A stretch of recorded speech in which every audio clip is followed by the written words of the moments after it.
Top of the morning to you. Top of the morning to you, Daniel Barry. Hope you're doing well.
Hey, Higante, how are you, mate?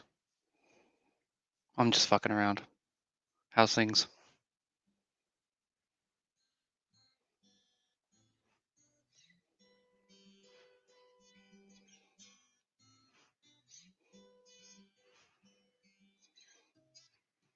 Oh, geez, it's been a long time since I played that.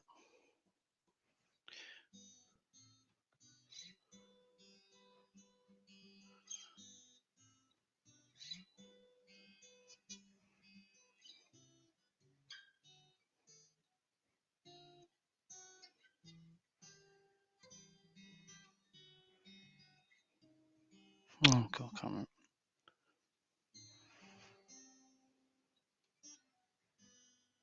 Blackbird singing in the dead of night. Take these broken. Oh, take these broken. Oh, God. Was it Blackbird singing in the dead of night? Take these broken wings and learn to fly all your life. You were only waiting for. I can't remember it. Fuck. Sorry, it's been too long. Yeah, man, far out. It was hot as fuck for so long, and now it's raining like a mofo. I'm not going to complain about it. It was so hot. I'm not going to complain about it. I'm sure it's different level up your way.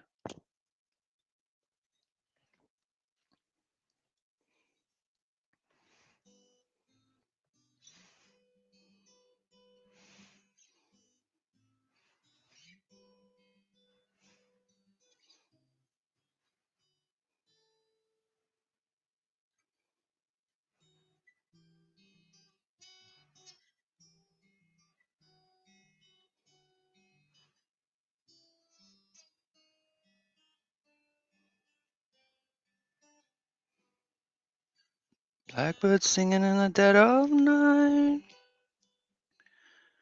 Take these wrong wings and learn to fly all your life. Oh my god. I can't remember it.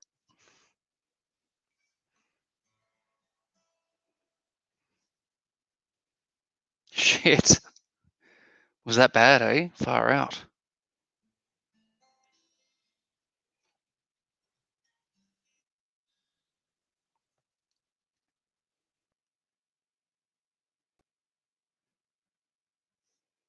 Hey, Ty Tim, how you going, mate? G'day, Banana King. You good? Yeah, all good. Just saw we're live. We're live on the Zounds. We're live on Zounds. What's happening? Not a lot. Not doing anything right now. I've had dinner. Nice. Down the pub or at home? Nah, just at home. It's like raining. Actually, I went down to Domino's and got some Domino's pizzas. It's called Half Price Tuesday here. Yes. They got the same thing here. Fuck, it's a Yeah, bargain. 50% off. It's not bad. I was just saying last week, I think I mentioned it. And these Domino pizzas here are like fucking great pizzas. Like compared to the ones I'd get in Brisbane when I lived in Brisbane, like some of them were actually like pretty shit in Brisbane, but like this local shop here, man, the pizzas are awesome. It really does depend on where you are because where I am, they've got all these fancy pizza places, but the best places to go is like fucking Pizza Hut or Domino's. Yeah, yeah. You can't beat them. I haven't seen a Pizza Hut for a long time. I'm not sure Queensland Yeah, I even think has Pizza Hut. maybe not anymore. It's probably just a fucking Sydney thing. Because it's funny you should say that because I've got family in WA and they're like, Pizza Hut. We haven't seen Pizza Hut since the '90s. So I think Pizza Hut's Yeah. just fucking died in the ass. Hey, Tim, I always remember Pizza Hut. I used to, I grew up in Sydney Yep. until my mid 20s, and then I moved to Brisbane in 80, 88. But back at a certain period of time for about 6 months, you couldn't buy alcohol on a Sunday Oh, wow. unless you were a bona fide traveller. Shit. And this is like in about probably 76. I Far hadn't had my out. car license long, so it would have been 75 or 76. Yep. Yeah, you couldn't buy alcohol on a Sunday unless you were a bona fide traveller. Like you'd have to like be travelling from more than a certain distance. Like I think it was like 30 miles or something.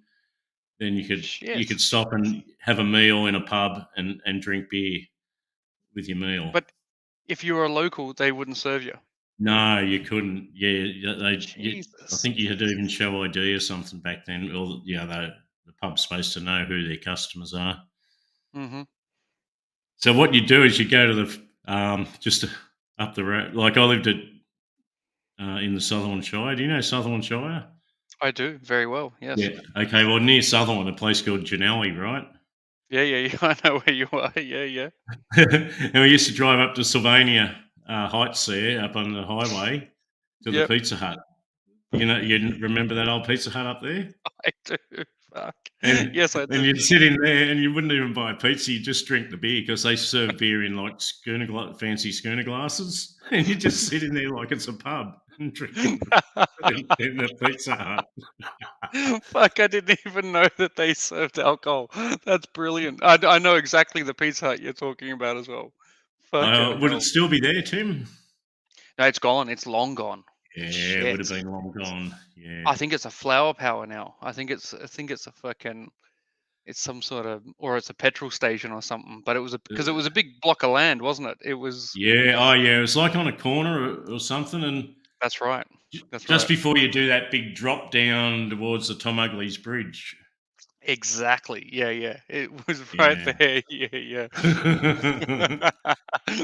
Yeah, it's long gone, but I think it was one of the last, because remember, so so we've still got Pizza Hut here in Sydney, Banana King, but they're all just Yeah. takeaways. But that was one of the last eat-in, like, pizza, where you could go and sit Yeah. in. That was one of the last ones. Yeah. They were actually like classy establishments, weren't they? They had nice tables and service, and Yeah, you yeah, could yeah, take your yeah. girlfriend or your wife and kids or whatever from night out for a meal at Pizza Hut.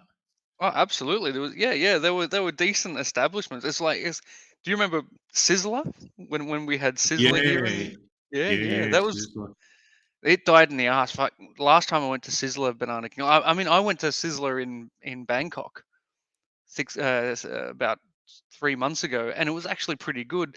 Last time I went to Yeah. Sizzler here in Sydney, it was terrible. But there was a time when Sizzler was actually pretty good. Like, it was. We often had birthday parties, like for the kids and that at Sizzler, because Yes. they love the ice cream machine and the dessert bar at Sizzler. Yeah, yeah, yeah, exactly. And the Fuck the all-you-can-eat food. salad bar. Forget the steaks and the nice fish meals and shit that they had. They just wanted the dessert bar. Oh my God, Jesus. I remember just before it closed down, the last one, I think the last one closed down just near, if you remember, on Prince's Highway, Banana King, not where basically the St. George Dragons, still there, the Ah, fucking yeah, yeah, yeah, yeah. the club Yep. was, yeah, just next to there. And we went there just before it closed down. It was terrible, but yeah, you all the kids were just doing the soft serve, just Yeah, filling it up, adding yeah, adding all the M&Ms and all that shit to it, yeah, just yeah, loving it. yeah, It was yeah. brilliant. When my youngest son, when he was there for a birthday party once, and he's probably only about 4 or 5. But they had that self-serve soft ice cream thing. You pull the handle down, and have the cone there, and it puts Yep, it like a Mr. Whippy ice cream comes out. Well, yep. he pulled the handle down. He couldn't turn it off, and he just come back to the table, and all the fucking ice cream coming out on the floor. Fucking ice cream everywhere. They had a scandal, at Sizzler. They had to shut down for several months. Someone poisoned the salad bar in one of them. Fuck. Yes. Yes. Remember that? I remember that. Yeah. And they had to Oh, shut down for several months until they came up with some sort of procedure so that wouldn't happen again. I can And remember that. and shortly after that, they never recovered. Shortly after that, they kind of shut up shop in Brisbane as well. Yeah, they just died. Oh, Hagante saying that there's still a Pizza Hut in Adelaide. We still got the all-you-can-eat option. God, you remember that? Banana King. Oh We yeah, we used to all go you we can used to go eat. to the Pizza Hut at Yaguna and get the all-you-can-eat option. Just fucking Oh gorge on that motherfucker. yeah, yeah, yeah. That was a pig out. Yeah.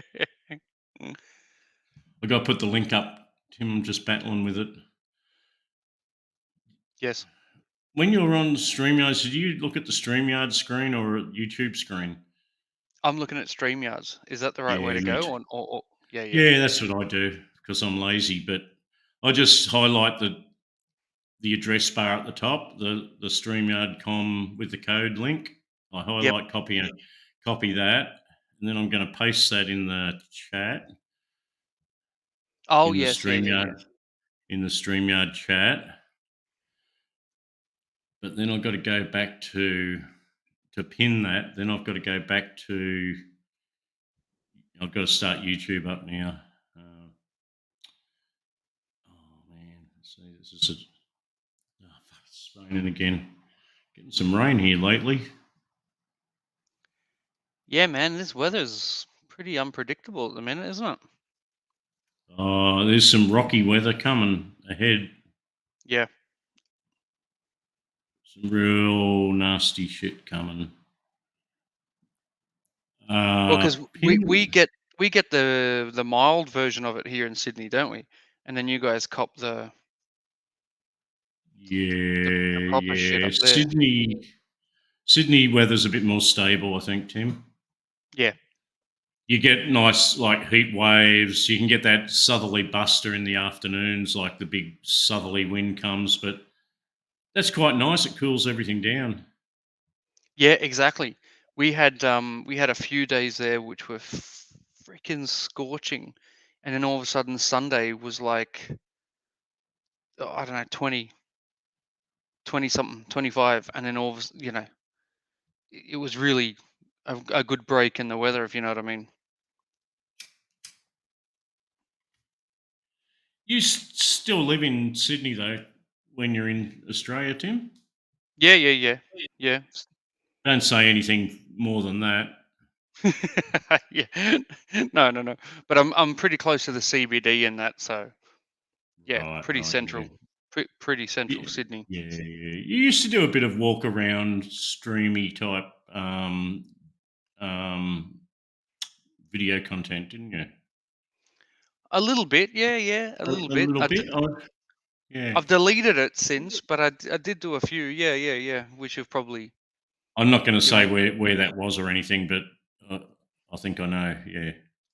yeah, yeah. I did a little bit. Yeah. I dabbled. I dipped my feet in the in that in dipped my toe in that little pond, but I've deleted it since. But yeah, yeah, yeah. You're You spot on. can't unless you got zero fucks to give. It's best not to do that shit anymore. It's unfortunate, you know. Look, it is. It is unfortunate. We should all be free to do whatever we want within reason, of course. But it's unfortunate the way things have gone. That you Yeah. you you kind of got to be on your guard these days. There's Which Nathan is in the chat. I just noticed. Go, Nathan. Yeah, Yep. Nathan's getting some rain now that he's been missing. Yeah. Wow, Nathan, you're getting some freaking rain, all right. He's got a sort like basically a sort of cyclone uh, spinning around that doesn't know where it's going. So it's just sitting right over like central Northern Territory, dumping heaps of rain every day. Shit. It's like the cyclone you're having when you're not having a cyclone, but it's just dumping heaps of rain continuously, like day after day after day. Yeah, that's what Higante was saying. That there's a shitload of rain going on right now. But Anakin, Well, yeah, give me 2 seconds. I'm just gonna grab another drink. I'll be one yeah. sec. I'll make a quick coffee too.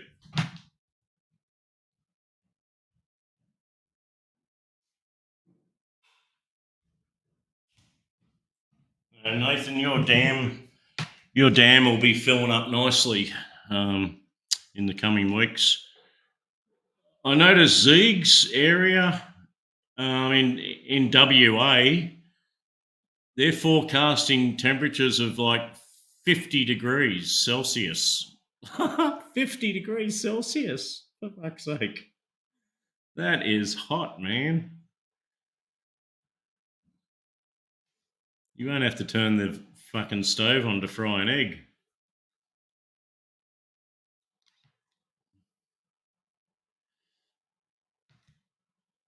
I can't remember ever being in 50. I think around 43, 44 maybe would be the hottest I've ever hit.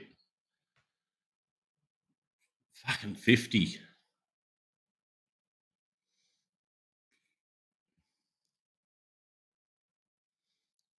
And the forecast, like the long range forecast, is like a super cyclone forming south of New Guinea that's going to move very fast and be very fucking powerful.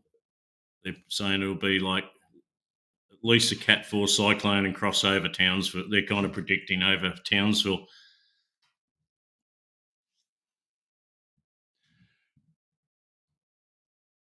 subscribed to a really good weather channel just today that I got recommended.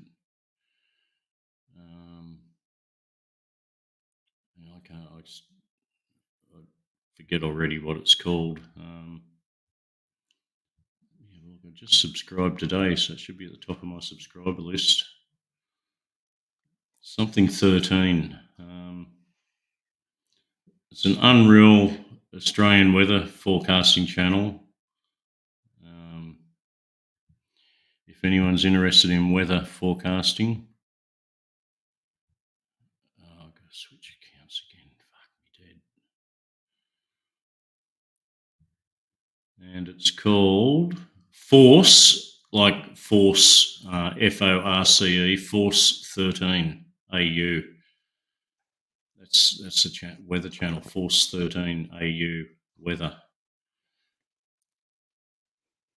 I don't know how they got these models. They're all like all this weather's like computer modeled for the predictions. It's like fuck knows what's information they gather and what sort of computing power they use to predict weather like that. What, and is that meant to be pretty accurate? Is it, Banana King? Apparently, yeah. This Force 13 presents it. You know, weather forecasting's it's like a black art, right? Especially Yeah. the old days. But now I think it's all automated, like it's pumped into like some sort of fucking artificial intelligence, supercomputing fucking machine that just generates all these models and predictions. Well, yeah, because it's I wouldn't say impossible, but it's extremely hard to predict what's going to happen, right? So don't they always Yeah, give like the worst case scenario? yeah, yeah. Their their worst case scenario is Wednesday next week, a Category 4 super cyclone crossing Townsville, Jesus, fucking hell. which is like fucking 40-minute drive for me. It's not far. Yeah. I was up in Townsville today. Had to go up there Fuck. today and do some stuff.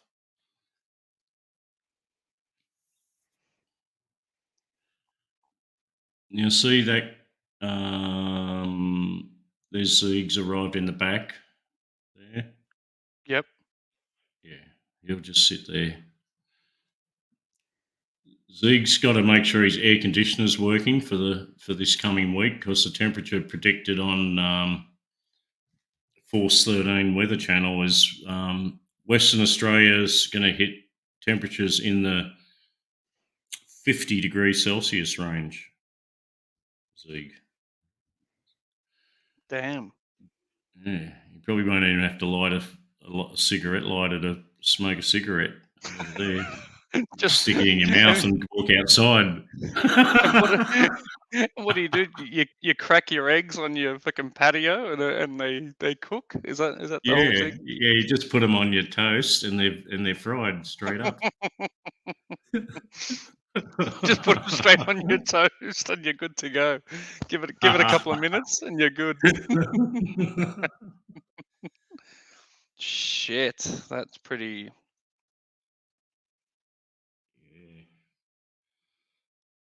And the funny thing is, go on. Sorry, Banana. I was going to say, coming back from Townsville, like there's sort of like a bit of mountain ranges in between where I am and Townsville. Yep. So I'm driving down. It's like 100 k's on the Bruce Highway. You know, single lane each way, of course. So some places it's 2 lanes each way. Like there's an overtaking sections, but like this rainstorm come through, and no kidding, doing like about 110 k's an hour, and you couldn't see like 50 foot in front of the car with the windscreen wipers going full speed. It was just nasty. I was nearly going to stop and pull over. Yeah, I bet. Sun Honey Studio has said, "I'll trade you 3 to 5 inches of wet snow, and we will not be above freezing for the next 3 days." Shit. Well, yeah, maybe we shouldn't. Maybe I shouldn't complain where I'm at. Yeah. They And wake Frank, up in the morning. They wake up in the morning, Tim, and they can't open their front doors because of the snow's piled up on the outside.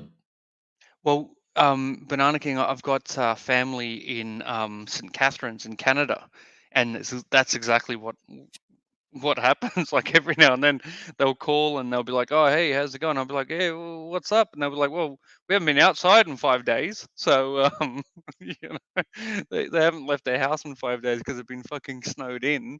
So they're just Yeah, calling yeah. every member of the family just to chat because they're so fucking bored." Actually, I've got to rethink that. You know, I don't remember ever going in any building where the doors opened outwards. They must open the door inwards, and there's just like a wall of snow there A on the wall of outside. Is that what snow. happened, son, honey? I th- I think you're right. I'm thinking about it myself. I think every door opens inwards, so you must just open the fucking door and you just see this wall of snow in It's front just a of wall you. of snow there to greet you. What the fuck would you do? You just hope you've got enough uh, um, tins of baked beans Yeah. to get you through, and enough fucking. Sun Honey says I live in a studio with feed, and they shovel the sidewalk. Oh, fair enough. Yeah, that's okay. Frank47. G'day, Frank. Good to see you, mate. Just had a shit Yes. ton of rain here in Florida. Lots of the streets in my neighborhood have flooded. Yeah, well, it happens in Pattaya as well. Frank's part of the world's. I think it's very similar to Queensland, Very Florida. tropical. Yeah. Yeah, yeah. The temperature and the type of weather. Uh, the nasty things that bite you. You know, he's got all them the same. Yes. Yeah, yeah.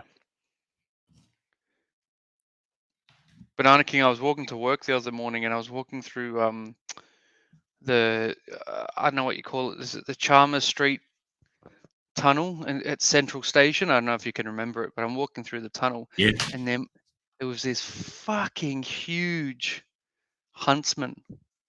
Oh, He's just this huntsman's just walking through the tunnel like it's nobody's business, and he was fucking massive, and everyone was shitting themselves.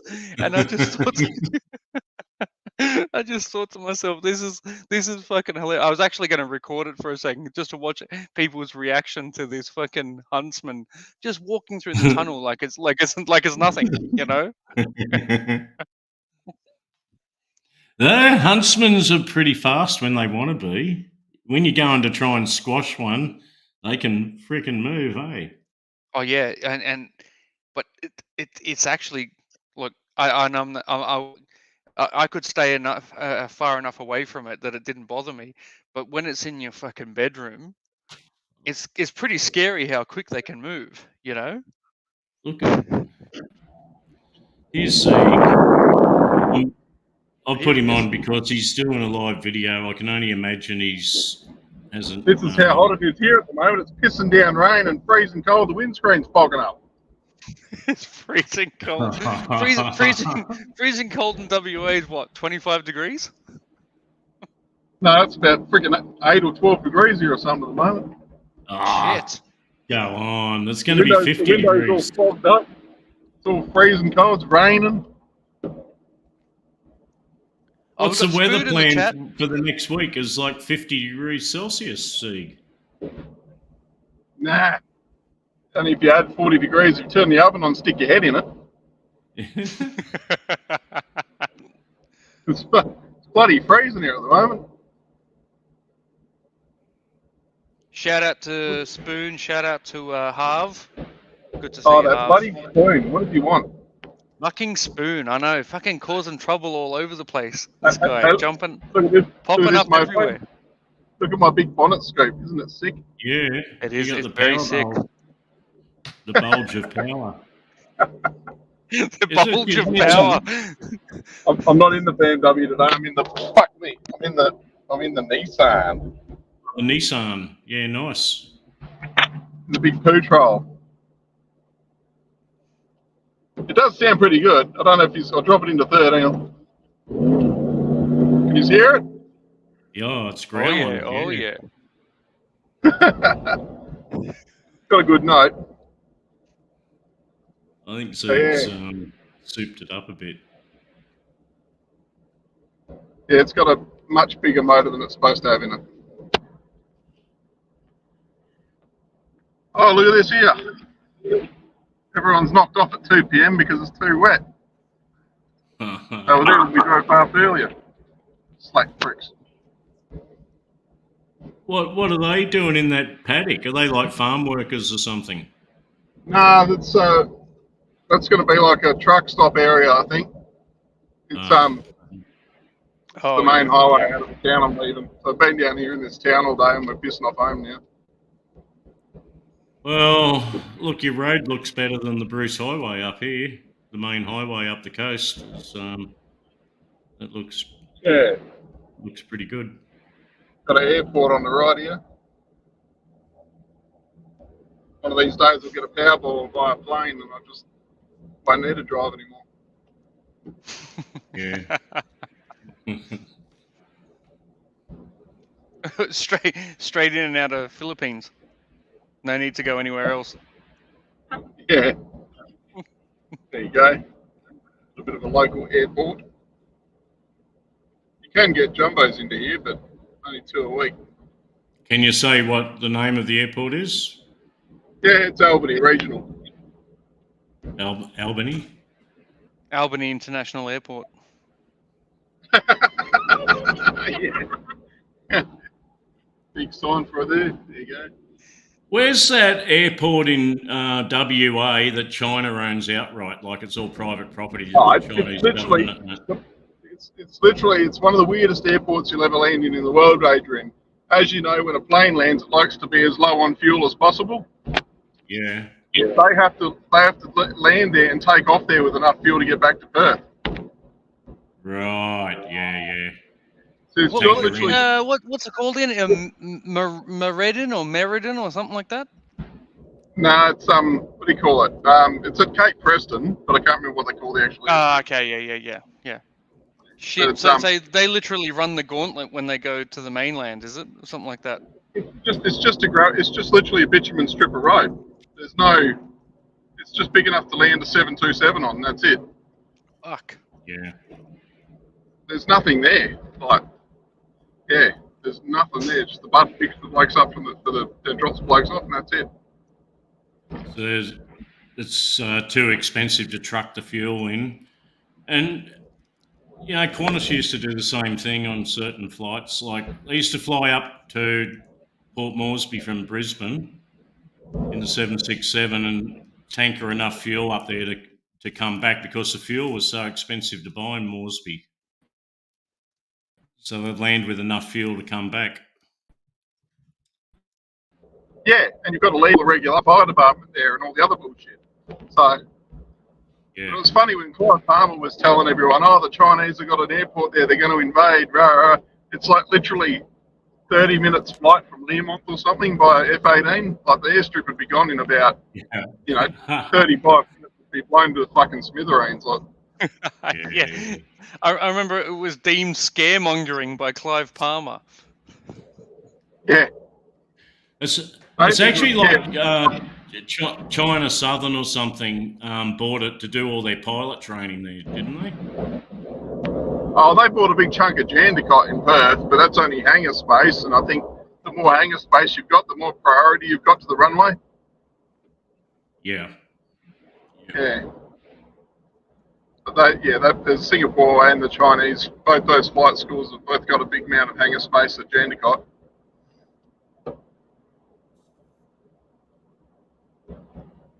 Going into dairy country now, and black Angus beef. All your dodgy Macca's burgers come from here. Ooh. Black Angus. Try and get a look out the window, but trees are in the fucking road everywhere. Oh man, it's fogging up. It's so cold out there. Just grab my coffee.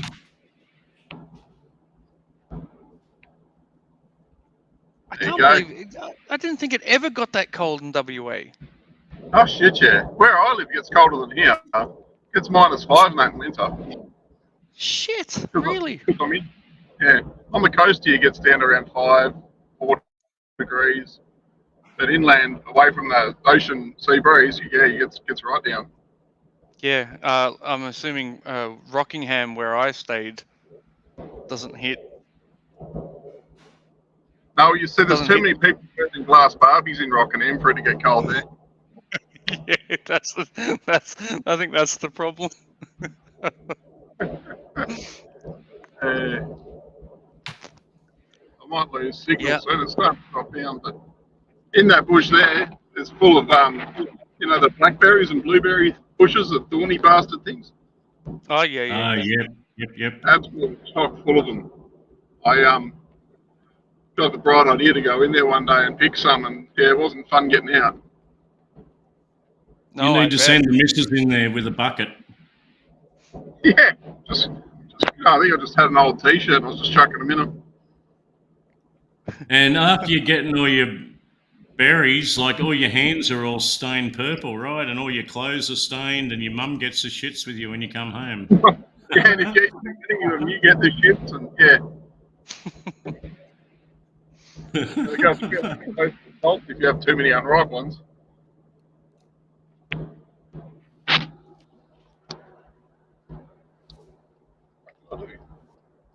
Oh, turn That's the like outside. Like that around here with mangoes. It's just freaking mangoes everywhere, like all on the ground. Everyone's got huge mango trees, and they're just unloading at the moment. You know, you got the right climate for them there. The trees can grow twice a year. They can't do it in Perth and stuff. They only get one growth a year if they're lucky. Yeah, these only go once a year. Christmas is the mango time, and it's only once a year they fruit up. Yeah. Yeah. But Banana Quite a King, lot do you guys get bats? Like, did the Yeah, bats the come bats, and... the bats decimate them. Actually, Yes. that's half the Yes. problem. Hey, Tim, if you go down the RSL, you get yourself a shitload of old bats. Been there, done that. See. Grab a granny. Oh, here's some of your black Angus. Grab a granny. Yeah. I don't know if the trees will get out the way. There's a shitload of black Angus out in the paddock here. Fucking Black Angus. Yeah, old cattle. Trees are probably in the road, are they? Yeah.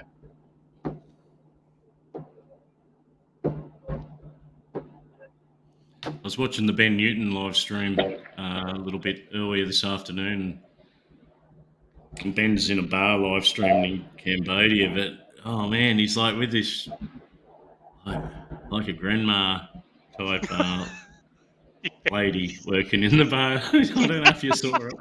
I saw a bit of that. She's like the oldest hooker in fucking Southeast Asia. Oh man, the people in the chat were just cruel with their comments, about this lady, because he was hugging her, and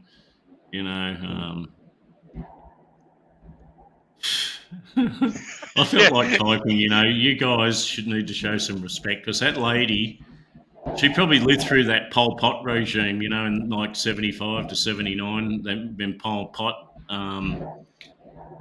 decimated Cambodia, like the genocide in Cambodia. Yeah. Horrendous. It would have been horrendous living in Cambodia in that era, like 75 to 80. Yeah. And that lady probably, lived through that. Well, fuck, I actually didn't even think of that, Banana King. You're absolutely right, because I've done a little bit of research. I was telling South actually that I've done a bit of research on all that kind of stuff. Mm-hmm. And that was would have been a terrible time to be alive in Cambodia. My God. So, yeah, you're right. She's fucking a survivor of that. So. Yeah. Jesus, Yeah. whatever she's Like doing. what did Pol Pot basically get rid of any like intellectual teachers? Like turn the place back to like the Stone Age. Everyone would have just worked like subsistence farming for the state, sort of thing. Like it would have been horrendous. Well, that's Yeah, what it was, wasn't it? He wanted to take the place back to be a like, and I use the term. I don't know if exactly was this, but I use the term loosely communist. He wanted it to go back to the, the old days it was where people just work the lands and all that stuff. Am I wrong? Yeah. Yeah, no, I think you're absolutely right. he was a communist, Tim. He was a communist, yeah, but and that's what he wanted, right? He wanted he wanted rid of any Western influence whatsoever. I actually I read this book about Pol Pot when he was younger because he's actually studied in London or somewhere. Like he actually came from a pretty well-to-do family, if I'm wrong. Someone I can was going correct to me. say maybe France, right? France, exactly. Somewhere in Europe, and he was actually came from quite a well-to-do family, and he just got this thing in his head that he had to take um, Cambodia back, like Yeah. that whole French influence. He wanted rid of it all. If I might be wrong, but that's my memory of what I read. I was reading up a few years ago. Well, besides, I don't think it included Thailand, but all those Laos, Cambodia, Vietnam, that was all French Indochina That's right. before the Vietnam War, and then Yep. the French got kicked out and left it in a shit state, like all the borders and all the people in charge and power. It's just a shit fight, and that's where these guys like Pol Pot and that could have been well educated in France or England maybe. But the problem is France is like they have a borderline communists as well, so that's where they got their brainwashing in those French establishments. Mm. And the guy it,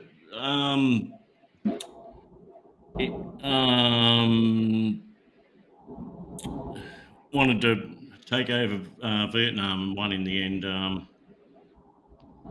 What was his name? The Vietnamese leader of the Viet Cong. Van Lin. Right. Yeah. Well, see, he was educated in France and returned to Vietnam and started the takeover. Of the government that had been instilled, American lackeys, puppet regime. He wanted it taken it back for Vietnamese.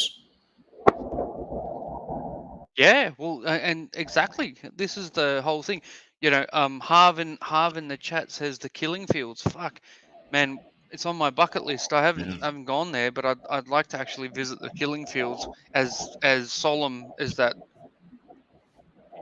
I don't mean that in a fucking e-beggar way. I mean it in the solemnest way that you can say it. I'd like to actually go and just pay some respects because that was fucked up. But yeah, even the Vietnam War, Banana King.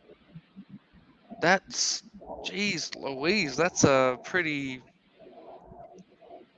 hot topic when to talk about,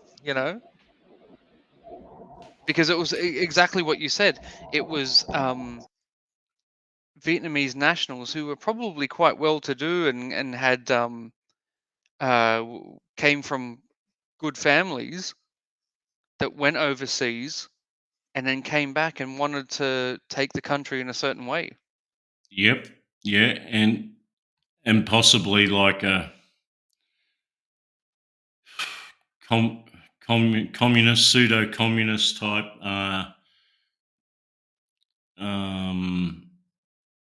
group had educated him and built him up to be that way, and then sent him back and goes, well, take your country back now. Exactly, and they just saw this truth in this um, socialist slash communist kind of uh, um, political demographic, and they just picked it up and ran with it. Sorry, I'm just reading the private chat. I hadn't. I was in Thailand about it's like 10 or 15 years ago when they actually I think they knew all along that Pol Pot had fled and was living in like northern Thailand in the mountainous, very remote hill, like where those hill tribes and things are up north of Chiang Mai, like a no man's land. Oh yeah. And The tribe people. and that's Yeah. where they did get his body from there. Like he died up there, like old age, just died. But yeah. But I did. look, I visited one of those hill tribes up in Chiang Mai, Banana, yep. couple of trips ago, and they called me David Beckham, and I just thought, well, You were doing a few soccer tricks, were you? yeah. I have played football in the dust with these kids, and it was incredible. And they were like, "Oh, David Beckham, you're David Beckham." No, I felt like saying, "Yeah, I am. Like, but unfortunately, I don't have his gazillions that that go with him. But those There's people were living on nothing. three or four Sorry. distinct tribes of hill tribes, aren't there, up north? Like, Yeah. and you got those long necks as one of them with all the rings around their necks. Yeah, man.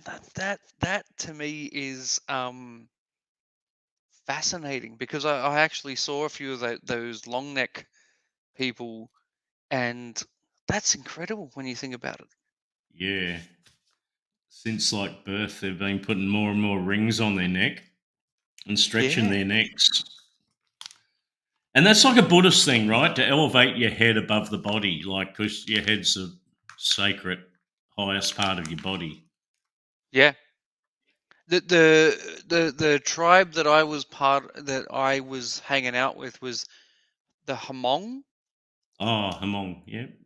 Yeah, so they're another pretty well known one, and they Yeah. Yep. I think a lot of Hmongs, they what's the place in America? A lot of them left and went to like Minnesota or somewhere pretty, I don't know. Mhm. What do you call it? What, Middle America or something like that. I don't know. Yep. But yeah, so it was the Hmong tribe, but I did see the bloody I think the Karen tribe is the ones with the long necks. Karens. Yeah, There's a I might be Karen. wrong. There's a Lasu, Lahsu, Lasu, I think. Yes. And there's there's 3 or 4 or maybe 5 different distinct groups, eh? Yeah. There's a few of them. And I did see a few of those long neck chicks walking around, and I just thought, They used to survive by growing opium, most of them. well, And yeah, then that's the thing. Yeah, and now they're selling fucking, cheap fucking Diego trinkets, Maradona jerseys, soccer jerseys, trinkets and coffee beans. Yeah, exactly. But yeah, it was always the opium that they survived on. Mohammed Wang's come in the chat with we've got the Karen, the Akha, the Hmong, the Mien, the Lahu, the Lisu, and the Palyong. I might have said that wrong, but thank you, Mohammed. Good to see you, and good to see you Oh, on chat. yeah. Mohammed Wang, good to see you on chat on panel. Sorry, in Ron's earlier. Good work, Mohammed. Yeah. Good Is that stuff, Mohammed. Aka, is that the long necks? Which one's the long necks? I thought they were the Karen, but I could be completely wrong. I might be wrong. Spoon says the Karen tribe. We've got a lot of there's a lot of them around here. Yeah, they're the ones that they migrated to Canada. Yeah. And and now we've got a lot of YouTube shorts and TikTok videos about him. Yeah.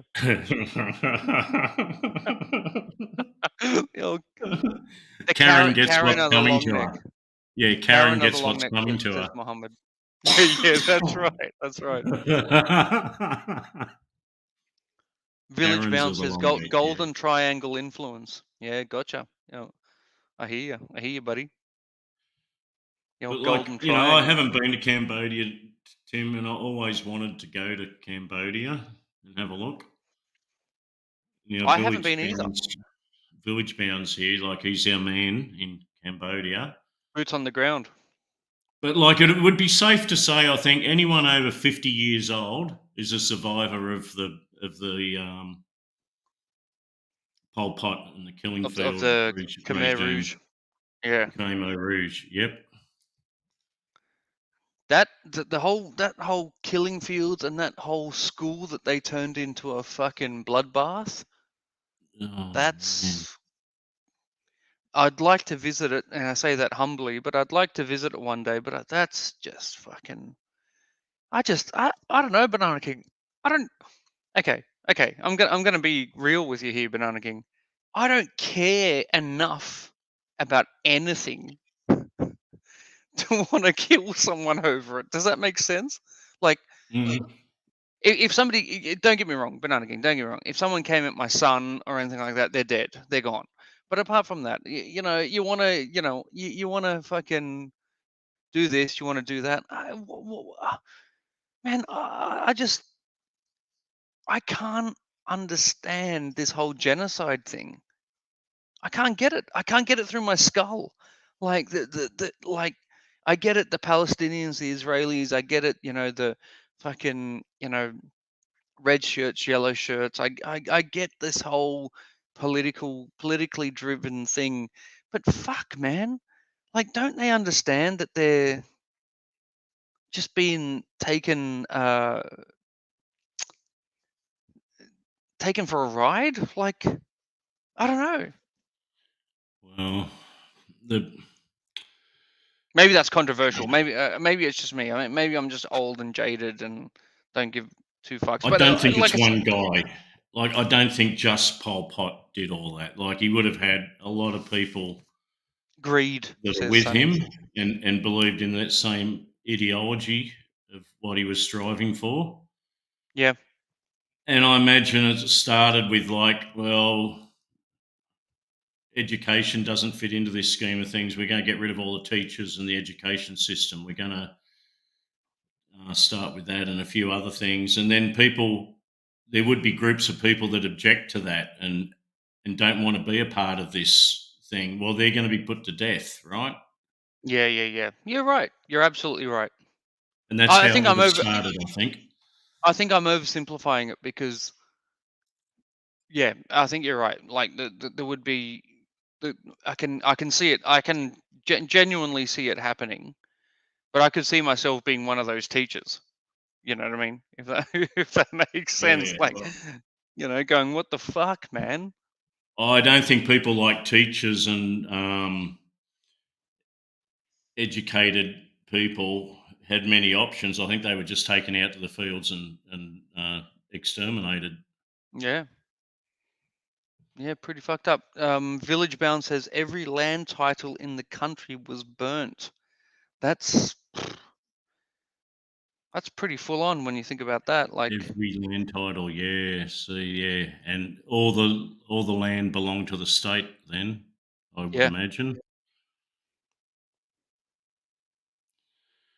But this is modern history. This is like in our lifetimes. Well, certainly my lifetime. Yeah, definitely. Fuck, like I started work in 75, and that's when Pol Pot started his bullshit in 75. Shit. So I was like 16. But just playing, I know this is going to be very horrific, but just playing not devil's, it's not even devil's advocate, but imagine being Pol Pot. He must have believed what he was doing was right. despite Oh, how horrific. And absolutely. he must have felt that everything he was doing was for the good of, what was it called in the day, Kombucha, or Cambodia as we know it today. But he Mm. he must have felt 100% validated in his views. And as you're right, Banana King, it wouldn't have just been him. There would have been scores of people following him that felt the same way. It's was called Compachia. Kampuchea? Kampuchea. It was called Kampuchea, Kampuchea. Yep. when liberated. Oh, sorry, when it was liberated, it was Kampuchea. Yes, I yes, yes. think I think he wanted like a closed state, like totally shut off Cambodia from the outside world and just run it as its own like self-sustaining, self-sufficient like an ideology of almost like a utopia where you're not influenced by the outside world. Perhaps he had the shits with like what happened during the Vietnam War Yeah, and didn't want any involvement with like the West, or the anything West. modern. I actually think that Spoon has actually written Sun Tzu. Now, I've actually watched a doco that mentions this Sun Tzu saved their ass. Um, I'm not going to comment on that because I can't quite remember what the deal was. But you're right, Banana King. Not This is a bad example, but I watched that film. Then it's that fucking, what's her name, Angelina Jolie film. Then they killed my father or something, Oh and yeah, yeah. it starts exactly like that. Like, it starts actually. They're looking at. I think you would. I guess it's Phnom Penh, and it's very Western and very modern, and there's a lot of Western influence. And I think that's what it was. I think he just wanted to cut all of that off and Yeah. just, like you said, just make it a full-on sovereign state that had nothing to do with the rest of the world.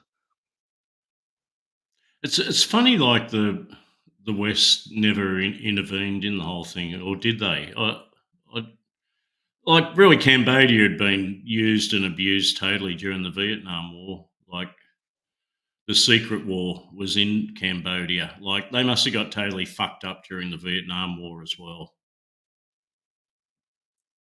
Oh, They're supposed to be like what are they? Neutral, like neutral.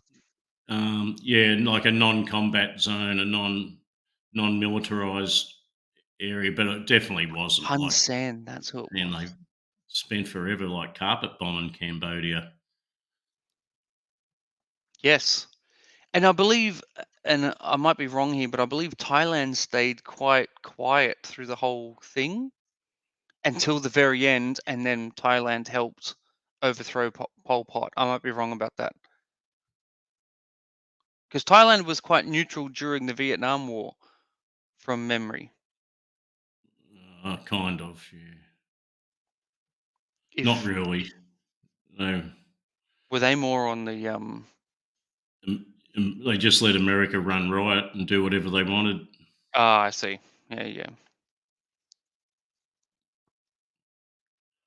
That's how like all those main Isan towns, like all through Isan, all the main towns now are all just air bases during the Vietnam War. Like they were all just rice fields until Oh, and hence why there were so many American soldiers hitting Bangkok. Soi exactly. 1, 2, 3, 4. Yeah, of course, of course. Which is There was a hell of a lot of American military and CIA stationed in Thailand, Yep. but also they sent them back from Vietnam for R&R to Thailand as well because it was safe. Shit. Okay. Yeah. Well, there you go. See, I didn't realize that. Most of the air warfare was all fought out of Thailand. Like all the air bases were in Thailand. They flew Right. straight over Cambodia, bombing the Ho Chi Minh Trail on the way because that ran through parts of Cambodia, and then bombing through into Vietnam in the battlefields and back to like Udon Thani, back to Konkan, back to Nakhon, back to there's like pretty much all those Isan towns that got airfields now. They were all military air bases during the war. When yeah. America cleared out, they just turned them into like civil airports. That makes sense, I guess. Udon Thani had the most CIA employees outside of America. Like it was bigger than their head office in Virginia. Was in Udon Thani. Shit, really? Yeah. That was just about like Spook City. That's where all the CIA were based. Fuck. Village Bound says it was Hun Sen who defected to Vietnam who saved them.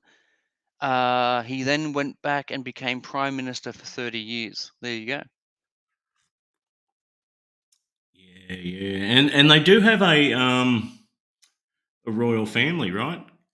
Cambodia always had a proper royal family through all that. But didn't the king during that Pol Pot regime sort of expelled and he returned?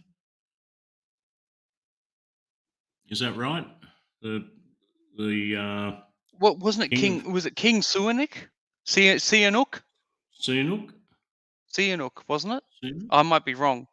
I think you might be right. And I think he went into exile or something. I might be wrong. I don't know. I just can vaguely remember watching this. And King Sihanouk, he went into exile and he fled. It might have. Yeah, there you go. He went to France.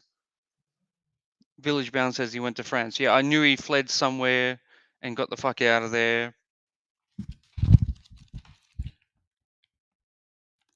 I've got a nice book, and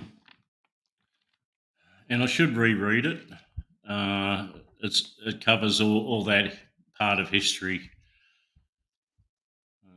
Yeah, I should reread it sometime. I can recommend this book. I might try and put my camera. Village Bound says his son is now the king. Wow, he was a ballet dancer. That's something else. A ballet dancer. Well, he may have learnt ballet in France Yeah. because ballet is very big in France.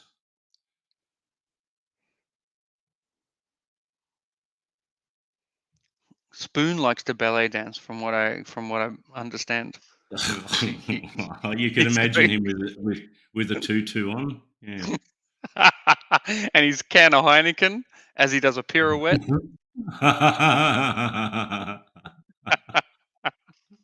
He's got a big Heineken in his hand. But Anakin, give me 2 seconds. I'm just going to get a drink. I'll be 1 second. You look good in a tutu. He would. He tippy toes. Spoon says he tippy toes everywhere. I like it. I like it. Here we go, Tim. This is the book I can recommend.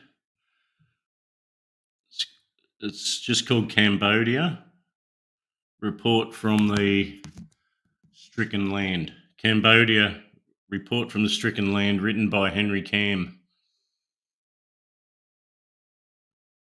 Very, very good book. Covers all that period of history of Cambodia.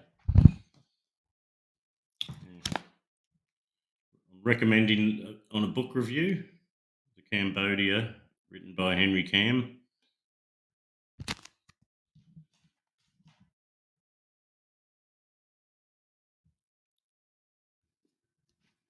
It's kind of weird. I have books, like I grew up in an era, we didn't have computers and the internet. We had books.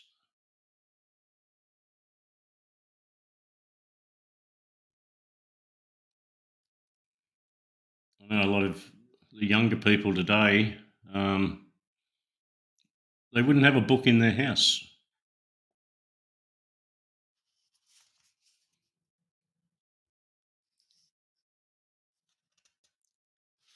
This has got a fantastic chronology of the history of Cambodia, way back to the first century of the current era to the present time. Now, I just want to see what happened where. Let's go up to around 1955 here, and Cambodia had always been fighting wars with Thailand, and the border between Thailand and Cambodia moved east and west quite a lot, backwards and forwards, backwards and forwards. So they're always fighting over the borders. Says in 1955, King Sihanouk abdicated in favour of his father, Norodom Suramarit.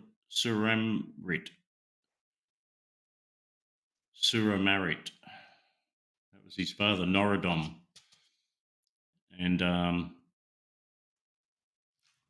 then he formed a political movement which won all the seats in parliament. So that was King Sihanouk in 1955. He abdicated to his father and then went into politics and basically took over, formed the entire government. In 1958, there was new elections. Sihanouk won more than 99% of the vote. There we go. Sihanouk called the communists, there was communists that were resenting, he called them Kumarujas or Red Cambodians. That's what Sihanouk called the communists in 1958. That's where it came from, maybe. The communists sought refuge in the countryside and formed a nucleus of an underground resistance movement. In 1960, King Sumarit's death, that's his father that he abdicated to. In 1960, he died. Sihanouk named himself Chief of State. Now, in 1963, fearful that of intensifying American involvement in the wars of Vietnam and Laos will engulf Cambodia, Sihanouk cut off all American aid. Then in 1965, as American troops entered the war in Vietnam, Sihanouk breaks diplomatic relations with the United States. And in 1965 to 1970, taking advantage of Cambodia's military weakness, the Vietnamese communists install extensive sanctuaries for their troops along the Cambodian side of their border. Sihanouk reluctantly tolerates the incursions but urges the Vietnamese to limit their implantation. He also yields to demands that international communist military aid to Vietnam be received in the port of Sihanoukville. So he let the international communists supply the Vietnamese communists through Sihanoukville down, that little resort town down there. Yep. In 1969, worried over mounting Vietnamese communist presence and its internal fallout, Sihanouk resumed diplomatic relations with the United States of America. America began secret bombing of sanctuaries. Sihanouk forms a salvation government under Prime Minister Lon Nol and Deputy Prime Minister Sisowath Sirik, Sihanouk's cousin. Both are strongly anti-Vietnamese and favour rapprochement with the United States. So he's letting America boot the Vietnamese out of his country now. 1970, Sihanouk leaves for an extended trip to France for health reasons. He expects that this implicit challenge to Lon Nol and Sirik Matak to solve Cambodia's mounting problems on their own will cause them to beg him to return to solve the crisis and thus restore his earlier authority. 1970, there's a salvation government deposes Sihanouk after issuing an enforceable ultimatum to the military superiors North Vietnam communists. Sihanouk meets with China, with the Vietnamese and Laotian communist leaders, and makes common cause with them in their struggle against American-backed regimes in their country. He heads to a united front with his former enemies, the Khmer Rouge, dedicated to defeating the Lon Nol government. So this is weird, isn't it? He formed that Lon Nol government, and then he's come back from France and turned on them all. He's turned against America, and he's with the Khmer Rouge. Yeah. Yeah. Still in 1970, President Nixon announces that American troops have invaded Cambodia with the aim of eliminating the Vietnamese communist bases. Now, there's more to these stories. I'm just reading a quick little highlight. 1970, the Lon Nol government transforms the kingdom into the Khmer Republic. By then, the communist forces, nominally led by Sihanouk, occupy half of Cambodia's territory. Khmer Rouge rapidly build up their forces with the aim of eventually replacing their Vietnamese allies and conduct their own war. Yeah, Sihanouk was right in with the communists now. Here we go, 71, Lon Nol has a stroke and leaves for 2 months treatment in Hawaii. Lon Nol declares a state of emergency and assumes power by rule of decree. 71, the government stages its second and last major offensive. One of the aims is to clear the road to Angkor. It is routed by the Vietnamese communists. 72, Lon Nol names himself president, prime minister, defense minister, and marshal of the armed forces. In a subsequent series of rigged votes, he eliminates all legitimate opposition. So this Lon Nol's guy's taken over now. In 73, yep. United States and Vietnam sign an agreement in Paris. Both undertake to end military action in Cambodia. 73, both United States and North Vietnam violate the agreement. Some North Vietnamese troops remain in Cambodia, and the United States resumes bombing throughout the country. 73, Congress orders bombing to halt. Lon Nol forces are on their own against the Khmer Rouge. So America just quit on all of it and left them to it, which is not a bad way, really, sometimes. Just let them sort their shit out. 75, Lon Nol's army loses all initiative and is reduced by the Khmer Rouge to holding Phnom Penh and other towns, while most of the countryside and its people come under Khmer Rouge domination. Continued American arms and food shipments are Lon Nol's lifeline. 75, in April, when Phnom Penh is besieged and Khmer Rouge victims' victory certain, Lon Nol resigns and flees to the United States. A week later, the United States abandons its embassy in Phnom Penh. A week later after that, Khmer Rouge capture Phnom Penh and complete their victory. They drive the population out of the cities, towns and villages, and under a plan of unprecedented ultra-communist social engineering, turn Cambodia into a country of large agricultural communes condemned to unattainable self-sufficiency. They abolish money and prohibit all private property, Western medicine, education, and religious practice.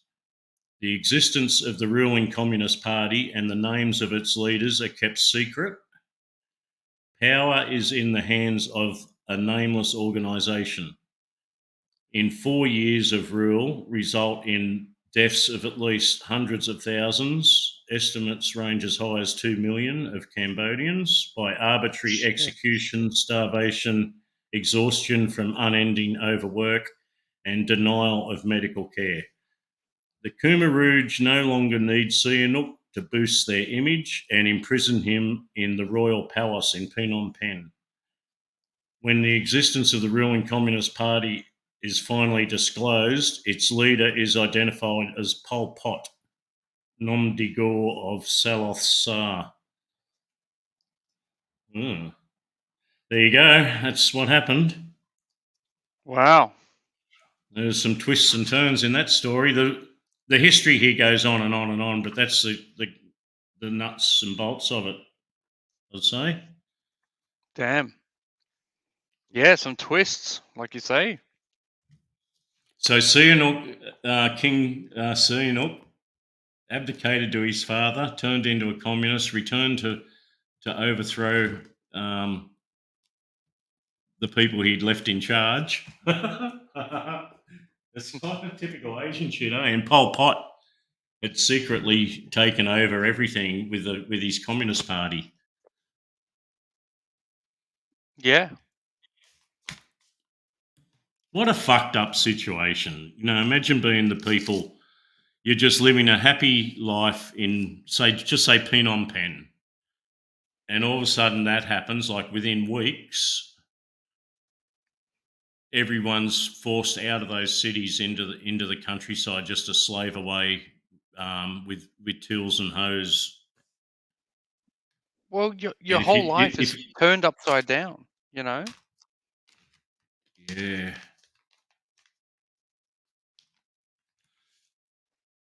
But where did all those communists come from? Like, it sounds like the North Vietnamese had a fair bit to do with it as well. Like,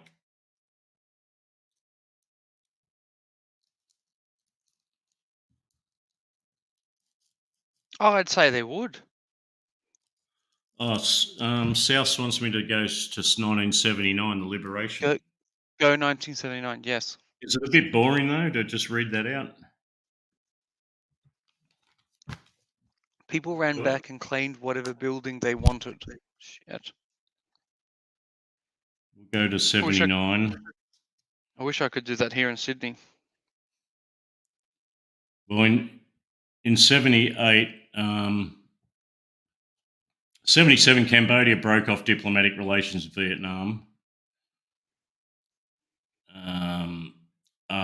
after years of local skirmishes and mutual, here's a new word, vituperation between the former allies. 78, Vietnam establishes the Kampuchean United Front for National Salvation in the liberated zone. That's Cambodian territory occupied by Vietnam. And 79, the Vietnamese army captures Phnom Penh. So Vietnamese took Phnom Penh. Pol Pot and his government escape to the Thai border, where they establish themselves with Thai and Chinese support and under the benevolent eye of the United States and the West in general. So everyone knew that he was there and just sort of went, you just stay there. The Khmer Rouge sent Sihanouk to the United Nations to argue their case, but he defects. Most of the world considers Vietnam's invasion a greater evil than the Pol Pot regime it overthrew. Vietnam installs a communist puppet regime of Khmer Rouge defectors and changes the name of the country to the People's Republic of Kampuchea. 1979, the Chinese army invades North Vietnam in a limited but destructive punitive strike in retaliation for Vietnam's action against Cambodia, China's ally. It withdraws 16 days later. Vietnam, closely allied with the Soviet Union, is viewed as a hostile force by China. Wow. I never knew that China came and kicked Vietnam's ass. Yeah, see, I didn't know that either.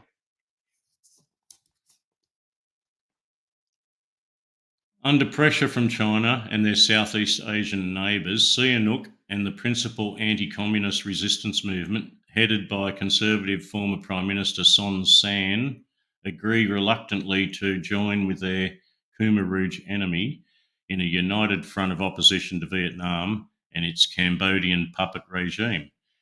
In 1982, they formed the coalition government of the Democratic Kampuchea. Sihanouk is named as its head.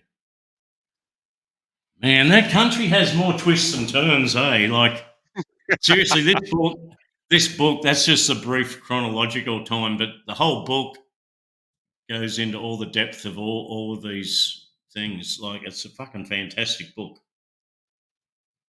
What's it called? It's called Cambodia, and the author's Henry Cam. Henry Cam. Okay, I'm gonna have a look at that There it because is again. It's called Cambodia, yep, and the author's Henry Cam. Henry Cam. Okay, fantastic because that sounds like a hell of a read. It's actually Cambodia report from a stricken land. It says down the side there in red. Okay. That's it, Tim. Yeah. I don't know where you get a copy of it. Like, I think I bought that in Thailand, like in Oh. 1980 or something. Oh I shit. think Okay. it's still got the DK Bookshop stamp on it in the cover here somewhere. Shit. Well, Yeah, man, they I'll have some have. good books in Thailand in those DK bookshops. They really do, don't they? Fuck. They certainly do. Henry Cam. Henry Cam, Kamm.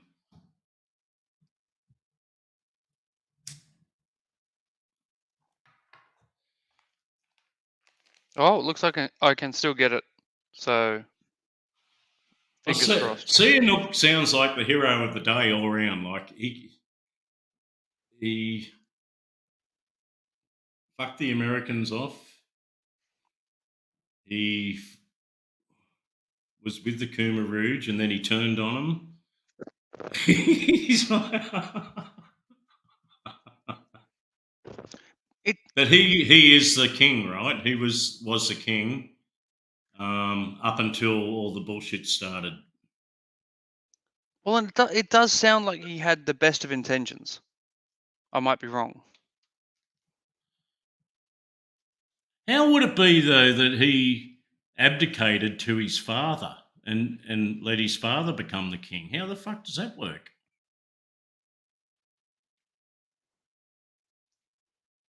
Yeah, I didn't know you could do that. I should look back further in the history. Maybe there was a queen before him and he was the child of the queen, so he became the king, and his father was like the queen's concierge. What do they call him? Like that silly old prick married to the Queen of England. The Greek. What's his name? Prince Philip. The Greek. Oh, Philip. Yeah. Yeah, he was the Queen's husband. So it'd be like King Charles abdicating and turning Philip into the king or something crazy like that, I guess. If Philip was still alive. Yeah, I mean, what was Philip? He was the Duke of Edinburgh or something, wasn't he? Yeah. He was a Greek that married to Elizabeth. Yeah, that's right. Yeah, he was born in Greece, wasn't he? The Greek Duke of Edinburgh. Yeah. You can't be a king and politician. Right, yeah, that's why he did it, right, Village? He abdicated to his father and then he created the government. And everyone voted for it. It'd be like King Rama in Thailand. Like, if he went to go to politics, like every single Thai would have voted for him to win the election. Yes. So they all loved him that much. Everyone except the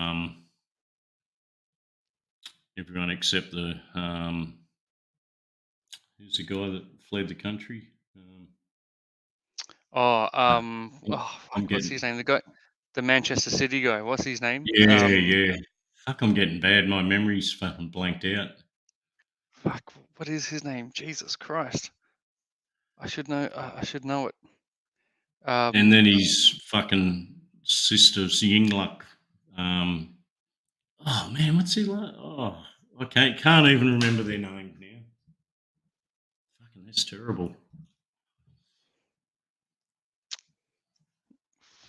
Fuck, I should know. It's shit. Cinewat. Cinewat.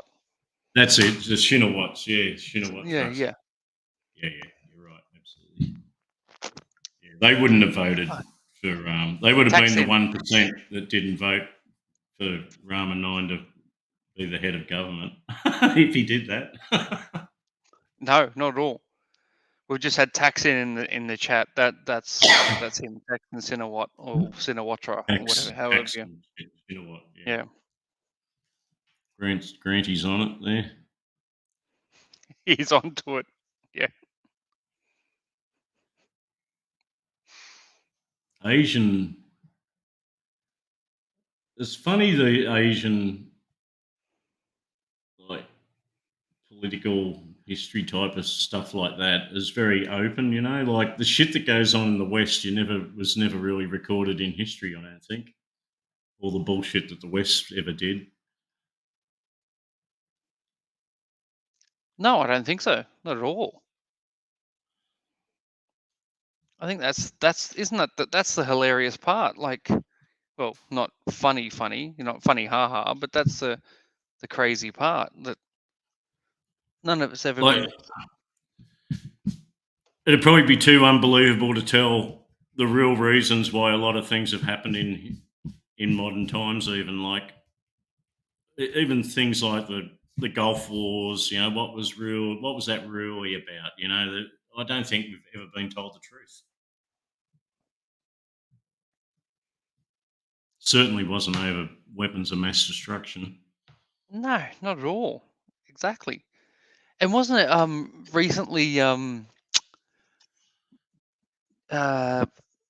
George W. Bush was doing a speech and he said he was trying to talk what was he trying? He was trying to talk about the whole Palestinian thing. Oh, I might be wrong. Fuck.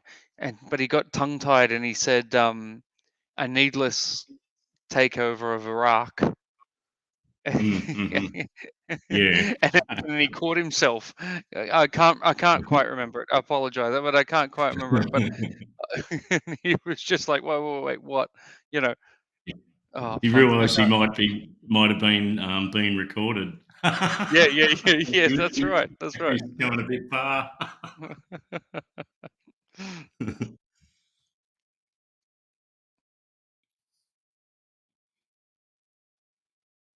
This is why, you know, politicians, you know, I really think when people are over like 65, I'm going to just say 65, definitely 70, shouldn't have anything to do with being in charge of anything. Oh man, 100%, 100%. They should just fucking retire. I mean, some of the stuff that Biden's come away with is just, honestly, it's just hilarious. The audience started. Village Bound says the audience started throwing shoes at him. Yes.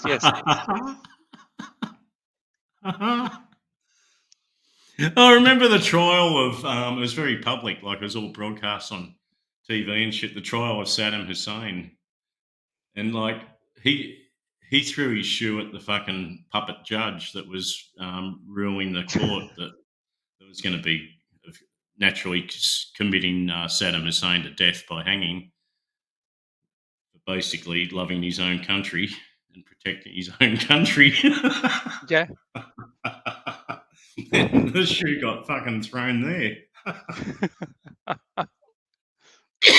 That's fucking funny, isn't it? It's like that's the worst possible insult in that country, in that like civilization. The worst possible insult you can do to anyone is throw your shoe at them. Yes.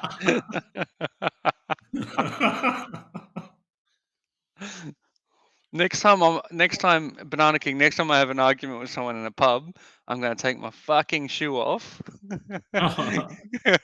and throw it at them. So next time someone wins the meat raffle over me, I'm gonna throw my I'm gonna throw Well, all my they're shit taking off here is like a rubber flip-flop, a thong.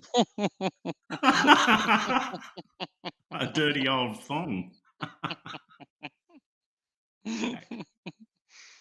Well, that could be an insult to slap someone in the face with your dirty old thong. Like slap straight across the face with it. Oh, that would be bad, wouldn't it? Because it would crack. It would just, it would just Like you're swatting absolutely. a fly, you know? Village Bound says it's a show of disrespect in Iraq. Well, I reckon in Australia, a show of disrespect is to slap one in the face with your fucking thong. That's what I reckon.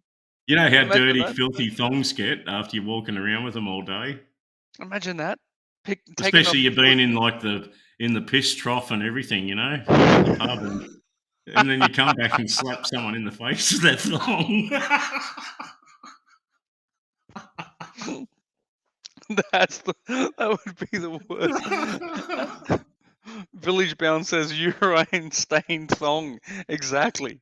That's what I would like to do if ever I met some of these British people in the so-called genre. If ever I bump into them one day, I'm going to grab my piss-stained fucking thong off my foot and give one of them a fair slap in the fucking face with it. Slap him. So you know what you'd have to do?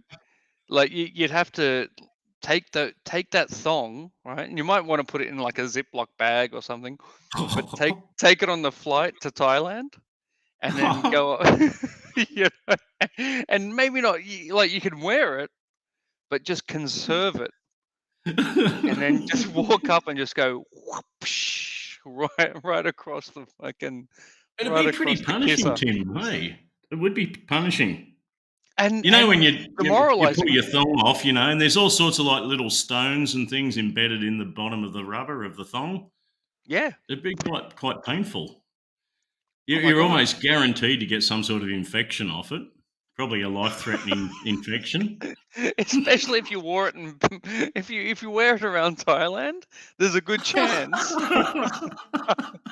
There's a good chance you're gonna get some sort of fucking real, like, serious illness from it if you slap Yeah. someone across the face, slap someone in the chops with it. You're gonna.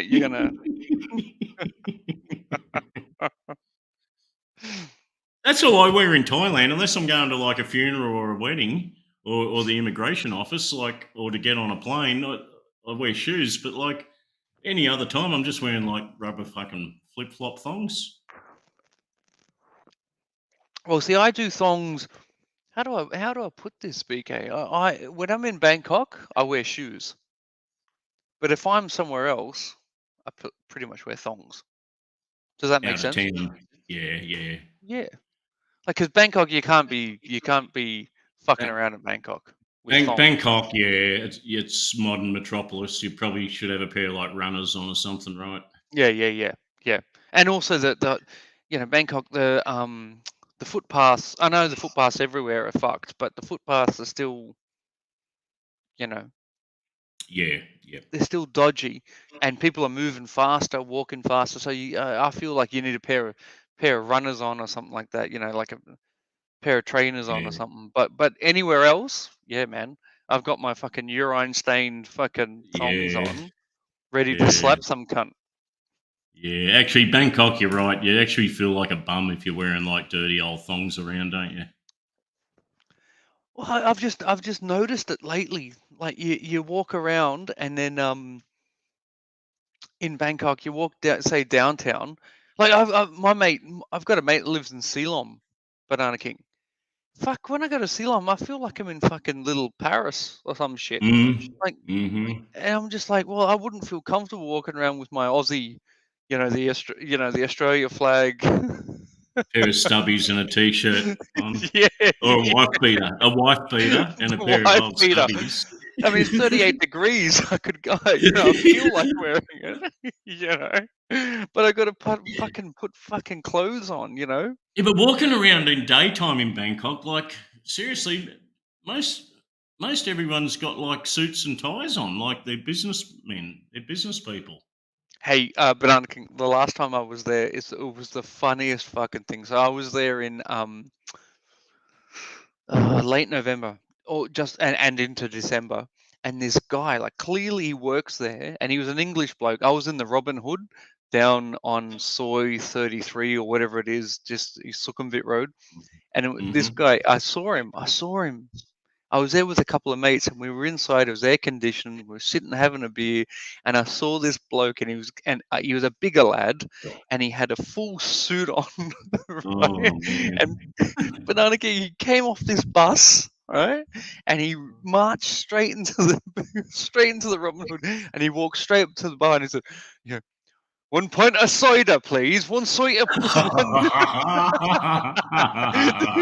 The poor bastard was fucking hanging for a drink, and he had sweat pouring off him, And Imagine the stink. Imagine the stink inside I that know. suit. I couldn't help. I'm an inquisitive prick, so I couldn't help but strike up a conversation with him. And he told me he'd been there, he'd been living and working in Bangkok for 8 years, and he'd never gotten used to the heat. And he was just like, he was like, every afternoon when I come off this bus, I walk straight into this pub and I get a pint of cider. And I just thought to myself, that's fucking brilliant. Did he loosen his tie? He had he'd loosened his tie up. He'd undone his top button and unloosened his. Didn't help much. Poor prick, and he's probably just like a teacher getting like 25,000 baht a month or something. Exactly. He's probably on nothing. He's probably on 30,000 baht a month, just scraping by. Lives in fucking, lives in On Nut in a fucking, a fan condo. A fan condo for 12,000 baht a month, and all he's got to look forward to is getting off that bus, going into the Robin Hood, and having his pint of cider. That's living the dream, eh? I'm not sure what dream that is, but he's living it.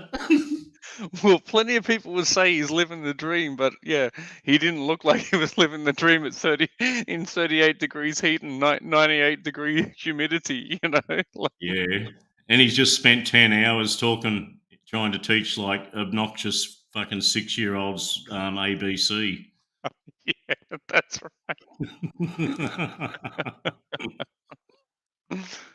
Muhammad Wang says usually 40K in BKK, but that's a pittance. But you're right, Muhammad. That's probably what this guy was making, and it's a fucking.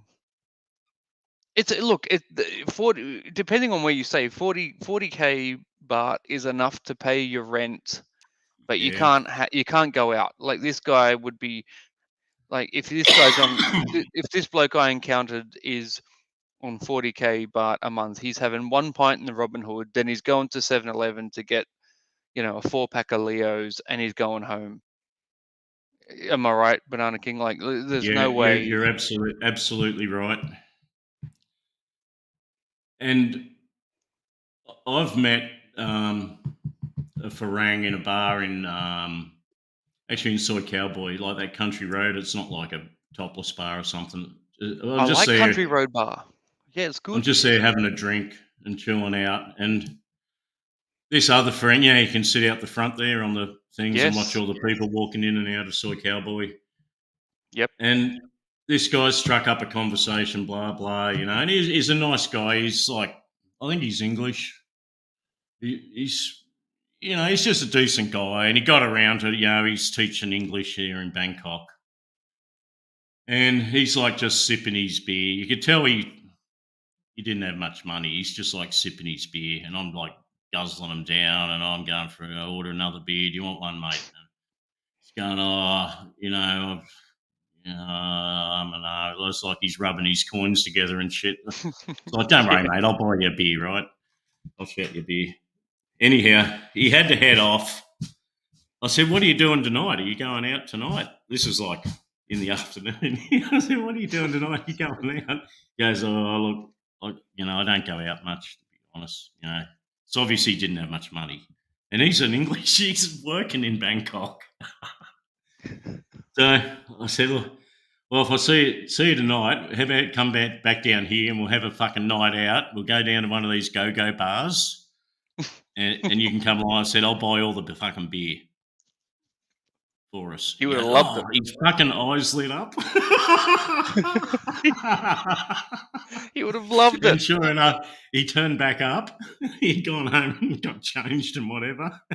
I bought him like 3 or 4 beers. I got smashed, but he didn't really drink a lot. But I paid for all the beers. I just felt But it, sorry for the cunt, you feel sorry for him. well, absolutely. And in Bangkok, I know it's a little bit different now, but 4 or 5 beers in Bangkok. Come on, man. That can be $20. Like Mohammed Wang, he knows teachers earning 140K a month. Yeah, but Mohammed Wang, absolutely. they'll be teaching in a university or something. They'll be like a professor or some fucking thing in a university. Or some ritzy international school, but you can definitely make it over there if you've got a teaching degree, and you've got a good track record. You can definitely make good money in Thailand. Fuck, as a teacher. But if you've got no, you might have a degree, but you've got no teaching experience, then yeah, you're doing 40K, 50K. You're teaching, Yeah. like you said, BK. You're teaching obnoxious little kids how to speak A lot of English. them just had like those ESL certificates. You could get one in a week of an online course. Exactly. Yeah. I don't know if you can still do that. I think you need a university degree of any sort, which is pretty dumb. Like, how does, say, having a university degree in mechanical engineering, how does that help you become an English teacher? I don't get that part of it, but apparently that's No, the rules. and it wouldn't. Exactly. It wouldn't. It wouldn't. If you've got a degree in fucking, you know, macroeconomics, and then you become an English teacher in Thailand, big fucking shit. You're gonna, But to your point and Muhammad's point, if you're at a fucking international school or a university, and you've got all this background behind you, then yes, you can make good coin. But Yep. if you're just one of these guys, like I've got a finance degree, I've got a business degree, economics degree. If I turned around tomorrow and I decide to go fucking teach in fucking Thailand, I'll be looking at 40K a month. It makes no Yeah, difference. 40K would be what an average nowadays would be, like an average starting type teacher's salary in Thailand, would it? I don't know. I'd say so. But Steve Perrin in the chat said, "Hello, Mr. Perrin." He says, "Without taking care of half of Thailand, I could easily live on 40,000 baht a month." There you go. See, it can be done. Yeah, fuck yeah. When I was in Thailand, I was having trouble spending like 10,000 baht a week. Okay, didn't have to pay rent. Like, we had our own house, had a car, had everything really. Oh, that's just like basically just shit that I want to buy or entertainment or shit to fix up something in the house. But I couldn't spend 10,000 a week. So Steve's exactly right. 40,000, yeah, easy. To me, I would, me personally, I would raise that to 60,000 because I'd want 20,000 for my rent. That's it. Yep. Yeah. So I want 20,000 for my rent. And you know what? If I'm going to find a place that's on 12 or 8 or 16 or whatever, that's fine. But I'd want to put aside 20 for my rent and then 40K for my living expenses. I reckon I could do okay. Yep. Mohammed Wang says it's the TEFL teachers are the ones that people think that are in government schools eating rice with kids at lunchtime. He's right. they're the ones, like you said, Banana King, they're the ones that are on that little fucking, teaching English as a foreign language Yeah. They class. did a 1 Yeah, week TEFL course. Yeah. that's right. They do the TEFL course, and then they go to Thailand, and they think they're going to live at large, and then they're down fucking. They're looking at where retired working for you has his fucking his lunch on a Saturday, looking for these 20 baht fucking Nampick or whatever it is that he has. That's the difference. And that was, well, recently, but like it's probably 15 years ago, they brought in that rule that just a TEFL certificate wasn't enough to officially teach English in Thailand schools. That's They right. wanted you to have a university degree of some sort to go with a TEFL. Banana King, I've got a mate of mine he's in Chiang Mai right now with a TEFL. He went in just before that happened, and he's teaching kids English. This bloke can barely speak English himself, and it's like fucking. It's like, what the hell are you doing teaching people how to speak fucking English? But he got in there, and he's not making much, but he's making enough for him to live in Chiang Mai and get by, But I think it's actually a good thing that they brought in that rule. I have not got a fucking clue how it works, Tim, but I've heard you could do it from Australia. You could do it anywhere. You can do it while you're living in Thailand on a computer, usually with Chinese people. You have like private English languages, like face to face, like a live stream with a student. Yes. And it could be anyone. It could be someone like working in a big company that wants better English, or it could be anything. But you can earn like literally as much as you'd get working in like a public school, 40 grand. 100%. 40,000 baht. 100%. I think you can. These online things. I reckon there would be money to be made there, as long as you're willing to put in the hours. And I don't think you need any qualification. Like they're going to interview you, obviously, and see how your language is. But if you're a good, clear English speaker, they're going to start giving you like customers to teach. Yes. Mohammed Wang, who said China made it illegal to teach their students online now. Wow, there you go. And that's interesting, Damn. Mohammed, because I read I can't remember the number, but it was massive. It was a massive number of of Chinese students that were learning English online, which I think is crazy that you're saying that, because I actually was thinking of tapping into it myself, because it was saying it was like in the millions of these Chinese students that were learning English online.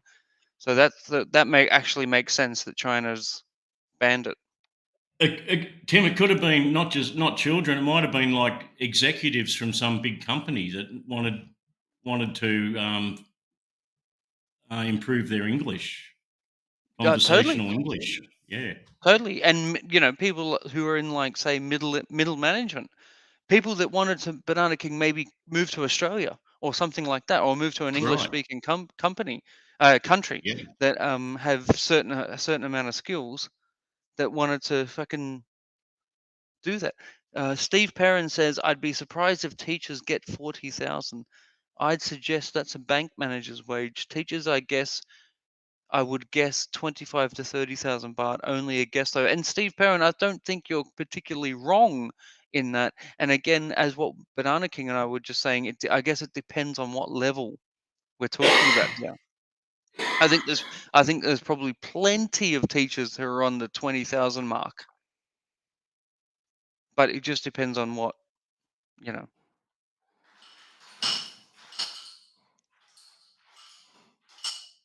I think it just depends on what level and what kind of education and schooling we're doing. Like Tim, that story I related about that teacher living in Thailand that I went out for a few drinks with.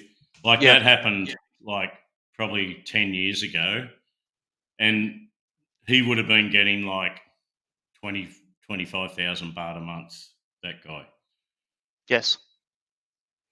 And that's like, definitely. but that's like 10 years ago, you know. Wages would have gone up, you'd think, a little bit. But it's interesting, Banana King. What do you think?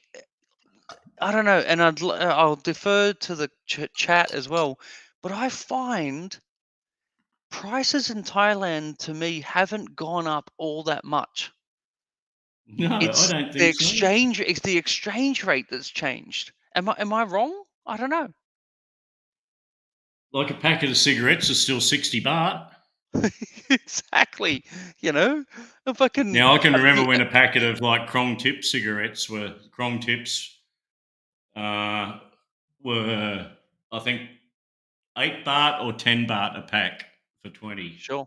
in a little Yeah. soft pack. But they were shit cigarettes, but that's all they had back then.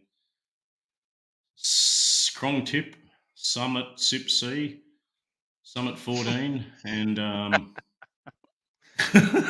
they were the main smokes. But I price everything around how much a fucking beer costs and a packet of cigarettes. You know, you can pretty much tell what the cost of living is in a country. Yes, I agree. Because like they're my main fucking expenses in life is cigarettes and fucking beer. Yep. And Banana King, I'll tell you, here in Sydney, you'll be hard pushed. Okay, we'll forget about happy hours and all that kind of stuff, but you'll be hard pushed to find a pint of beer under $15 Right. Aussie. Yep. But I tell you right now, I can still find an 80 baht beer in fucking Thailand. There's no doubt about that.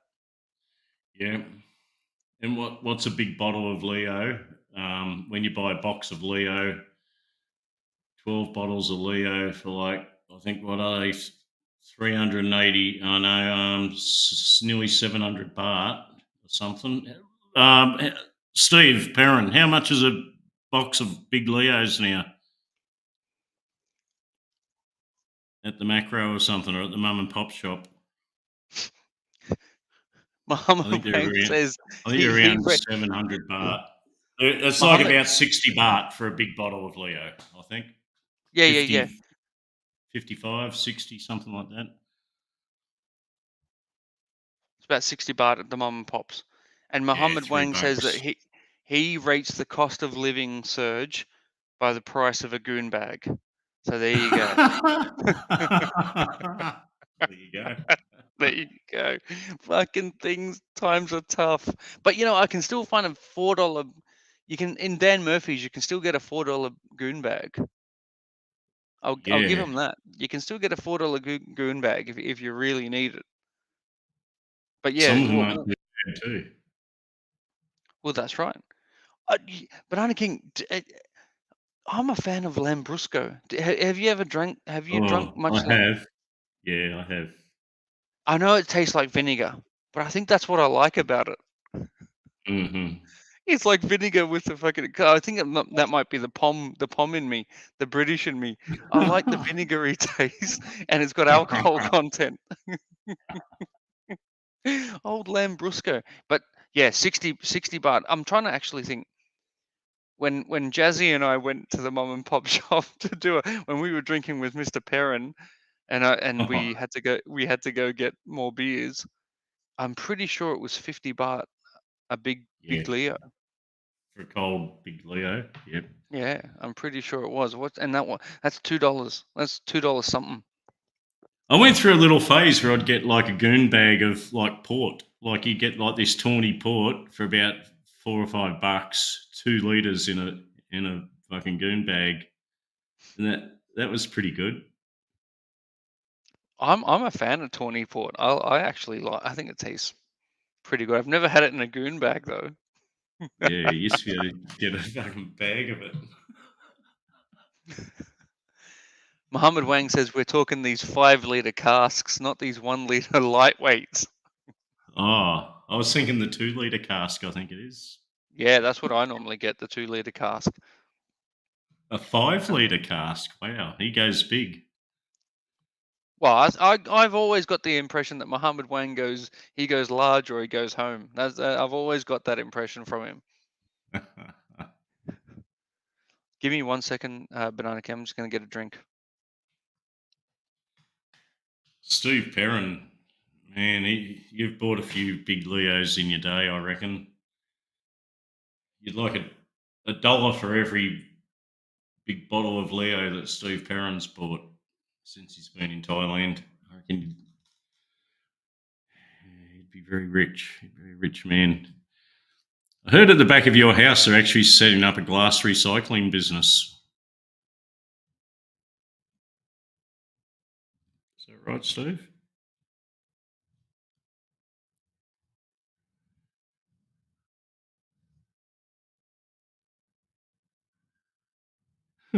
What's all that about? Stand your ground, fix bayonets. We might tolerate cowardice in the face of the enemy. I've missed something. What's that about?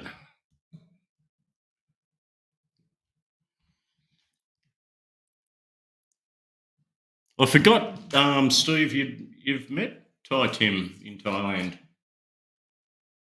and Jazzy. Wow. It's been sort of surprising the amount of meetups you guys have been having.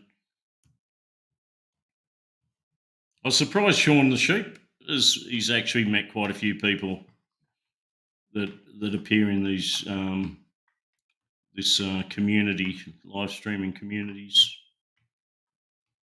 Jazzy's met a lot. Of course, Andy BKK's met a hell of a lot of people now.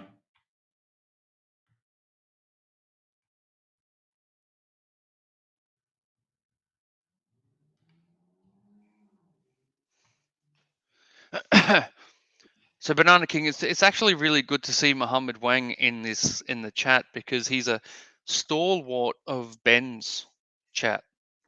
He is, and I appreciate him being here. He's written a book. He's written a book on Ben's life, and really? yeah, and I can't wait to read it. And I'm going to work with Mohammed on the biopic. We're gonna make a film. We're gonna make a film about Ben, and we just need to work out who's going to play certain characters. Well, maybe we can workshop that. I used to be pretty active on Ben's. I'd watch Ben and I'd make several or a lot of comments in the chat, but lately I just watch Ben. I don't make any comments. I do watch Ben a little bit. Like, I wouldn't say a lot, but probably an hour here and an hour there, a few hours a week. Oh yeah, me too. I mean, I pop in and out, as Mohammed would know. Mohammed says he's profiting from Ben's lifestyle. I'm thinking we'll get Ben Fraser to play Ben. Right. Now you might remember him. He was in recently. He was in that film The Whale. Is this like a screenplay? Sorry, Tim. Is this like a screenplay? Is it? Yeah. We're developing a screenplay. This is big news, Banana King. I'm looking for investors. We're looking. We're going straight to the top. This is no B grade shit. This is going to be on Ben Newton's life, and it's. Okay. You want an investor? I'll tell you straight up. Sausage Dog's your man. He will invest in that. SD. I'm sure SD would be down. I was thinking SD Loose Village Bound as my starting point of spruiking. I've got a PowerPoint presentation, and but Mohammed and I are still just working out the screenplay. It's still we're coming up with shit left, right, and center. Golgo has not Village Bound. Golgo has not bought the rights. Mohammed Wang wrote the book, and he and I are working on the screenplay, and Ben Fraser is going to work. Brendan Fraser is going to be the main character.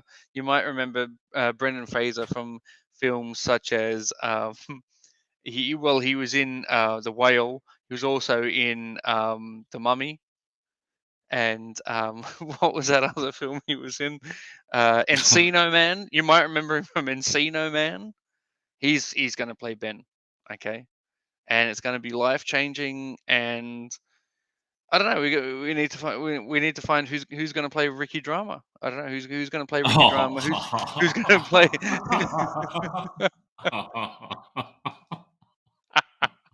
And who's going to play Trouthead? You're going to need a stuntman, right? To some of the more risky things that Ben does, you'll need a stuntman to do them. Of course. Like when he cuts himself, that's all going to be CGI. Exactly. Oh, CGI. Yeah. Yeah, CGI. that's all going to be. That's all going to be. That's all good. But Spoon says Bedazzled. Yes, Brendan Fraser was in Bedazzled. Now I'm thinking. I don't know. I'm thinking Jack Black for. I'm thinking Jack Black. See, I'm thinking big. I'm blue sky in this shit, Banana King. I'm thinking Jack Black for Ricky Drama, and we'll obviously he'll dye his hair blonde. That's what they do, these actors. And I don't know, maybe B Moron will be Vince Vaughn. That's what I'm thinking. I don't know. I'm happy to take advisement on this, but I think this could be fuck, man. The Thai genre. This film, Ben Newton. What could we call it? Man, it has to be like touching. It has to be this touching story. So what would you call it? The Ben Newton, The Life of, or something like that. I don't know. We got to come up with this. I'm going to leave you Village Bound says, I'm watching Shameless America on Netflix. Hey, listen, Spoon, if Chris Farley was alive, man, 100% he'd be Fazio. There's actually not a doubt in my mind that he'd be Fazio. The Ben Newton Chronicles. Muhammad Wang's, see, this is why Muhammad Wang's a fucking genius. He's got it already. I didn't want to say it, but that did come to mind. I thought, maybe the Ben Newton Chronicles. Yeah. Well, this it was right in front of me the whole time. Banana King. It was right. It was staring me in the face, and it took you and Muhammad to fucking what is it? Sleaze Life Asia. No, that's the documentary that comes afterward. That's the Village Bound. That's the Netflix doco that comes afterwards, where people expose Ben, and myself and Muhammad as the makers of the film, we just say, listen, that's not the Ben that we knew. The Ben we knew was the Ben Newton Chronicles. End of story. Okay, all right. We didn't get involved, during the pregnancy stage. That had nothing to do with us. Okay. What's Hagantis? You're going to need a stunt cock for the bedroom scenes. I wanted to suggest that he may have been a good idea today to have gone off and get a tetanus shot, like after what he did with that fucking skiv. What's it called? A sliv, or whatever he. I didn't see that. Oh. What did he? The thing they use in jails? It's like a little spike that you stab people with. My God. A skiv. Yeah, shiv. When he shivved himself. Yeah, okay, he had a shiv. He had fuck knows what it really was, but it was his shiv, right? He's showing how he was going to shiv one of the people that was playing up in the chat, but then he started doing it on himself, on his upper chest again. I saw that. And 3 or 4 decent welts with blood coming out of him. I thought, oh man, that fucking. Just saw it. Banana King, it transported me back to 2022, 2021, and I was just like, oh, with the knife. Yeah. I thought these days were behind us. He still has that scar on his shoulder. It's a nasty looking fucking scar. Well, this is why we have to make the film, because Al Pacino, he could play a cameo role. Who could Al Scarface. You know. who could Al Pacino be in this in the grand scheme of this? Oh, Who would he play? who's that Pacino. guy that he's always very aggressive with in the chat? Is it um, Steve? Steve with the three S's. Steve. He's always threatening to attack that guy. Steve Jones.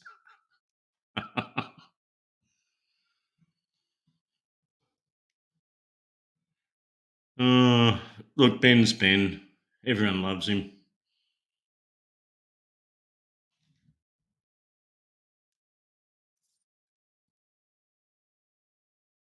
I kind of got the feeling the way he's been talking lately that he might be almost considering returning to Australia. I don't think he will, but he sort of alludes to it a little bit. It might be wearing him down.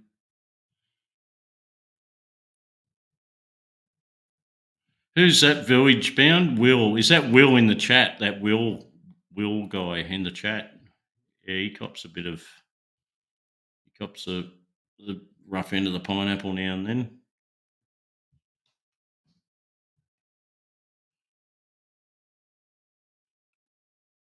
Oh, is that Beezy there? Is that what you're saying? Beezy's in the chat? I didn't see Beezy.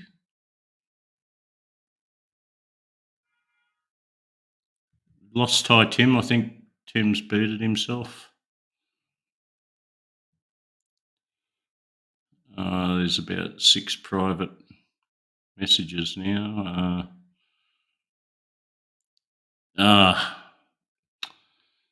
This is something I never read the messages. Like there's private messages from Zeeg earlier on, put me on the panel. Oh, fuck's sake. Yeah.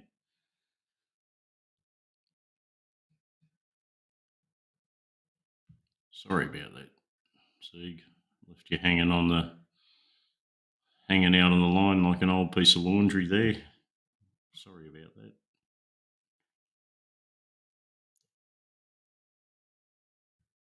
Oh, B, the hottie from the bar. Oh, the B. Yeah, B, yeah. B seems like a pretty decent lady.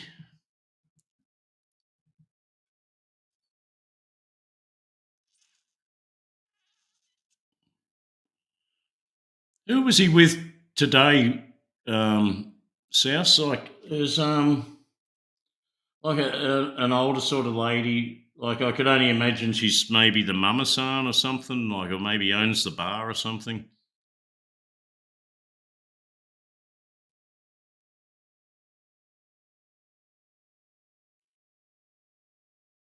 Have you've had a drink in all these bars before, Village Bound? Surely, like you probably know half of these places where Ben's streaming from, or not? No, you've been out with the kids. Yeah.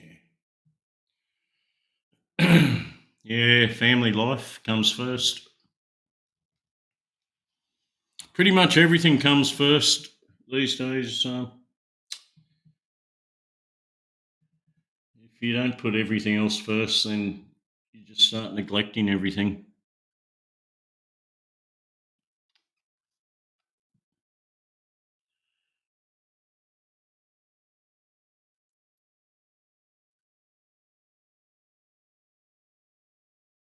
Ben wants to hit the link.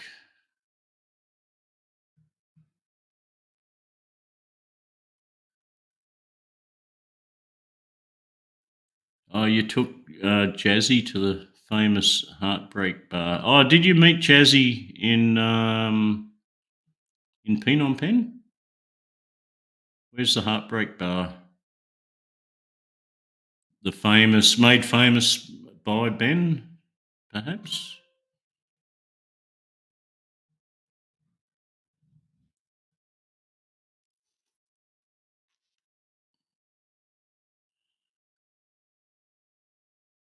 Ben's sort of alluded to the fact that it's become a little bit difficult. I think would be easier to say it's become difficult to live stream around Cambodia these days. Like there's a lot of, especially expats, that are quite negative on this live streaming experience. Easy on deck. Yep. Yeah. What's up, Easy?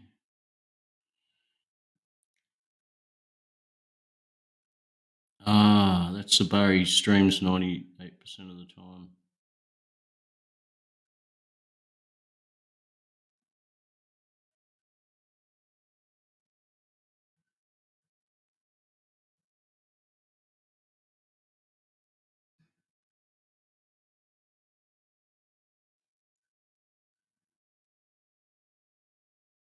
I wonder if Ben meets many people from the genre, like people like go to say Cambodia, and while they're there, I'll try and catch up with Ben, and just say good day or have a night out with him or something. I wonder if that ever happens.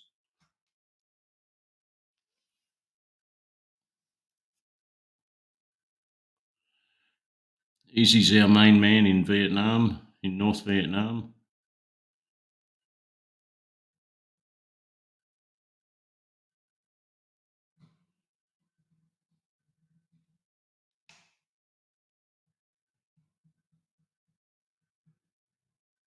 Yeah, expats don't want to be on camera. That's probably fair call.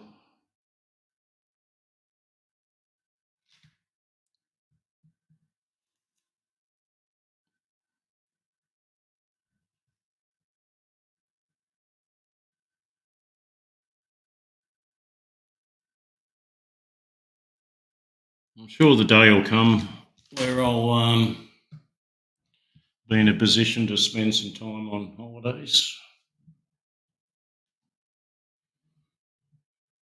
That day will come when the cat's passed away, I'd say.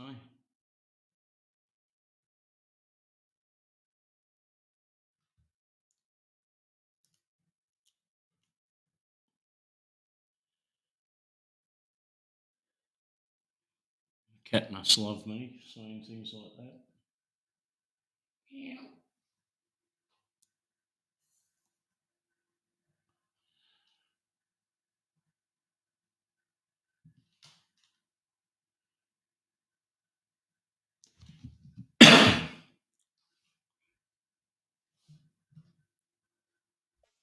The tall guy from Europe.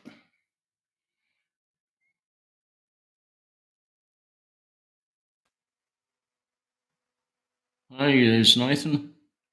Hey, how you going, Hey, man? Nathan. Yeah, all good. I'm pretty warm here. Ooh. Sitting here sweating.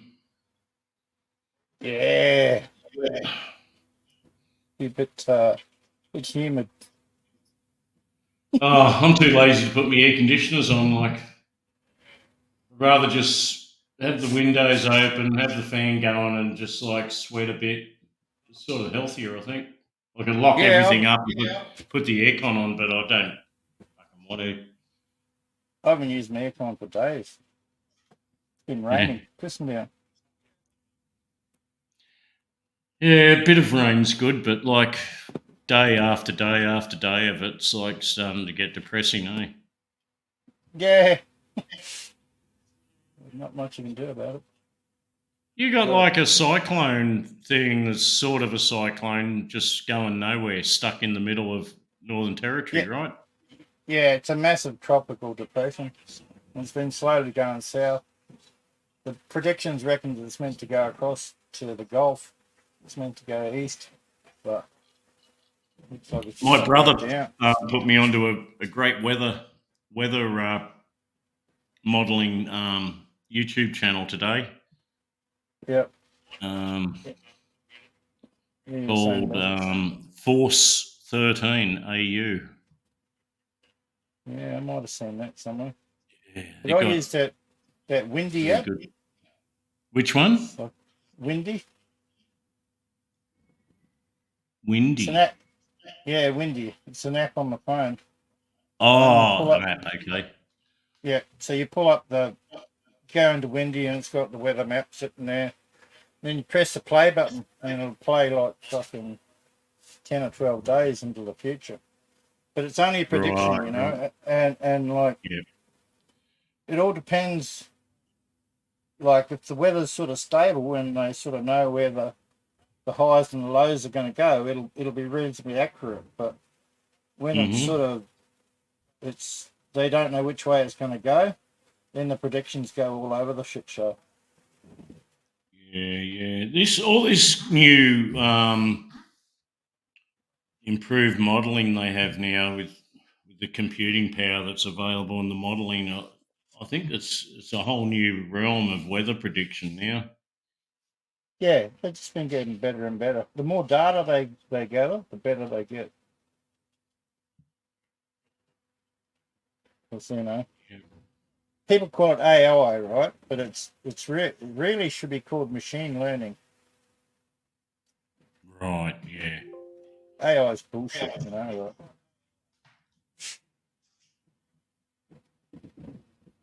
Yeah. In a way, it's artificial intelligence, I guess, but it's run into a program, right? The people have that's right. It's still just a program. It's still just programmed machine learning. for it. Yep. Gather this information, process it this way and that way, and spit out the results. Yeah. Yeah. It's like they've had But- models for the climate, you know, for a long, long time. And you know, the more data that they put into that equation, the better it becomes. It's a bit like have you ever heard of a guy in Hong Kong who made a fucking algorithm to bet on the horses? No. Oh, he fucking cleaned up, man. It took him a little while to get it together. But Yeah. they fucking cleaned up, man. It's just a matter of, it's a bit like the algorithms that basically run the stock market now. You know, like a lot of them trades are automatic, and it just varies in. Yeah. It just adds up all the variables, like. Mm-hmm. And Something like the racehorses racing should be very easy to. Well, they used to call it a system, right? But a computerized system, because everything's known. You know, they know. You know, all the form of the horses, the jockeys. You know, the distances, how it ran over the last 50 metres, the last 100 metres, the last 200 metres of a race, how it finishes, which barriers it likes. Man, they just know every fucking bit of detail, right? Whether it's wet or dry or fucking, all that goes into it. Yeah. I'm not surprised someone did develop a computer program to win money on horse racing. Oh yeah, they had a big, like there was a team of them. Like it was a big outfit. Does he YouTube them and doco on it? It's a fucking ripper, man. Total ripper. Reminds me like the old days, you know, before the really computers, the power of computers and programming. But like, you know, people were always coming up. Everyone knew someone's uncle or something who had a system. They used to call it a system, right? Yeah. But it's like scratched out on the back of a piece of paper with a pencil, you know? Yeah. Oh, except this was just elaborate. Like it was a massive fucking chunk of data, you know, crunching all the numbers. Yeah, and everything's a known facts. Yeah. Weather predicting was the same, you know, in the old days. It was just like a bunch of weathermen mulling over like those synoptic charts with where high and low pressures were and trying to predict where you know where it's going to be. Tomorrow was hard enough, let alone a week in advance. Yeah, No exactly. one had much faith in the weatherman back then, right? Oh, well, you still can't have faith in him. He's never ever going to be 100%. He can't be. It's the nature of weather.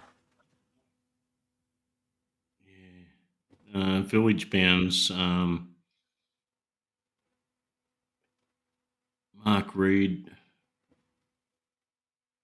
Oh, corruption in the horsing. Mohammed says, yeah. Well, there is rigging of. Yeah, there is. Oh, for sure. And they get caught out every now and then, don't they? You know, jockeys get banned, bookies get banned, trainers get banned. Uh, uh, I seen one of them little fucking horses that you put your kid on and put $1 in and the horse fucking, keeps the kid amused for a while. They called the Yeah. fucking thing fine cotton. I pissed myself, man. Oh, that was a ring-in, wasn't it? Wasn't it a substitution horse or something? Yeah. They fucking painted the fucking thing in the paint come off or some shit like that, wasn't it? And there's the one that used to have the battery. They had some like little zapper under the saddle with a battery or something. Oh, true. I didn't know about that one. That's nasty. Yeah. One of them used to have a fucking battery under his fucking saddle.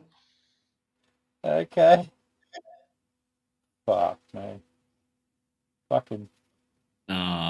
It's a rogue's game, eh? When there's money involved, people will fucking try and abuse it for sure. Yeah.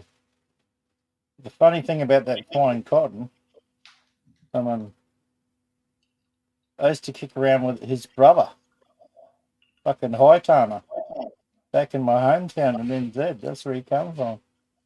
Oh, Hayden Haitana, was it? Yeah, I just forget the fucking That rings a his bell. first name. Haitana was But yeah, Hayden. he was the trainer, yeah, of that fine Yep. cotton. Yeah. Ah, he was just Kiwi then. Yeah, he was married. Yeah, the dogs. I think the dogs are pretty rigged up too. Yeah. The greyhound races. A lot of them. Yeah, you couldn't even Easy trust them come. things. You put monkeys on their backs, you wouldn't trust them. Easy Company needs one of those little zappers. You zap the missus when she's not behaving.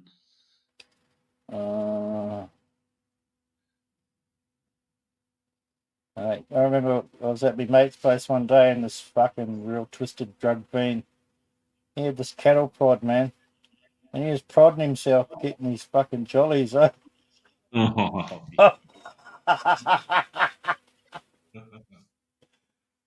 Oh, yeah. Fucking. Used to call him E.T. What part of his body was he using the cattle prod on? Oh, he's zapping his foot, eh? His foot. Yeah, he's getting a kick out of it. Ty Tim's internet's playing up. Yeah, okay. Oh, he must be. The weather must be coming in for him, eh? Something happened around here or not last week, about 4 days ago. Like the fucking power was off all morning. Yeah, we've Like- had a few power cuts. Well, it doesn't matter what you do. You can have backup power or whatever you want. You're fucked without electricity. With it now, everything's this NBN. Like bang, it's all out. Everything's gone. Yeah, well, when it shuts down the fucking actual NBN, then you're fucked. But I brought some of these fucking interrupted power supplies. Brought fucking 3 of them, $50 each, second hand. All I had to do was go and put a brand new fucking battery, which was in the Bunnings in there for like $40 a battery. So it cost me like $90 each. Mhm. So I Mhm. got 3 of these interrupted power supplies. What'll they That's like keep a computer running for an hour or something? Yeah, a couple of hours. Mm-hmm. I've got 3 of them. So yeah, power goes out. Right, I lose my fans, but I don't lose my internet. Yeah, you probably run a light bulb off one for quite a long time. Yeah. Oh. In an emergency, you know, like a cyclone or something. Yep. I nearly bought a backup generator when that cyclone was approaching that went up to Cairns.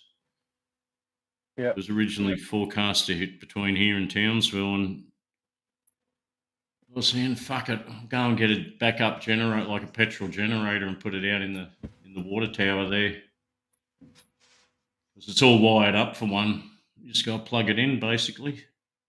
Yep. Let's go. Hit the changeover switch on the power board, and you wouldn't run air conditioners. Well, I don't really use air conditioners, but you'd probably, you'd run your lights, your fridge. What would you run with a 2,500 watt generator? Probably a fridge, some lights, Yeah. boil some water. Lights, fan. Oh, you might have trouble boiling water, eh? Yeah. But You wouldn't I'm boil gonna water do though. it. You get the gas stove out and boil water and cook on that. I brought one of those cheap Ryobi generators, 1200 watt one. And what my idea was instead of buying a fucking expensive inverter fucking generator, I just buy these fucking interrupted power supplies and plug it into the generator, because they fucking they work like they filter the power, but the power that comes out of the interrupted power supply is fucking perfect, you know. Very clean, yeah. Clean power comes out of them, so it was cheaper than buying a fucking inverter generator. Yeah. And not only that, when the generator runs out, fucking still got power for another 3 hours, 2 or 3 hours. Oh, that's what I noticed looking at the generators, like the petrol generators they sell now. Most of them have inverters in them. Like the actual generator doesn't put out like 240 volts like they used to. It puts out whatever, and then an inverter converts it to like 240 power. Yeah, so that's got clean power, and it's for them running computers and shit like that. Yeah. So I just did it differently.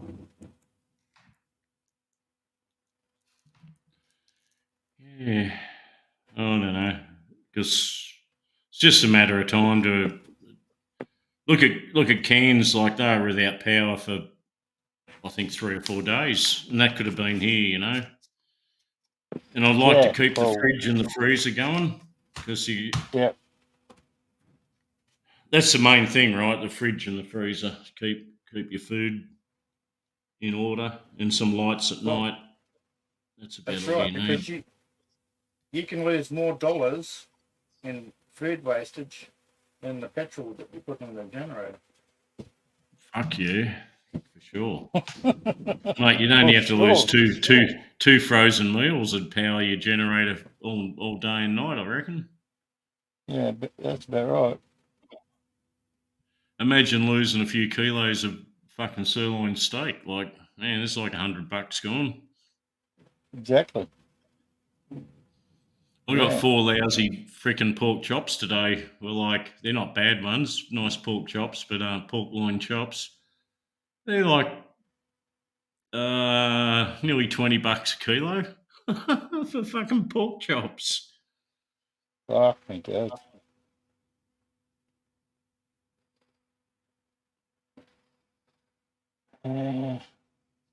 Poor old farmers. I'll just go to the pub every day. I'll go to the pub every day to eat then, I guess.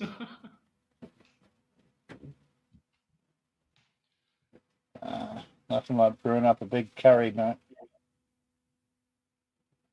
Yeah.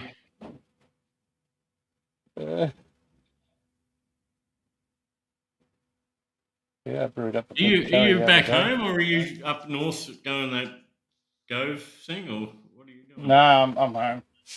No, we won't be doing any earthworks for a while yet, mate. You're like stuck with the wet season now. Yeah. We thought it was gonna be nothing the wet season, but man, it come in with a vengeance. Yeah, it's a late one, I think.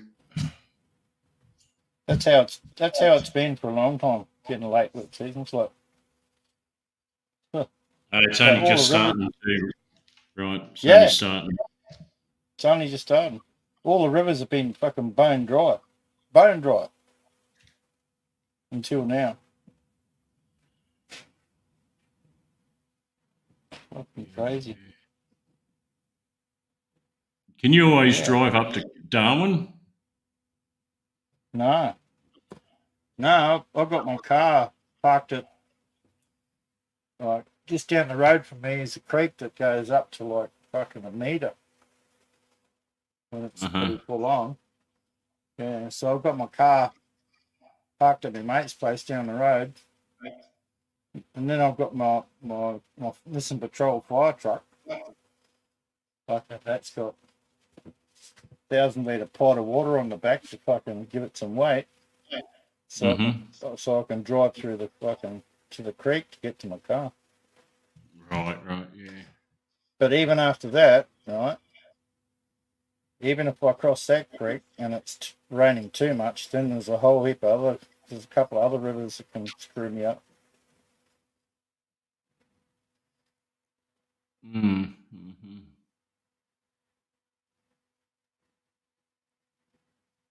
Yeah. I've got no interest in climate change, but do you think the weather's getting a bit weirder as the years go on? Oh, it's definitely changing. And yeah, you know that fucking Tonga eruption that's still affecting us. That is still affecting us to this day. There's a whole heap of extra moisture in the atmosphere, which like and water is a massive greenhouse gas, right? So we're actually getting hotter from that fucking eruption a couple of years ago. Yeah, water vapor. Yeah. Yeah, the water vapor that's up there in the stratosphere is fucking is acting like a fucking massive greenhouse gas, and yeah, it's heated to join up. That's why the sea surface is down. That was like fucking massive. It blasted seawater like Fuck yeah. mega amounts, like 70 or 80,000 feet into the atmosphere. And once the shit gets up above, like this, above the stratosphere, it doesn't come back down easily. It can take fucking years for it to come back down. Exactly. Yeah. Hey, there's a channel called Oz Geographics, right? And they did this. He's done this thing on this asteroid that hit fucking in the Indian Ocean about 5,000 years ago, right? Oh yeah, I think I've been watching this. Yeah, man. And the debris that got washed up, that's what Perth's built on. I've seen this. I've watched it twice actually.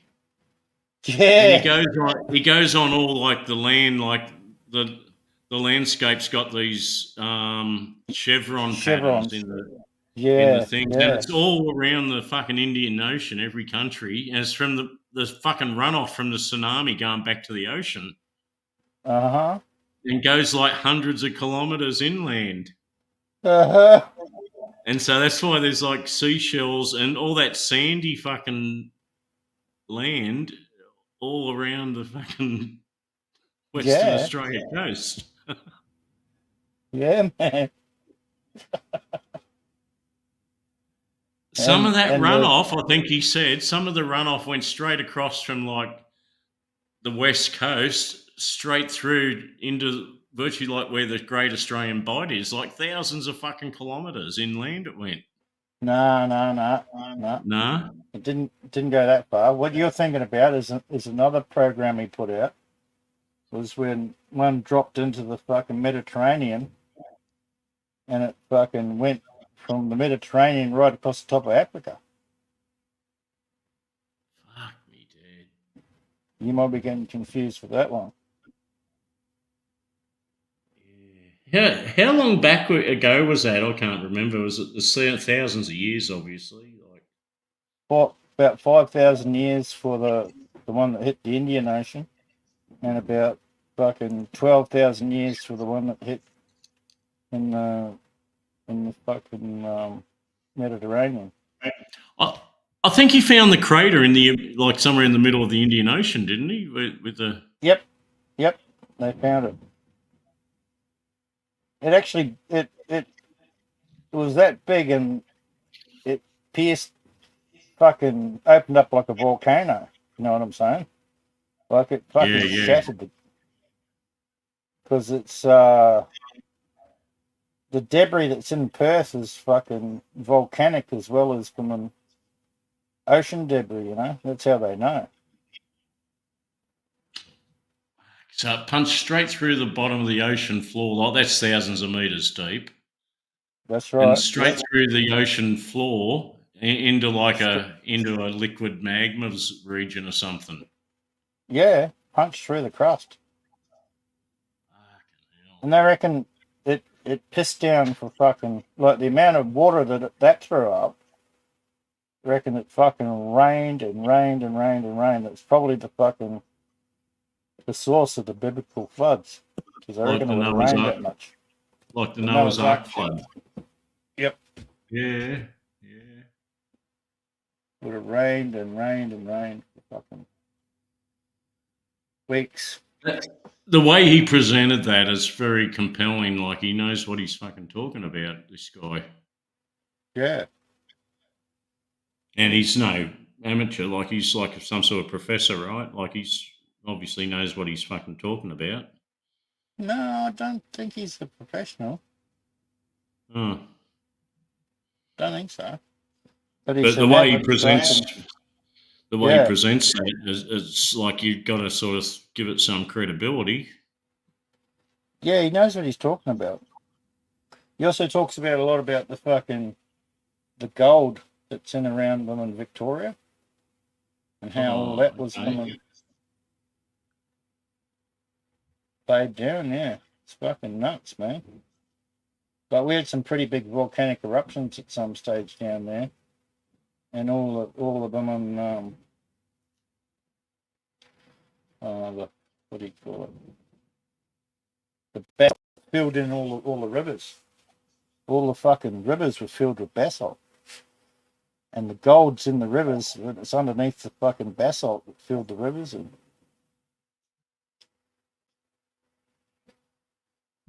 Yeah. There's some freaking gold around that Tennant Creek area. Oh, yeah. Gold and copper. But further over, though, in the granites, that's where it is. That's where it's at.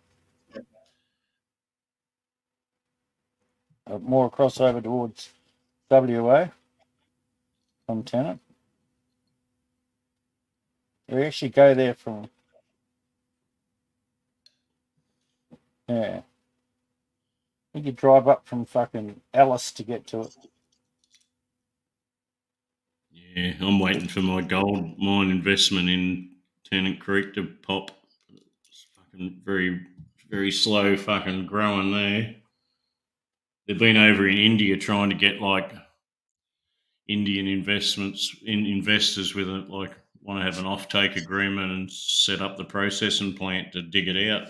But no one's showing much interest. So they already know it's there, right? No. Oh yeah, they've done all the drilling and everything. They've done the feasibility study, the environmental approvals. The Northern Territory government's behind it all.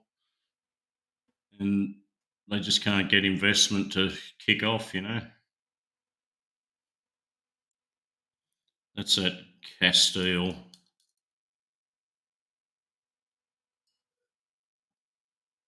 Yeah, there's been a few guidelines around Tenant in the past. Trouble with these companies, you can get to the point if they don't, investment isn't forthcoming, well, then they can go bust.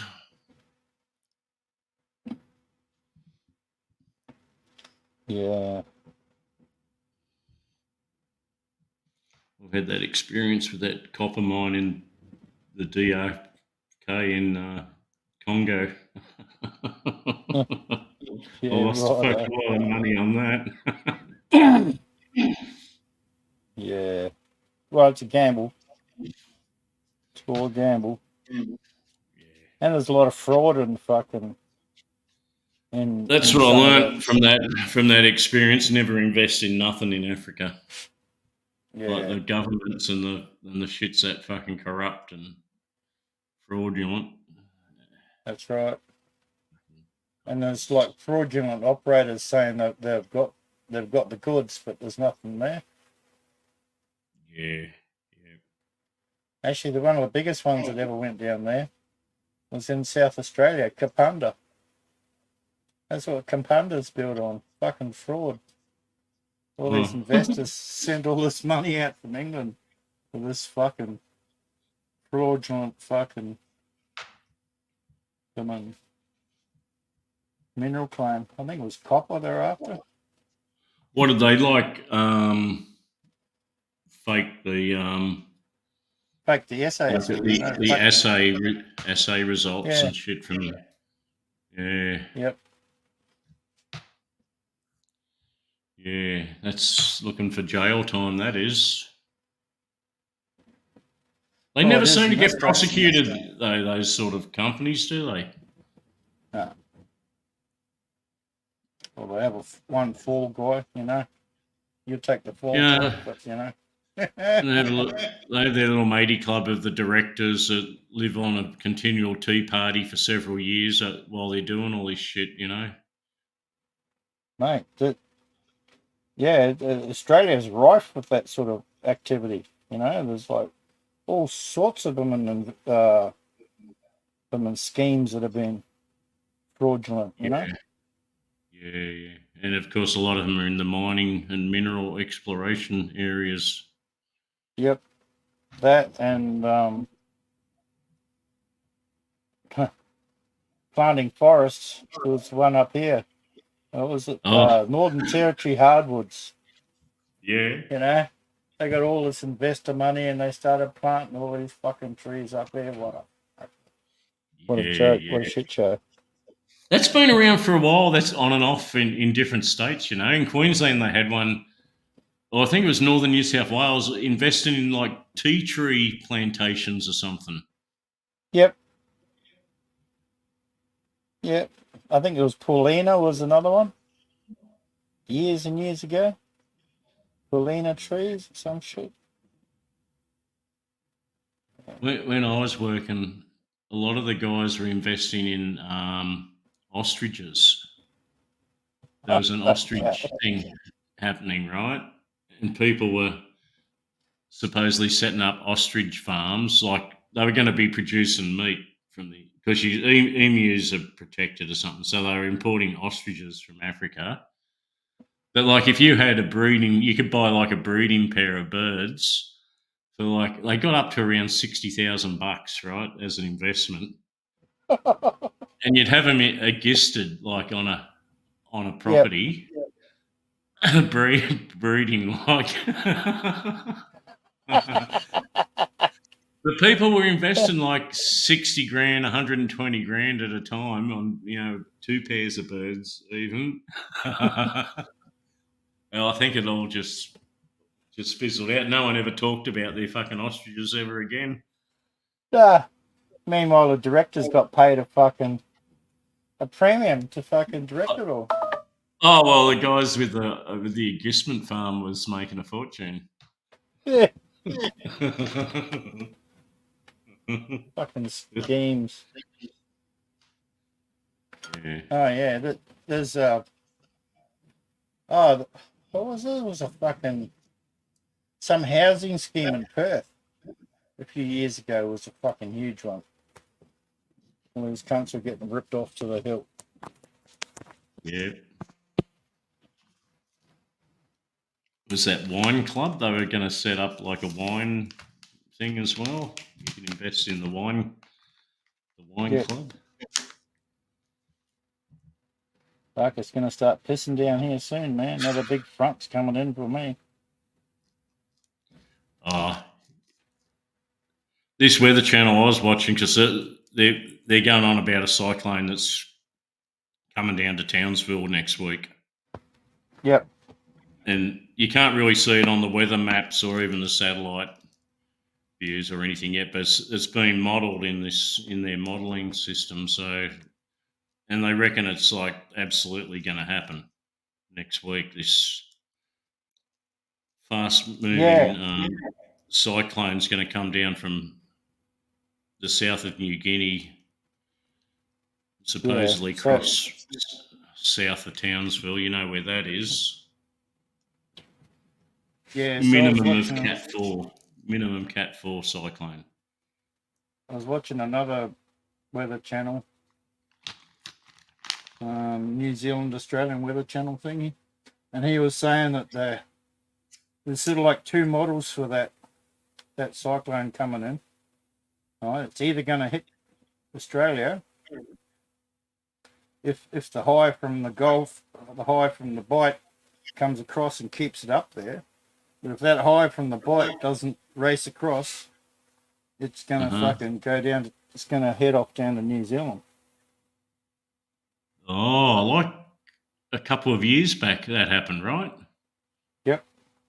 That cyclone, it just went straight down off the coast, down past Brisbane, headed straight over to New Zealand. Yep, and give them curry, yeah. Yeah.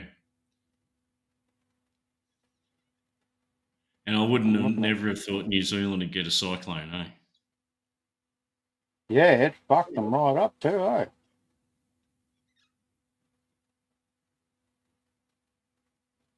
Yeah. It was bad. I'm looking at Windy now. It's going through the prediction. It's starting to spin up on the Saturday of the 20th out there, they reckon. Is this the one? It's like a depression now. U4, they call it U4 or something. UO4. Don't know. Well, they haven't given it any name. It hasn't got a proper name yet. But yeah, the 20th. That's when it starts to spin up. It's just be a more work to do, Nathan. Yeah, it doesn't. Just give me more shit to do. Doesn't really spin up properly until the 24th, according to this. But according to this, that's Wednesday next week, right? Yep. Yeah, that's the model that I've been watching too. It's funny, another one of the models they use in the Australian weather comes from America. Like there's some big weather modelling thing in America, and they model the weather that's going to be happening in Australian area as well. Funny enough. Yeah, I don't know why they do that, but they do. There's a whole bunch of them, eh?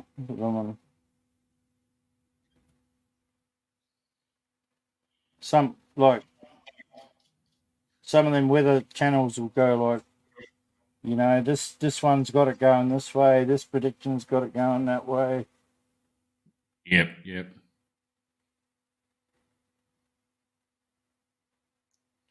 Well, that could fuck up Australia, eh?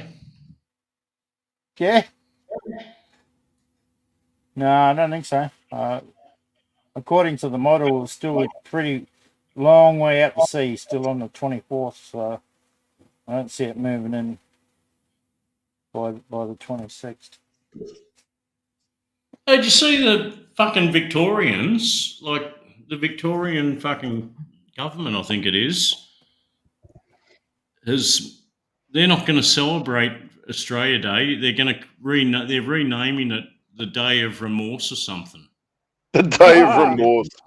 Oh yeah, they're so remorseful for having a whole new country to found and fucking building hospitals and schools and running water and electricity. Yeah, I'm so remorseful. Fair dinkum. It was on like one of them, like Sky News or something. They're always picking up on this shit. God. It started with like the Melbourne Council, like the head of the council. Now it's spread into the government. Oh, of course it did. Some Marxist zealot on the leadership of the council.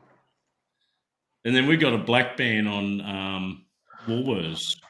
Because Woolworths has refused to sell like Australia Day memorabilia or whatever you call, all the little knickknacks, the flags, the fucking cups, the t-shirts, and all the shit for Australia Day. Yeah. So Yeah. They're calling for a black ban on patronising Woolworths supermarkets. Well, did you see people started bashing up stores already in Brisbane? Did you see that? What? No. Yeah, it happened yesterday. One dude was fucking throwing bricks through windows. Another one nearly firebombed one. Yeah, all these reprisals. People who are already shitty with them because they're ripping everyone off blind with the food prices. Yep, and then they go and do that left-wing shit. Like they're paying farmers like 50 cents for a fucking kilo of tomatoes and selling them for $8.99. Oh, mate, they do that shit all. Yeah, Woolies and Coles are nearly going bust in WA because in Perth especially, they've got Aldi's come in, and then there's the Asian supermarket chain NP. They've got like 9 supermarkets now, and then the dude that got ripped off by the potato board started his own supermarket chain, and they've got like 9 locations now, and they're all like massive stores. They're not little shops; they're freaking huge. And they get all the produce directly off the local farmers, and the local farmers are all getting out of their contracts with the main suppliers that they used to have to deal with. They're shooting them in the arse, man.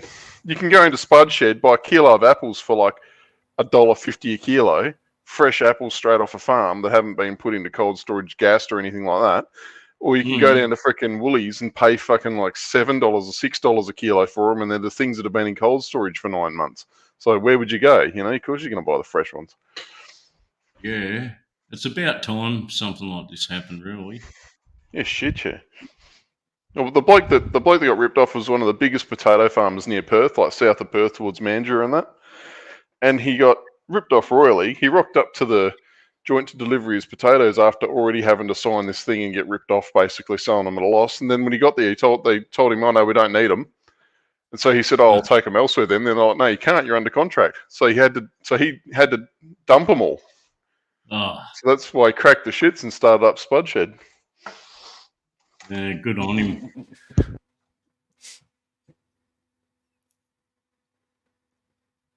Yeah, no, he shafted them back hard, and he started a liquor store too, Adrian, where you could go in and buy like all your Chang and all the Asian beers and that for like single cans were like $1 a can when it opened, and then you could buy a carton for 30 cans of like there's like $22 or $18 or whatever, Oh, it was kick-ass. It was freaking awesome. It's got a bit dearer now because the taxes and shit's gone up, but still awesome. But yeah, no, power to them. More people should be doing it. I've got my T-shirt ready for Australia Day. It's got the flag on it, and in big print it's got Australia. If you don't love it, fuck off. That's what I'm wearing.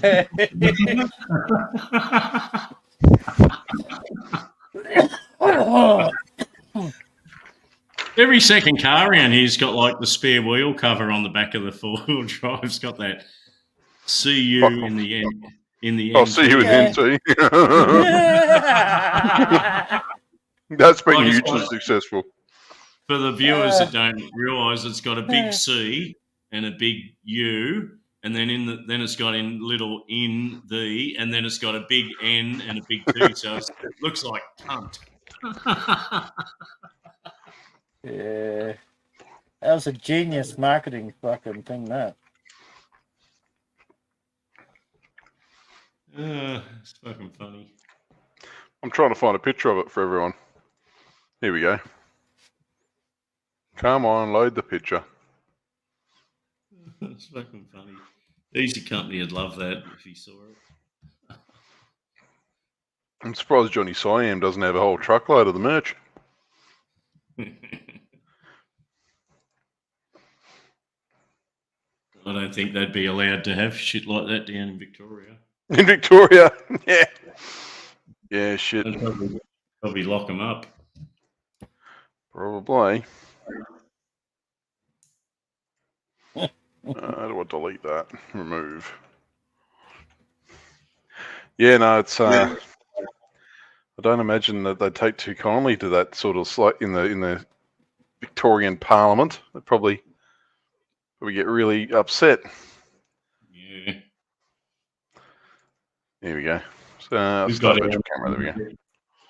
our new nugget. Our palace skank, the Premier of Queensland, resigned last month, and Yeah, the right. new guy, the deputy's taken over. He's a real fuckwit, and he's, what happened with the vote, the no vote for the voice was like. Yep. Queensland was the biggest no vote in Australia. It was like something like nearly 80% voted no Yeah. in Queensland. Well, this fuckwit, like the new Premier of Queensland, he's gone out on his own now, and he's going to form with the Queensland government individual treaties with every group of every mob of Aboriginals want to have a treaty with the government. Yeah. That wouldn't be constitutional because states can't sign treaties. That's right, Teague. That's exactly right. Only the federal government can sign a treaty. It's like a treaty's between two nations, like sovereign nations or something. Correct. Not a fucking state government. These state governments, fuck, man. Either they got to go or the federal government's got to go. Well, it's every time Labor's in. All this power trip shit happens every time Labor's in a government. I haven't seen Liberals done power trippy shit, but it's on a federal level. This power trippy shit that keeps happening with Labor, Victoria, WA, Queensland, I mean, it's fucking just non-stop. When's the last time you saw Queensland Liberal Party do this, or Queensland Nationals, or, you don't. You'd never. I don't like Liberal that much either, but it's just, they just don't do it. Catter fucking shoot the cunts. I think they'll get the message at the next election. Really. Catter will shoot them. Yeah. You fucking will. wish. Have you been watching that Pauline Hanson's cartoons? Yeah. No. her and Catter, mate. They're fucking classic. Good old Pauline Pants Down. Yeah. I got a newsletter from Pauline Hanson the other day. They've brought out all this merch that you can buy for Australia Day, and some of it's pretty fucking outrageous. Some of their merch. Oh. I'm googling it right now. What do they got? Let's see. Australia Day, One Nation merchandise. Australia Day merch. Oh, geez, what are we going to find here? They got everything from t-shirts to coffee Oh, cups. That one was pretty. That one was pretty tame. Oh, the t-shirts are. Yeah. I thought some of the other stuff's a bit. Well, what's the other stuff? Dildos and vibrators or something? What? No. Stickers? Let me open it. Stickers, maybe. Let So, Flick the United Nations looks like something else. I see what you mean. yeah, they're under the United Nations. Yeah, you found it. Yeah. It's just I've got to save it to do that. Hang on a second. They got a point, like why the hell we got anything to do with that United Nations or Well, what is anyone anymore? It's there's no Nazis anymore. yeah. Half the people, half the countries in the United Nations are the problem these days. Oh, come on, OBS, you're doing this to me for. There we go. Flick, yeah, flick. It's a bit like the CU in the NT wheel cover on fuck the United Nations. Flick. Yeah, that's a good one. I like that one. These ones are even fucking better. Oh, jeez, I don't even know if I should put these ones up. These are gold. This is pure gold. This is fucking gold. You found what I'm talking about. Oh, jeez. Well, yeah, fucking unreal. This is Lydia Thorpe, the Aboriginal educator.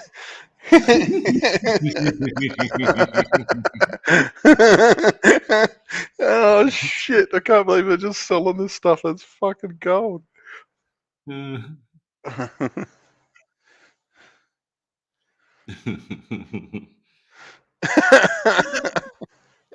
all hate Lydia Thorpe. Oh mate, she's nuts. That Lydia Thorpe. You should see those fucking cartoons that fucking. Oh, I've seen some of them. Made. How funny mate. is it how she dresses up fucking what's his name from the Nationals? He puts a fucking tomato on his head. What's his name? Oh, Beat Rooter. Yeah. She's a nutter from Tasmania, isn't she, Lydia Thorpe? Oh god, I don't know, but whoever it is, they should take her back. Yeah, I think she hails from Tasmania. Don't welcome me to my own country, damn straight. Exactly, yeah. You know, this fucking welcome to country smoking ceremonies they do. You know, there's tribes around here where smoking ceremonies are for cursing people. They're not for fucking welcoming anyone. they're fucking terrible. Like these pricks around here, like the Aboriginal tribes around here are like, why the hell would you want a smoke ceremony for what? That's not what you want. You don't want that. That's not good. Like, government's retarded. But why are they demanding at all these big events that, can everyone please stand up and for the welcome to the ceremony? Fucking man, fuck that shit off. Like it's everyone's fucking land. It's everyone's fucking land. It's Jesus. Oh mate, this stuff's getting worse. Look at old Elbow Sleazy now. I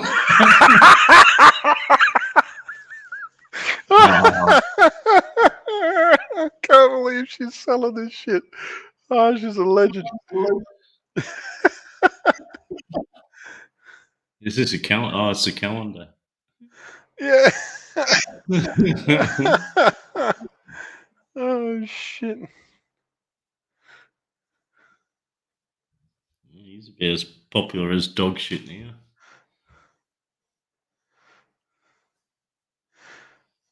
Oh jeez.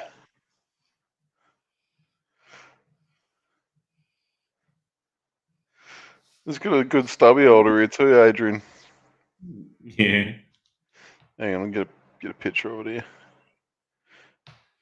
Shit, this is so funny.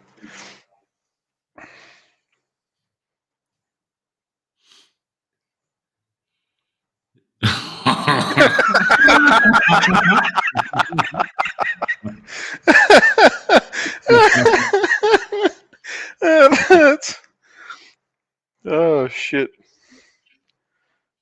This stuff's out of control, isn't it? Yeah.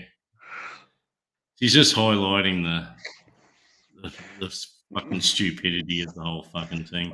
I found what should be the next Labor Party's next campaign video. Anyway.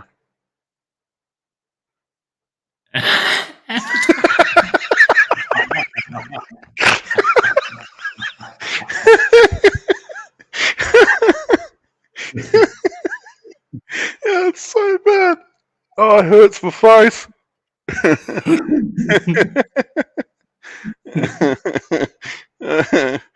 Oh shit.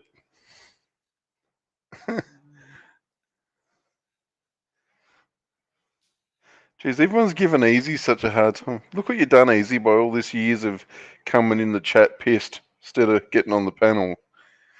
Now everyone's gonna take it every chance they can to have a stab. Ah, jeez. I got a couple more of them, Adrian. I'll show them just because why not? What are you thinking of that one? Hang on, I've lost. Oh, here we go.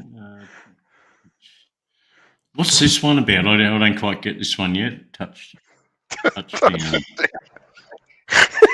Oh, I know. Nathan laughing ages before.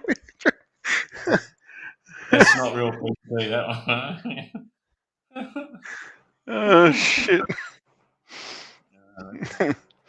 There's a couple more. Hang on. This is an uplifting one, okay? I don't like getting down on these people with disabilities. One last one, and then we're done.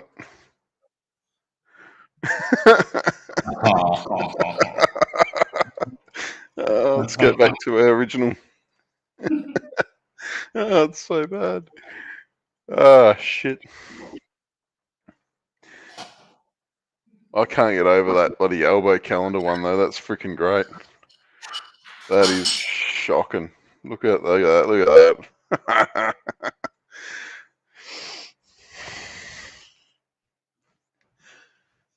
Elbow. Yeah, fucking sick elbow wood.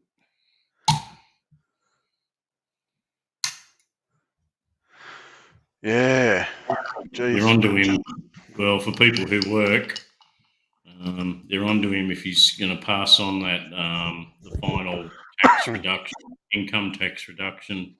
Right. It's supposed to be coming in June. They're not sure that he is. He won't commit to it. Labor's never reduced a tax in all their time, ever. It was left over from the No, Liberal but I mean, Party. like every time they've promised to reduce one, they never do it. Like they promised to reduce a tax because remember when Howard was going to take away personal income tax and leave the GST and company tax, Right. and then yep. everyone will pay their share by the things they buy and use, right? You know that whole bullshit thing. And then, hey presto, next thing you know, we're still paying 33% plus income tax on top of paying GST on everything else afterwards. Well, fucking what's his name? Beasley at the time was carrying on. Oh, we'll get rid of the income tax, or we'll get rid of the GST. One of the two. We can do either one. It's easy. Blah blah blah. And then, Howard gets out. Rudd gets in. Rudd's asked on. I can't remember what the show was. No, him and Wayne Swan were asked on something on Channel 7 because Dick Smith and that were there. And he gets asked, so you made mention during your campaign that you were going to follow through on Beasley's promise, to give tax relief because of the doubling up with the tax of the GST, and he just acted like he'd never heard of it before. Yet he was in the Labor Party when Beasley was fucking saying all that shit. So Dick Smith's got the roaring shits. Like he's saying this artificial intelligence, where they copy your fucking face and all the deep fake stuff and all that. Yeah, they've been using his voice and image to support certain things. It's not even him. Like it's just a computer generated him saying it, and they're doing it to other people as well. They're already doing this shit to other people too. Oh, no doubt. Yeah. And I don't know why they don't like prosecute that shit like with fraud or something. Yeah, I'm not Apparently, sure.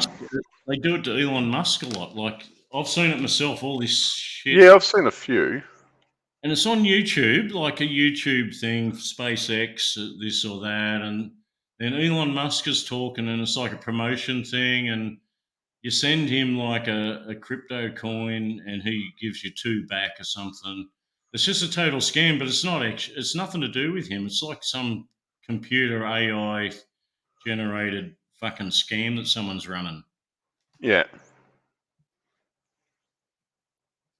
But man, it's pretty good. Like you see it, he's standing there like doing a presentation and explaining and talking it. It's like it looks like him and it sounds like him. I can see how people get fucking tricked into it. Yes. Yeah.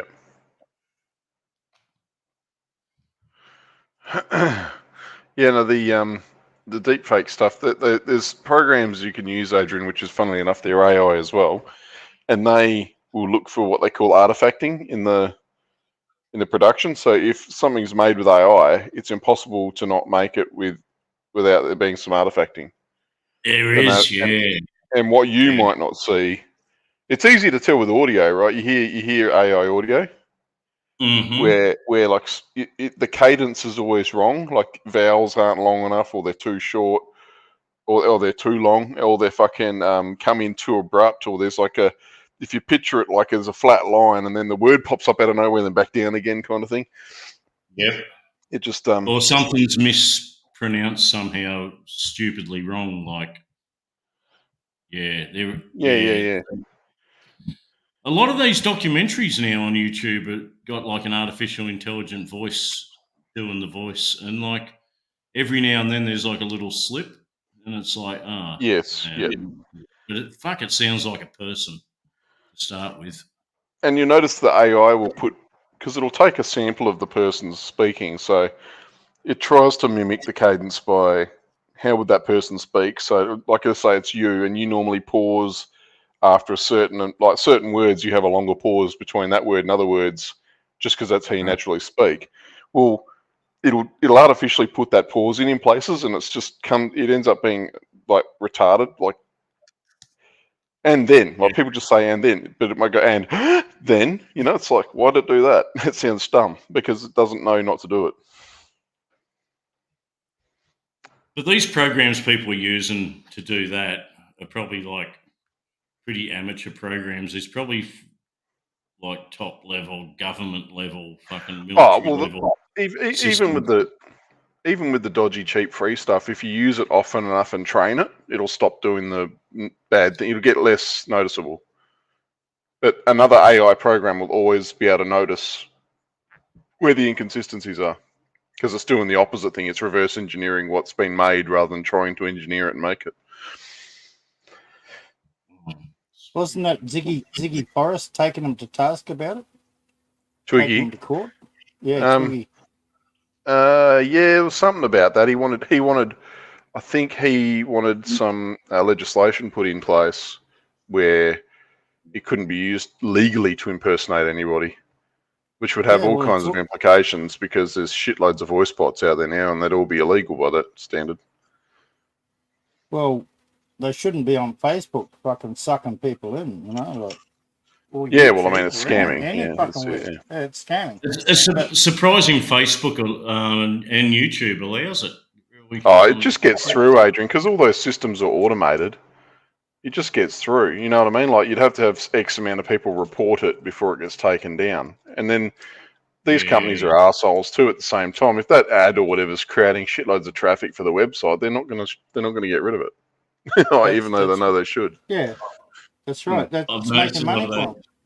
Channels have huge amounts of like views and subscriber bases and shit too. Yeah. What were they doing? Something to Twiggy Forrest, were they? Like impersonating him with. Keep faking him and getting him to advertise all sorts of crap. Same as fucking Dick Smith. Yeah, that's what they're doing with Dick Smith. He got the shits with it. Yeah. Like they had him endorsing all sorts of fucking stupid shit. Yeah, well, see, people trusted Dick Smith because for the most time he's been on the people's part. You know, like he's stood up for the little man because that's where he came from. But you know, it's like, yeah. So they're going to use people like that, and people trust Elon Musk. You know, people trust all kinds of celebrities and other personalities, and so they'll use them. They're not going to use.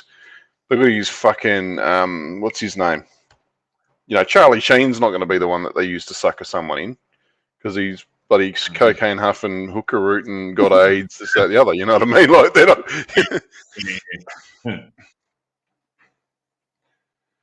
Yeah. But how can they keep running exactly the same scam ads and not be fucking kicked off the platform?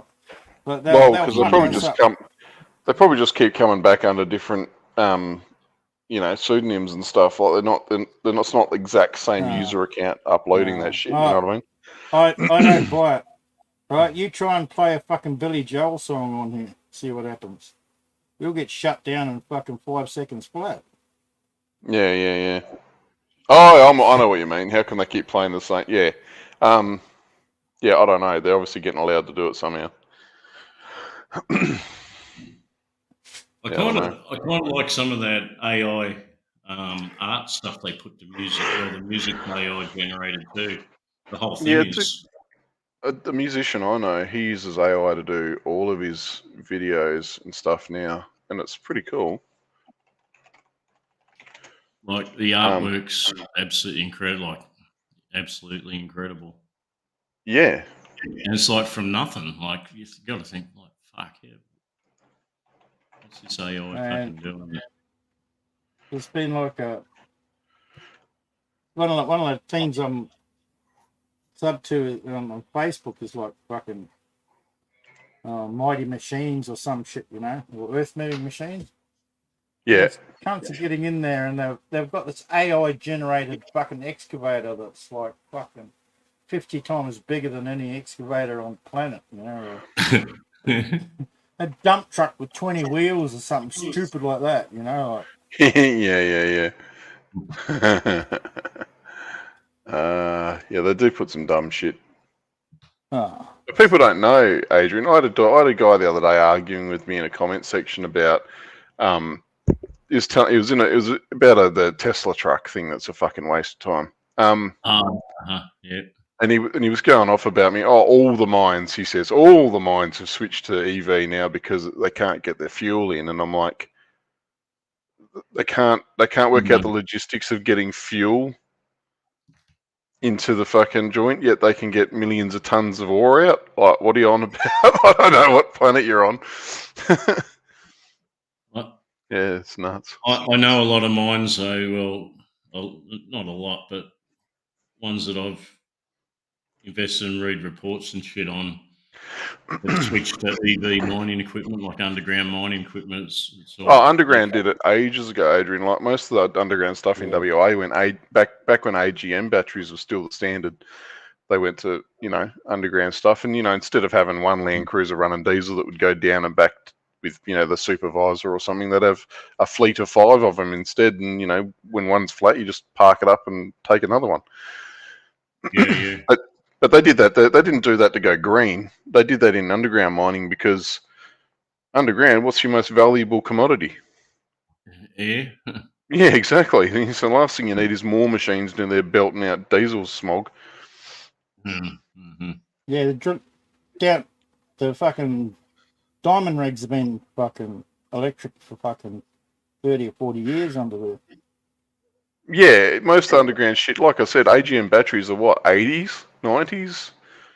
They've been running electric shit for ages. And then, yeah, but I mean, everything above ground that charges them is all diesel. Yeah, but they just run a power line to a lot of the static equipment down there. Yes, correct, yeah. And, you know, but this dude was trying to say, oh, they've all got big solar farms. And I'm like, no, they don't.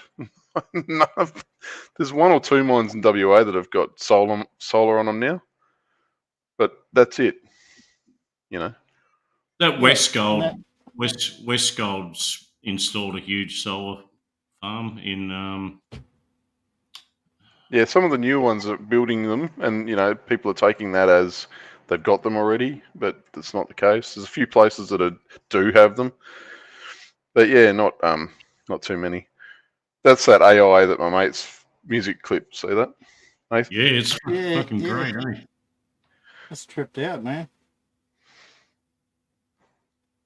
Like it's So he- total fantastical, but like unrealistical. But like yeah. compared to CGI, like traditional CGI they have in movies, it's fucking a zillion times better.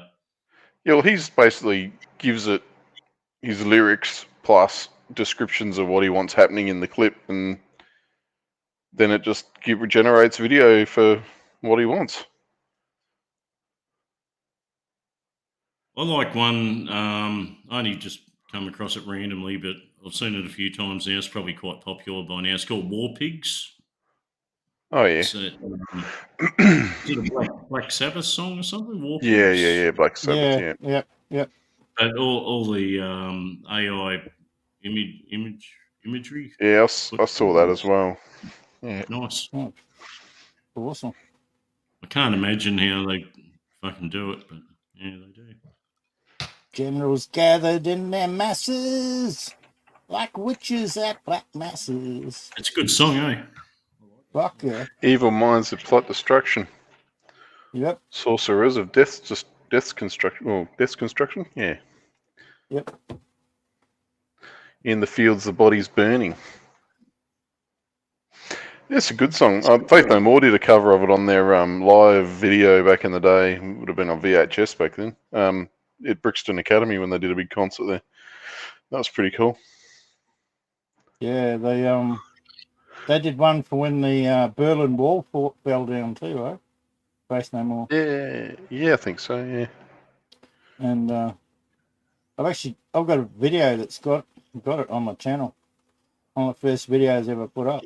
And it was like, I brought this fucking cheap ass radio from the fucking Philippines, right? Yeah. $30 or $40 radio. And mate, it had fucking everything. It had a little battery inside of it. It had a fucking solar panel that went with it and everything. Mhm. And I'm off my chops there one night in my bus. And I've got this kid's toy, and it's a ladybug taped to the ceiling, fucking beaming these fucking different coloured lights down. Yeah, right. I'm taking a video of the radio playing that song.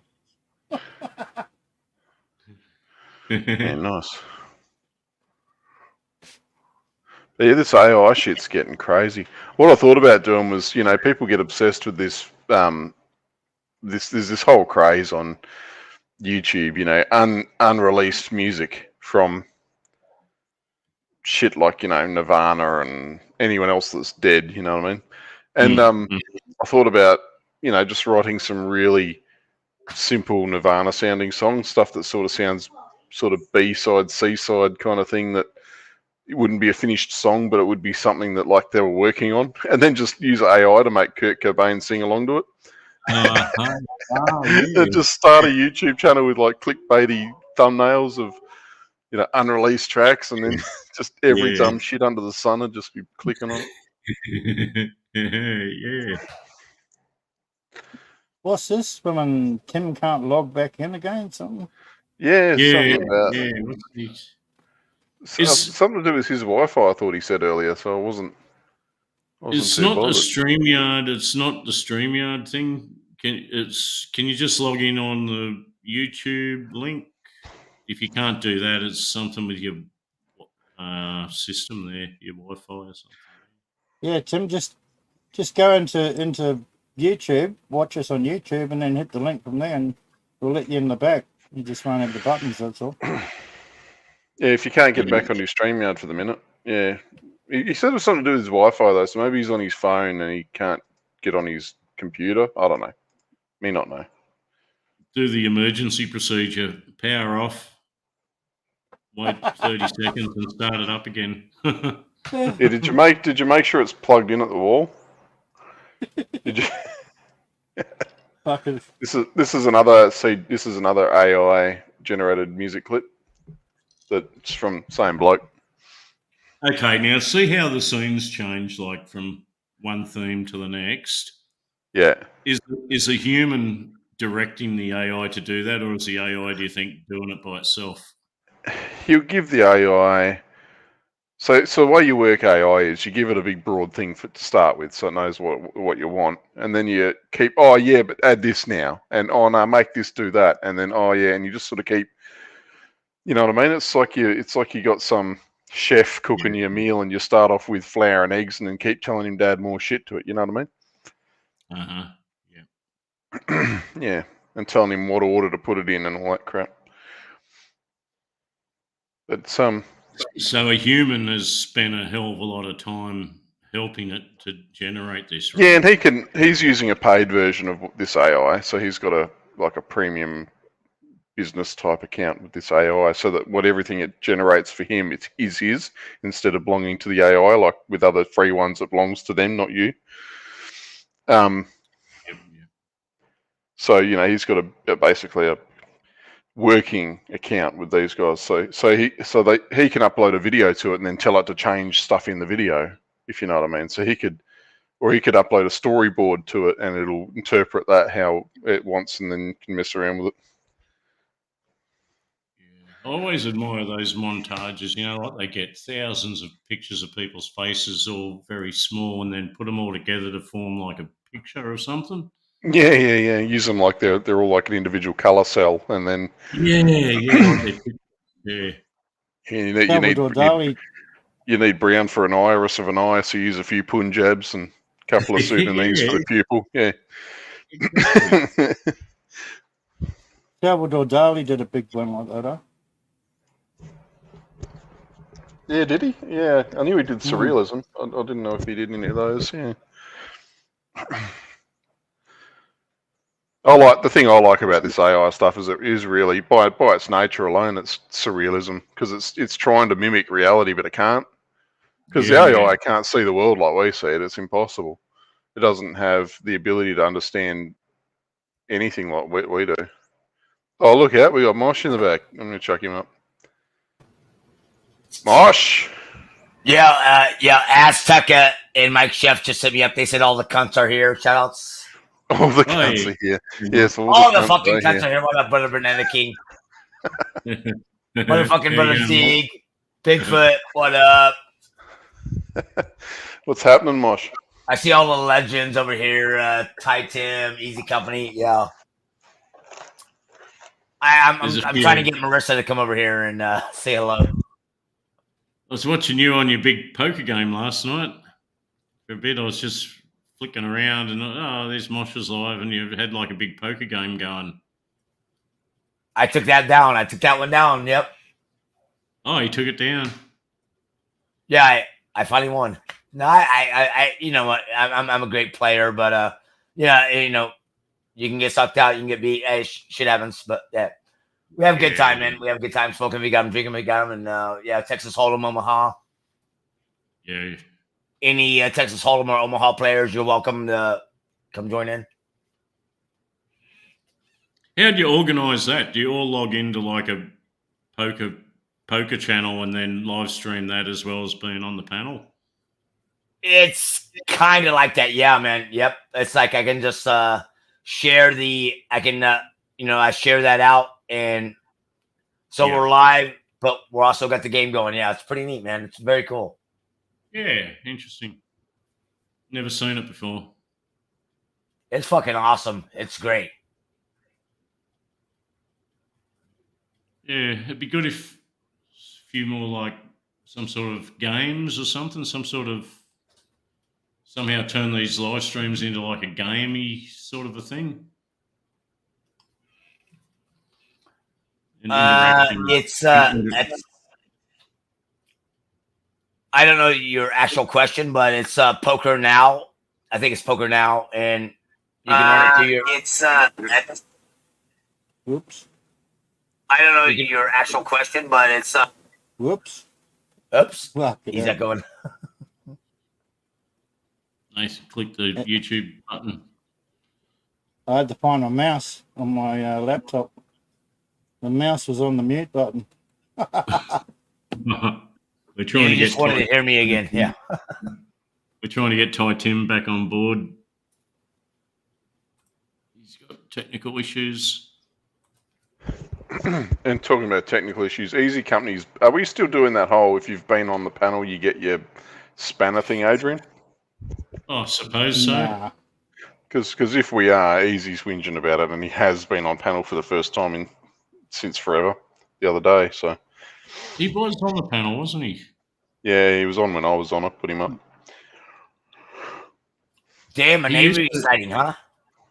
He used to have a spanner, like I can't remember why or who, what or why. Johnny Siam probably took it away. He probably used it in some way and he got taken off him. Wow, he'll be Oh, I got subject one. I to got one. I saying- got one. I got one. We give him. Hey, let me hit that People- thumb up. He might have lost his spanner when we had, like, remember the road modding thing? We didn't know who it was, and kind of everyone was going to lose their spanners and shit because someone was like shadow banning in. Yeah, someone went Okay. nuts and had heaps of people blocked off in chat. Yeah. Easy wouldn't do that, I don't think. Could give Easy a spanner. I don't see why not. We'll go to the YouTube and see.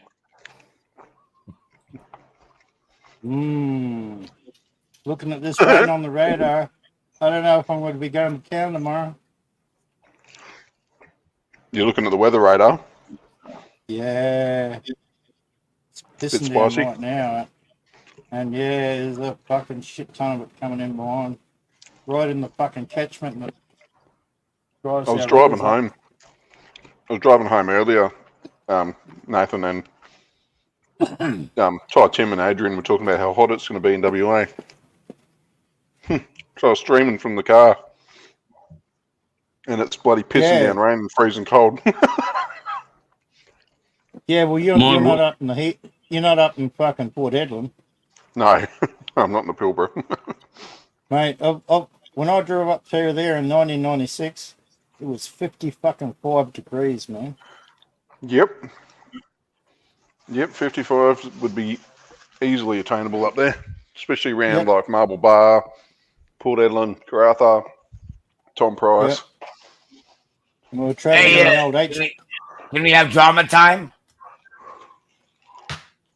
No, I just Oh. got one question. I got one question Yes. for y'all, and you guys can say yes, no, maybe. Yardies. I know of Yardies. Yes, no comment. Fuck them. I don't know. No, neutral. Sorry, Mosh, what's the question? I was just doing something else. Yardies. What about them? StreamYardies. No, the YouTube channel Yardies. Yeah, okay, Bigfoot knows. Okay. And that's DPW, isn't it? Oh, DWP. Yardies Exposed. yeah, yeah. DWP. DWP's channel, yeah. Yeah, are they some cunts? You're on the cunt hunt, are you, Mosh? I'm just asking. Just trying to find all the cunts in the tubes. He has a lot of like really random people. I think they're off Kick TV or something. I just don't know any of them. They're all a bit retarded or something. A bit retarded. Oh man, they are. Yeah, a lot of Right. them have got speech impediments, eh?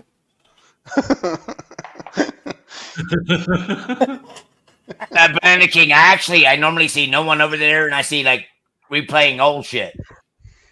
Yeah. Yeah, also it's It's all DWP. He'll have a heap of clips. And some of it's old shit from like years ago, I think. Yeah. Yep. Good chance. If you feature in it and object to it, I guess you could somehow contact him in private. He's a pretty reasonable guy. Like if there's something that you don't like, he probably would take it down, I guess. Everything I've had, any dealing I've had with DWP comes on a panel or something, he's just very respectful, and Yeah. whatever the wishes of the channel are, he doesn't misbehave or anything. Nice, You seem nice. a reasonable guy. Yeah.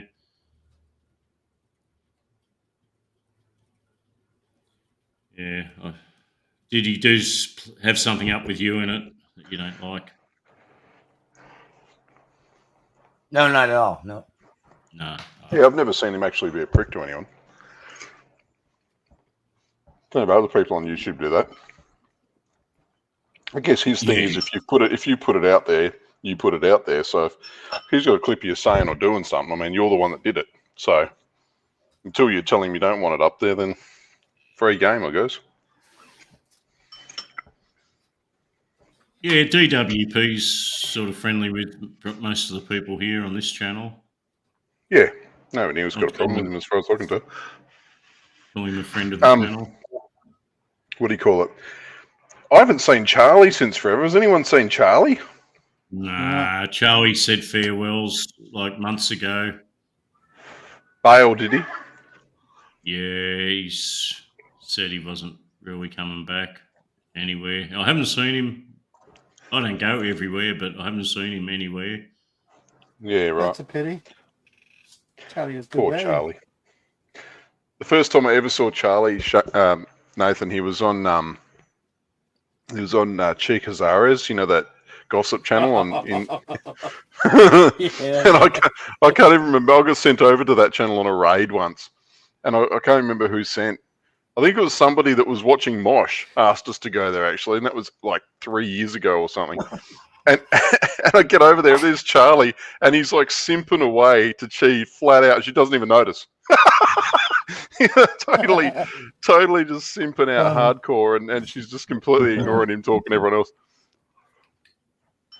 Yeah, Charlie was good. He was a funny guy. Apparently, she made it out of the Philippines. Eh? She's in Canada. Yeah, right. Married. Yeah, found some old geezer, didn't she? Yeah, something like that. Yeah. Yeah. Fuck, you wouldn't believe it. I'm in here, pitch fucking black, and a fucking March fly comes in here and lands on my laptop screen, and then tries to fucking bite me. What the fuck? Hope you killed it. Yeah, I did. I hate those bastard things. I don't know how bad they are in Queensland, Northern Territory, but the ones down here in the southwest, they make you piss. The little ones seem to be worse than the big ones. Yeah, the bastard things here. The tenant says Charlie hangs out on the poof channels. Is he hanging out with Brian Ramos, is he? Oh, There's another one I haven't seen for a long time. Oh yeah, but that's a fucking blessing, Nathan. We don't. I remember Az kept inviting him back to Global to try and stir people up. Are you circumcised? Yeah, ask Johnny Soyam, and Johnny Soyam was fucking outraged. I've never seen him so angry in my life. Yeah, where's Johnny at? Where you at, Johnny? Yeah, I don't know where Johnny is, if he's listening or what. Hey, we got Marissa. I'm going to chuck her up for you, Mush. Hey, There we go. She made it. Hey, there's y'all. Marissa. Hi, Marissa.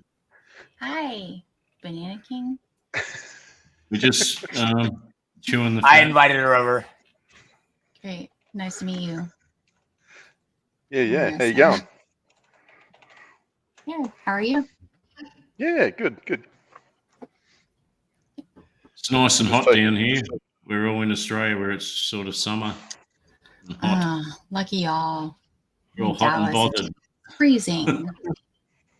Hot and bothered. I'd rather be hot and bothered. It's freezing here. It's a snow day. Oh, that's right. You guys are getting copping it with a polar vortex or something, huh? Something like that. With a what Yeah, vortex? The polar vortex. Holy shit, that sounds like some sort of super. Marissa, can I dox us? I feel like you're going to anyways, so whatever. I'll be nice. So, y'all know me. Okay. I just seen this beautiful goddess on YouTube, and We've got to meet, and we've been Oh my rocking God, ever please since. stop. That's amazing. Are you two buddies? He was drunk. He was extremely drunk. And I look a whole lot better when you're extremely drunk, just saying. Oh, you like, my If you, God. if you you like, get if you get really, really drunk, I look amazing. I look like a goddess. Like seriously. I you do. like besties now. Best friends, besties. Oh, well, I see this polar vortex shit. It like pushes the jet stream south or something. Yeah, look at that shit. Yeah, that's what it is. It's just a jet stream doing a loop down there, dragging all that cold air down. Hey, when y'all were talking about Charlie, was it Cheap Charlie or another Charlie? No, just Charlie. See, I only know Cheap Charlie. Yeah. Yeah, no, Charlie Cheap, always Cheap come on Charlie TV. for years. Joey always come on like Global FM. He used to like talk about cars and just Yeah, like, and his work van and Che Cazares. And apparently, according to Lieutenant Nescafe, he would go to Bozo sing-song channels with Pinoy karaoke. Yeah, Lieutenant's correct, and them karaoke channels, they're still asking for Charlie to this day. Like, where's Charlie? Poor Charlie, Yeah. man! Holy shit! Uh, The amount of people I've seen get themselves into some sort of messed up simp trap on those fucking Pinoy channels. I used to just go from one to the other before I started coming on Globo. I used to go just sit in the background and watch people, and they'd go on StreamYard. And they'd wait until the show ends, and you'd sit there backstage. They wouldn't know you're there. Like the host would know you're there, but they wouldn't. And then they'd start trying to like crack onto the host. Hey, let me ask you guys real quick. Zig, Banana, Bigfoot. Yeah. We've probably known each other at least 5 years on YouTube. Oh, Yeah. shit, Something like I wouldn't. Yeah, a long time. Yeah, I'm thinking that. Yeah. since January 2020. There you go. There, that'll be about right. Well, a bit longer for me because I was going to Moshes with Az and all that crew for a while. Yeah, I only knew Mosh when he came along on like when Mike Chef was running Global. I guess Right. B Moron is going to Thailand in 4 days. Those will be interesting streams. He's always interesting. Oh yeah, it's always interesting when B-More runs on live streaming on holidays. It can be interesting when he's just parked on the side of the road late at night. And I guess there's some drama between him and Ben Newton, and I don't know it, and he won't list it, but I don't know what's going on, and I like them both. That sucks that I guess something went down big time. Ben flashed him and fucked his channel. Yeah, he Is does. that what it blames, was? blames Yep. Ben for his channel being taken down. Yeah. Oh, Ben's taken his own channel down multiple times for that. Like, you know. I've promoted the hell out of all of them. You know that. Yeah. Marissa, you got one more Truly, one more shot, one more beer. What do you want me to do? I got one more of everything. I just filled up this. I still have. Oh my God! Wow, you are. No, I don't have everything for tonight. I haven't put this up yet. So if you want to do another shot, I'll do enough shot. All right, one more shot. Let's go. What's the green? Is that Jack Daniels or Jim Beam? What's the green label? Let me use Jack two Daniels. hands this time because I'll drop it. It's Jack Daniels Apple Tennessee Apple. Yeah, Jack Daniels Apple, man. Yeah, we got that one in Australia too. Yeah. It's like a baby. This thing is like as big as a baby. As much as That my is a son big. weighs. That is a big bottle. That It's is a fucking big bottle. huge. It's so big. Yeah. Like I will never get one that big again. Ever. So, is there actually any apple hint to it, or is it just brewed from apples? It tastes like apples. I don't know if it's brewed from apples. It tastes like apples. It's a hint of apples and screwball. Wait, what? What's that? Peanut butter whiskey, screwball. Okay. It's the best though. It's the best. Yeah, gross. I hate peanut butter. I've got a. That's why my son Good. is allergic to peanuts because I don't like Good. peanut butter, peanut, anything. Cheers. I got a Bundaberg ginger beer. I don't have to be long. Hey, they're good, Adrian. They're mint. Yeah, I love That's this. Hands down, best tasting ginger beer out. That's fucking awesome, that stuff. Ooh. Okay. I'll go get some more, actually. I've got an empty bottle of Auchenachan single malt got it. Scotch whiskey here, got so I'm out of the race for getting pisted. I'm going to I turn the think I got camera off because I got nothing on, really. No, I've got a cup of Narada tea. Wait, what? I have got a pair of Yeah, mate. pants on. I got a pair of shorts on. Banana King. A cup of tea. Yeah, a cup of tea. Totally naked with a cup of tea. No one, You know, no one wants to see my muscular upper body, I'm sure, so I'll turn the camera off. Oh, just getting ready, Adrian. I had the tissues and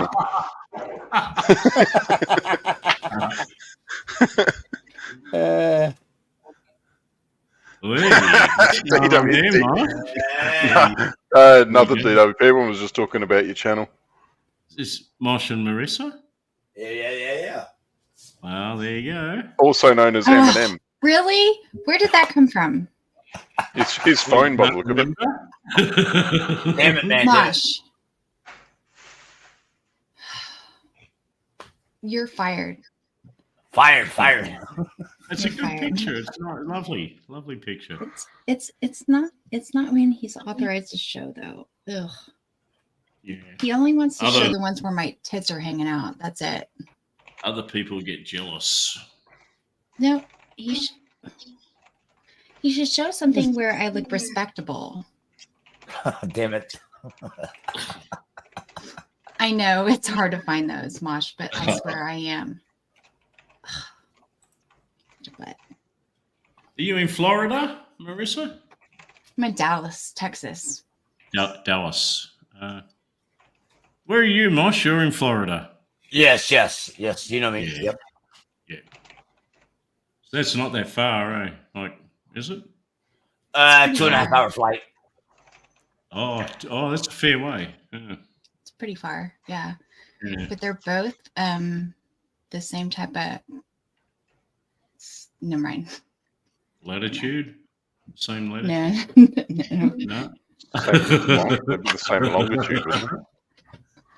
I've started to have a filter that said, Marissa, don't say that. And my filter said, Marissa, don't say that. So I'm not going to say it. Well, Florida's still like sunny and warm, isn't it? Oh, yeah. It wasn't. Nah. I was talking.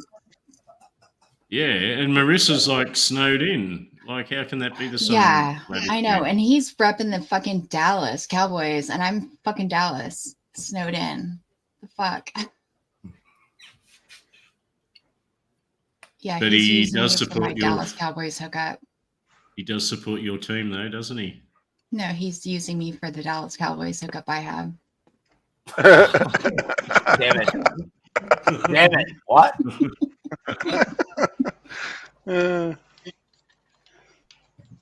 It's true.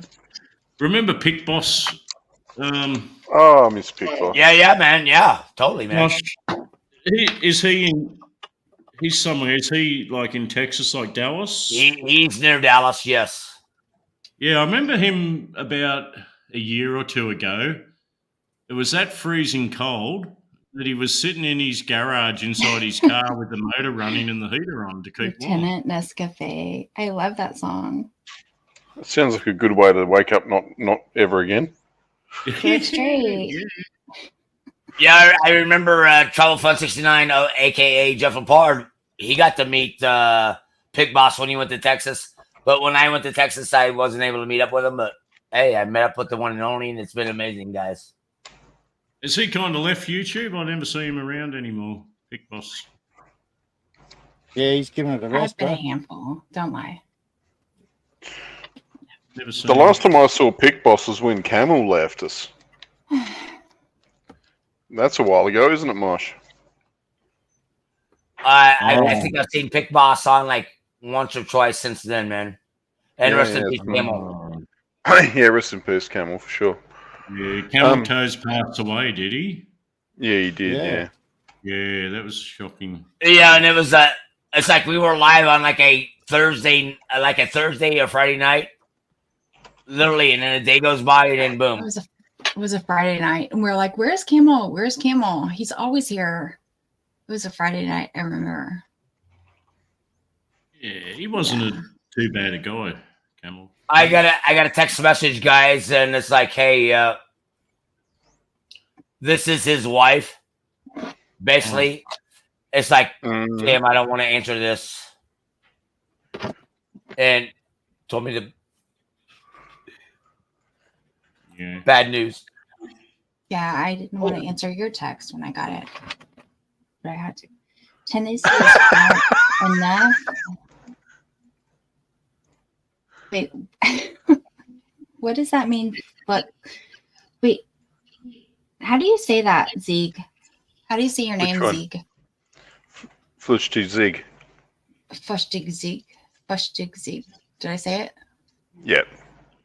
Fushtig Zieg. That you have your picture. I have to say it's like kick ass. It's great. I love it. Yeah, Marissa, Zig, and Brenda, we've been fucking brothers, family for fucking years on YouTube. Yeah. Thank you so much for coming over to say hello with everybody. Yeah. Thanks for stopping by. No, I'm happy to. Yeah, guys. She's like, "Where do we go next?" I'm like, "Come over here," and boom, I got it. Don't act like I'm just wherever you say. Calm down. I fight back. I think Az still stops by now and then. Oh, Aztec. Yeah, he'll stop by now and then. Ein Reichenwald. What about Aztec and I Sig? are like, we don't get along. We don't get along very well. Oh. Okay. We got in a Perhaps big fight. Yeah. you got in a big fight with Aztec. Yes. No one ever gets mad at Az, right, guys? What could you possibly get in a fight with Az over? Love you, brother Az. Listen, just because he had that eloquent accent doesn't mean he's very polite. He's not. How did he sound? He sounded like, listen, I've never been called a cunt so eloquently. I'm just saying that. Like, he Never called me been called a and I cunt was so like, eloquently. should I be offended or not? Because he said it so sweetly with an accent. It was kind of, I don't know.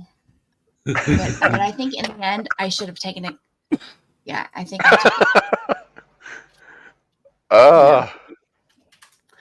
it. But yeah, he doesn't agree with my politics, and he doesn't take kindly to my politics. So you didn't vote for Biden, did you? Oh, don't go there. No politics. No racial religion politics, guys. I see why Az got upset.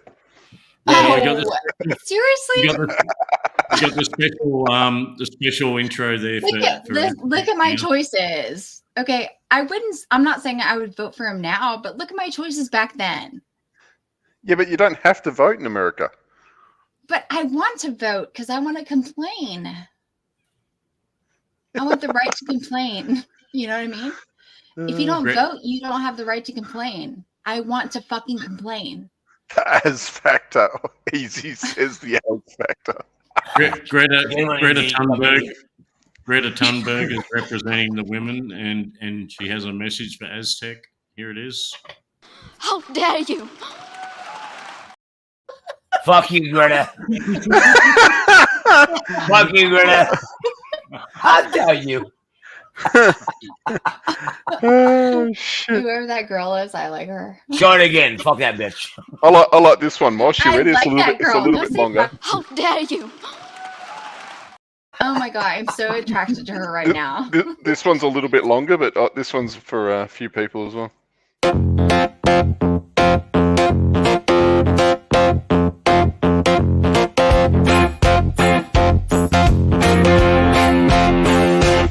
You're a cunt.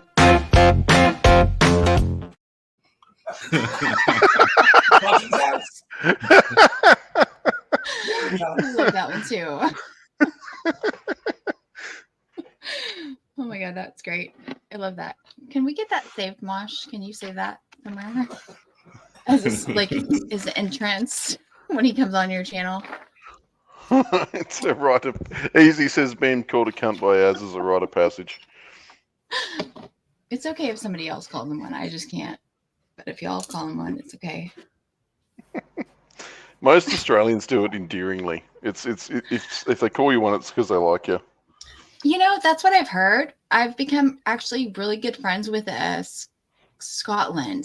What do you say? Scottish? Scotland. He's from Scotland, which apparently Scotch. is in Great Britain. Hello. I didn't even know that. I thought it was like in Yeah. Scotland, like in New. Yep. I yeah, don't know but where I thought it the was. same island. Yeah, I don't know why I thought it was like in Ireland, but I It's thought actually it not was in part of Great Ireland. Britain. It's part of the United Kingdom. Yeah. Okay. Yeah. But it sounds like an Irish accent, doesn't it? Well, A little if bit. an Irishman stubbed his toe and was far more foul-tempered than usual, yeah. Well, anyways, so he called me a cunt, and I'm like, what the fuck? You can't call me a cunt on my non-panel. So I kick him off. And now we're like best friends. Now he's like the only person who can come on my panel and call me a cunt. So now I'm like actually comfortable with their word cunt, and I don't like it, but I'm a little bit more comfortable with the word cunt. Is that bad? Eloquent accent from Adelaide. Cunt. It's not cunt. It's cunt. See, the thing is, in America, you can't say cunt like we do because I've seen Americans say it. And it's like you guys, like on the Looney Tune cartoons where, like, let's say that Sylvester's going to try and bash his way through to get the bird out of the cage. So he does like that one-legged warm-up and then runs. It's like the Americans do that before they say cunt. They like wind themselves up and then they just go, cunt! There's no, it doesn't just slip off the tongue. It's a bad word here. It's horrible. What's a bad word there? I'm thinking scum, because y'all always say No, scum. It depends what subsect of society you're from. If you're from the lower demographic, being called a dog cunt's the worst thing. A dog cunt. Yeah. A Oh, you dog cunt. Yeah. Means you're a snitch. A dog means vagina. you're an untrustworthy. You're not one of them. You're out of it. You're a piece of shit in every way and rah. Really? But if you don't have the word cunt, It'd be like being a dog cunt is like being a rat bastard to a mob boss. You know what I mean? a rat bastard. Okay, that's Well, not even that. No, I know what a rat but if you're in the bastard mob, is. oh, you're rat bastard. Right. Yeah. Yeah. I like your accent. Yeah, rat bastard. No, I'm talking. Yeah, no, I get what you're saying, but like, if you're not using the word cunt, what is the worst term you can call somebody there? It doesn't work like that here. Like, someone's more likely to refer to you properly if you're in the shit. But what do we properly call you, Zeeg? Zeke. Fleeting goat. Zeke. It says Fleeting goat, indeed. Yeah. Zeke. fleeting Wait, goat. hold on. Flutching Zeeg. How do I say it? Fluting Zeeg. Flutchtig. Flutching Zeeg. Okay, I don't have that. I don't have that in me. Americans can never get it straight. Watching sounds like something rude that a German would do or something. Okay. Something a bit. Matt. Says rock spider. Yeah, that never goes down good. Easy Company said maggot. Maggot's never good. Yeah, maggot So doesn't go down too good. If you're a maggot, that's pretty bad. like, are you talking about those maggots that come down and fucking clip your head? Those kind? What do you No, mean, the maggots? ones- Like the maggots ones that that fall come- out of a festering wound with pus and boils and shit. Ew. Yeah, like drop What's out up of with your. those birds? rubbish Why can't bin. those birds like? What's the deal with those birds? Which That's- birds? The birds that come down and fuck up your head. Oh, the magpies. That's a magpie, not a maggot. Magpie, yes. Magpie. I was trying to work out what the hell you meant with flying maggots. Close to, That's like- it's close to maggot, okay? It's close to maggot. Whatever. Magpie, maggot, same thing. That's fucked up. It's so fucked up. Like, I can't imagine. Like, baby, I'm telling my son, baby, you have to put a helmet on because there's some birds, there's some killer birds out there. You could take your head off if you're riding your bike. What? No, you don't have to worry about that in America. I'm just saying.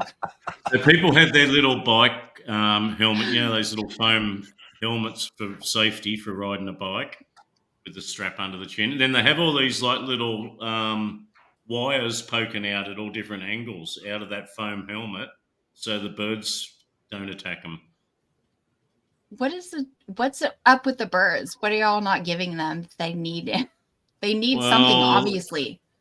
You're Give riding them like something. All the You're riding the magpies have bike. aligned themselves with Lydia Thorpe, and they don't want us in their country anymore, so they keep swooping at us, trying to make us leave. all the animals are very predatory and like territorial, and you're like riding your bike under the tree where they live or something, they're going to come and attack you. Okay, that's so weird. In America, you have to worry about going under a tree with birds and getting pooped on. Y'all have to worry about going under a tree with birds and getting fucking killed. Like, that's so weird to me. It's so different. Like, I don't get it. So weird. I don't know. I don't know if I prefer to get pooped on or fucking, Get shit on or get beat up. That's your or yeah, choices. get fucking knocked in the head. I don't know. I don't know. I mean, I don't know. I'm a gambler, so We've got birds in Australia called plovers as well, and those bastards will swoop you as well, not just the magpies. You'd have plovers up there, wouldn't you, Adrian? Yeah, there certainly is. what did Yep, y'all do to plovers. these fucking birds that make them so pissed off? You build your house and shit near them. That's their joint. What are you doing invading, you bastards? You Oh don't my belong. God. It's like if you walked in, you wear the whitest thing ever and walk into Compton. That's what it's like. Okay, y'all have a bunch of ornery birds because ours are like, fuck that, we're lucky to be here. I love that word, ornery. Alligators is ornery because they got so them teeth and no toothbrush. What up, Beans? Yeah. What's up? What's We've up, Beans? Damn. we've trained our wildlife to be like, you're lucky to be here, bitch. I don't agree with it, but I'm just saying that's how it is. If your wildlife misbehaves, it's probably going to get shot. Hey, listen, I live in Texas, but I don't own a gun. I don't agree with that. Oh, geez, not American then. You need to go back to Canada. Take me to Canada. I want to be a Canadian. Everything sounds perfect up there. Yeah, chop your Fuck kids' sure dicks do. off and all that shit. Yeah, it's great. Where's Spoon? Where's Spoon gone when you need him? I He's loved in Canada. Spoon. Yeah, Spoon will tell you all of Canada is South Central. Oh, wait. Spoon lives there? Fuck that shit. Ooh, never mind. Yeah, Ew. yeah, Spoon's over in the puffy France part though. You can go to the Ugh, west I side. thought You he wouldn't was be in near. America. Fuck that shit. That's enough to know. I'm never gonna ever do that. Ever. Tell us how you really feel. I think I've docked Spoon in a bad way now. My bad. Hey, Just kidding. Beezy's there in the chat. G'day, Beezy. Says hi, Mosh. I was just playing Spoon. I'm Beezy not. in the house. Big You're a ups. dick. He's No. in Poor, He's poor little such a Spoonie. dick. Like, I want to be a spork whenever I see Spoon. Okay. What do you do there? A spork is like half spoon, half fork. And it does what to the spoon It kicks the spoon's ass, Zeke. with its little pointy bits? Does it go inside the spoon with its pointy bits and stab away at it repeatedly? It could. Just trying to picture how a spork beats a spoon. I don't know. I just know that spoons suck. Literally. You I think you straws. put them in your mouth suck, and don't you they? suck it. You suck the shit off of your spoon. You suck the shit off your spoon. That you Oh, literally no. suck. How do you get it off Spoons, your? How do you get the literally. stuff off your spork then? You lick it. So you lick the shit off your Uh-oh. spork, but you suck He's the a shit porn off bomber. Listen, Zeke. Porn we bomber. asked Fuck for all the- MacGyver. Fuck Nobody ever MacGyver. Yeah, challenge right. all these technicalities, okay? What up, bro? Semantics is where I What's up, bro? What up, Mac? Yes, There's it's my semantics. spoon fork. I've You're got a spoon arguing fork. semantics. There's my Yeah, spoon look at fork. that. Adrian's representing. You meant Hi, to lick it, MacGyver. apparently, Adrian. Oh. Meant to put shit on it first, though. We got another thing. It's called a splade here. It's like it's cross Splade. between a spoon and a knife. It's a splade. Yeah, so you played knifey spoony before. Well, in the They call it a Philippines, you gotta use spade. your- A spade. you got to use your spoon for a knife in the Philippines because they don't give you a fucking knife. No, I know. It's a Yeah, pain you in the scoop ass. out their isn't it? eyeball. Yeah, you Oh, scoop out the an absolute eyeball. pain in the neck.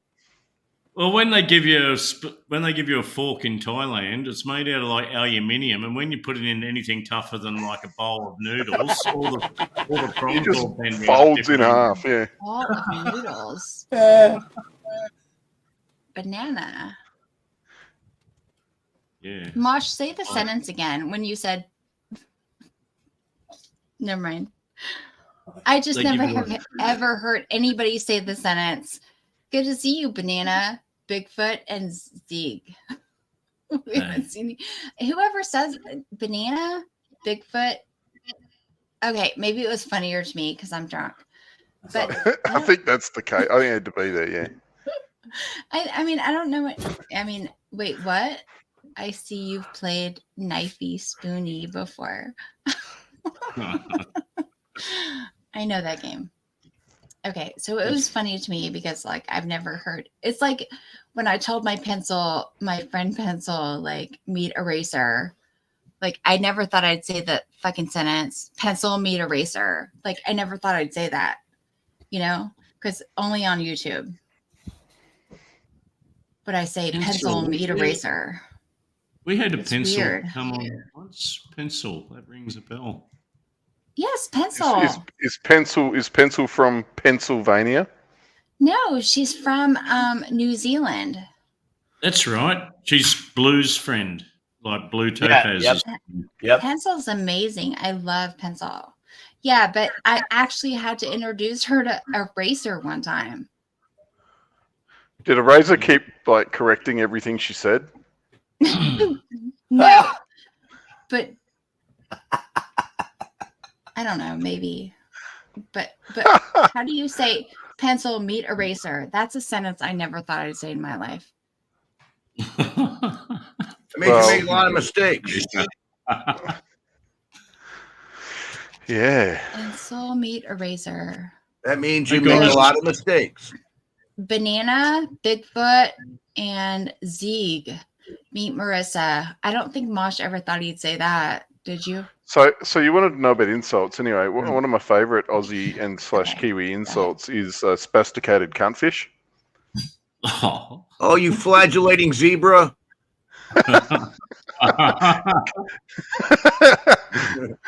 And a buddy of mine's always using cum guzzling road whore. Easy. That's another good one. Fucking greasy, grimy gopher guts.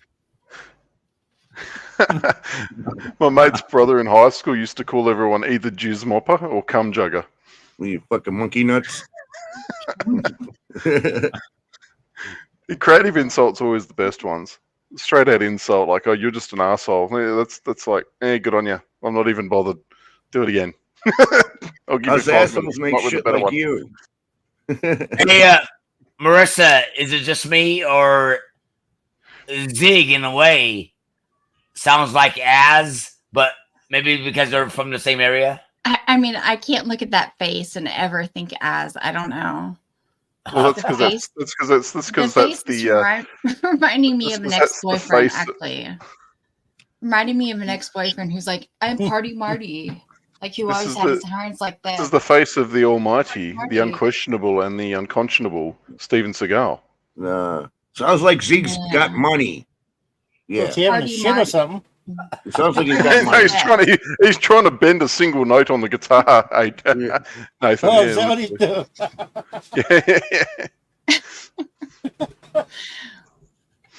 doing?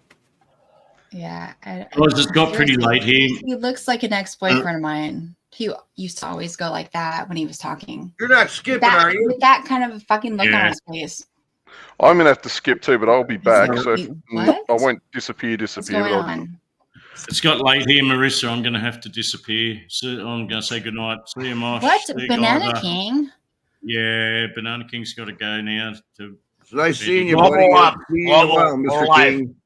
Nice to meet Global you. FM Banana King. crew. Big ups. Thank you guys. Great to Take see care of y'all. yourself. yeah. Thanks, Elaine, See you. Nathan, Zeeg, in the Oh, Yeah, chat. cheers, Good night. Adrian. Easy. See you later. Thanks everyone for coming. See you later, King. Cheers, guys. Bye. Thanks for stopping by, Marissa. Thank you for having Cheers, me. Adrian. Catch you again, man. See you. Bye. It'll be 1 Colder o'clock in than the a morning witch's yet. tit where I'm at. Damn, is it cold? It's in the zeros. You know, it's funny. I was on earlier, MacGyver, because Yeah. Ty, Tim, and Adrian were both on talking about how hot it is in WA, and Okay. where I was 8 degrees. So Pissing he, down. oh my God, he left but did not end. We're still live. No, well, I've got buttons, and so does Nathan. Yeah, it's the so I jump on and I'm streaming. It's pissing down rain. The windscreen's all fogged up because it's freezing cold outside, Right. and I'm like, it's not hot here. They're like talking about how it's going to be 50 degrees here in WA. I'm like, yeah, not here. Dude, when I was in Arizona, 120 degrees was freaking hot. It really was. That's too damn hot. I need I'll tell you what. 120 degrees Fahrenheit. Not I- Celsius. I've been bike Oh, riding yeah. in 120 degrees in fucking Phoenix. How was It's it? fucking hot. Is it was it? hot. It was fucking hot. The Yeah. hottest day I've had, MacGyver, the hottest day at work I've ever had out in the open, and Nathan's probably had a similar type of experience. It was 134 degrees Fahrenheit. Damn. Yep. That's what definitely, literally, you could actually cook an egg on a damn tin roof. Oh, well, you can You die. could- out on the sidewalk. yeah. You can. On days like that, when I was But working it's days a like that, I dry would drink heat. 25 liters of Like a water Jets. in a day and not even go to the toilet What? once. But- MacGyver, what they say to us Dallas people, it's a dry heat, so it's okay. well, it's an No, oven it's door. Fucking You open up hot the as oven door, It's that's hot the as heat fuck. hitting you. Yeah, how about I time out that pussy. It's hot as Oh, hello, BZ. Haven't seen you in a while. Yeah, Wow. good old Beezy. Yeah. Guys, Nathan, you right if I just duck off for a bit? I just Yeah, gotta, yeah, yeah, go for it. I'm going to stay on here. I'm just going to mute myself. Yeah. Yeah, they well, use the it's, Yep. We can they go use if the we word have to. cunt like we use the word asshole. In a way, Yeah. they're just an inch away from each other. That's about it. I guess. Zig, Bigfoot, you said you have power here, right? You guys got power here? power. Because I'm kind of concerned, guys. What the fuck is going on? Why do you have a board? Oh shit. He wants to block things. Oh shit. Oh damn. He's porn bombing us. Oh damn. Oh shit. Damn. Oh boy. In stream, in the. What are you porn bombing? Is anybody gonna ban that guy or what's going on here? What the fuck? Yeah. It's cold. Uh, Blame MacGyver. sorry about your team, Mosh. I'm gonna keep reminding you. It's No more till next year. So what you been up to, Bees? well, Really? next year we're gonna get a hotter player somewhere. It'll be better. Nah. I Yes, think there were your no hot coach players. should do a I better mean, job running as president. Okay, Yep. I'm just saying Tony was hot. We did better when Tony was there. He was hot. Well, it's It's so pissing down cold. rain here. It's pissing down rain here, and it's still 25 degrees Celsius with 94% humidity. It's 11 here, but it's Okay, sunny. Yeah, but- 11 degrees and Thank you. sunny. Wow. Busy girl. You're talking about 11 Fahrenheit, though, aren't you? What the fuck, Mosh? Haven't heard from Are you Avery on- yet. You're waiting on one more jerky? What does that mean? Like, You know what jerky is, right? That Mercy, you dried want me to meat. tell you? She sent me beef jerky like a year or two ago. Good people. She's BZ's good people. Yeah. Yep. okay. Don't you like the jerky turkey? Turkey Yeah, jerky. Yeah, I like beef jerky. That's just not what. Well, this he doesn't refers have to as turkey. Jerky usually. Yeah. Yeah, some good jerky around. Yep. Quit jerking my heart around. Oh my gosh. Yep.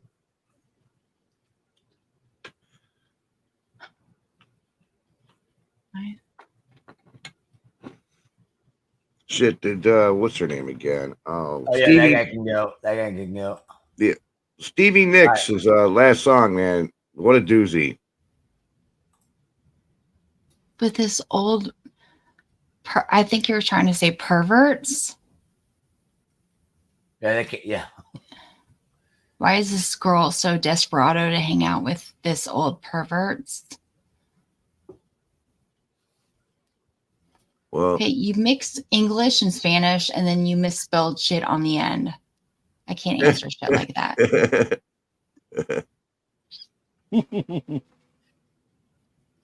Beezy. I'm a Yeah, go get grammar- my beezies so I can go take a walk. BZ, did I say that? If so, I'm sorry. Whatever. Oops. I don't know if that was it me.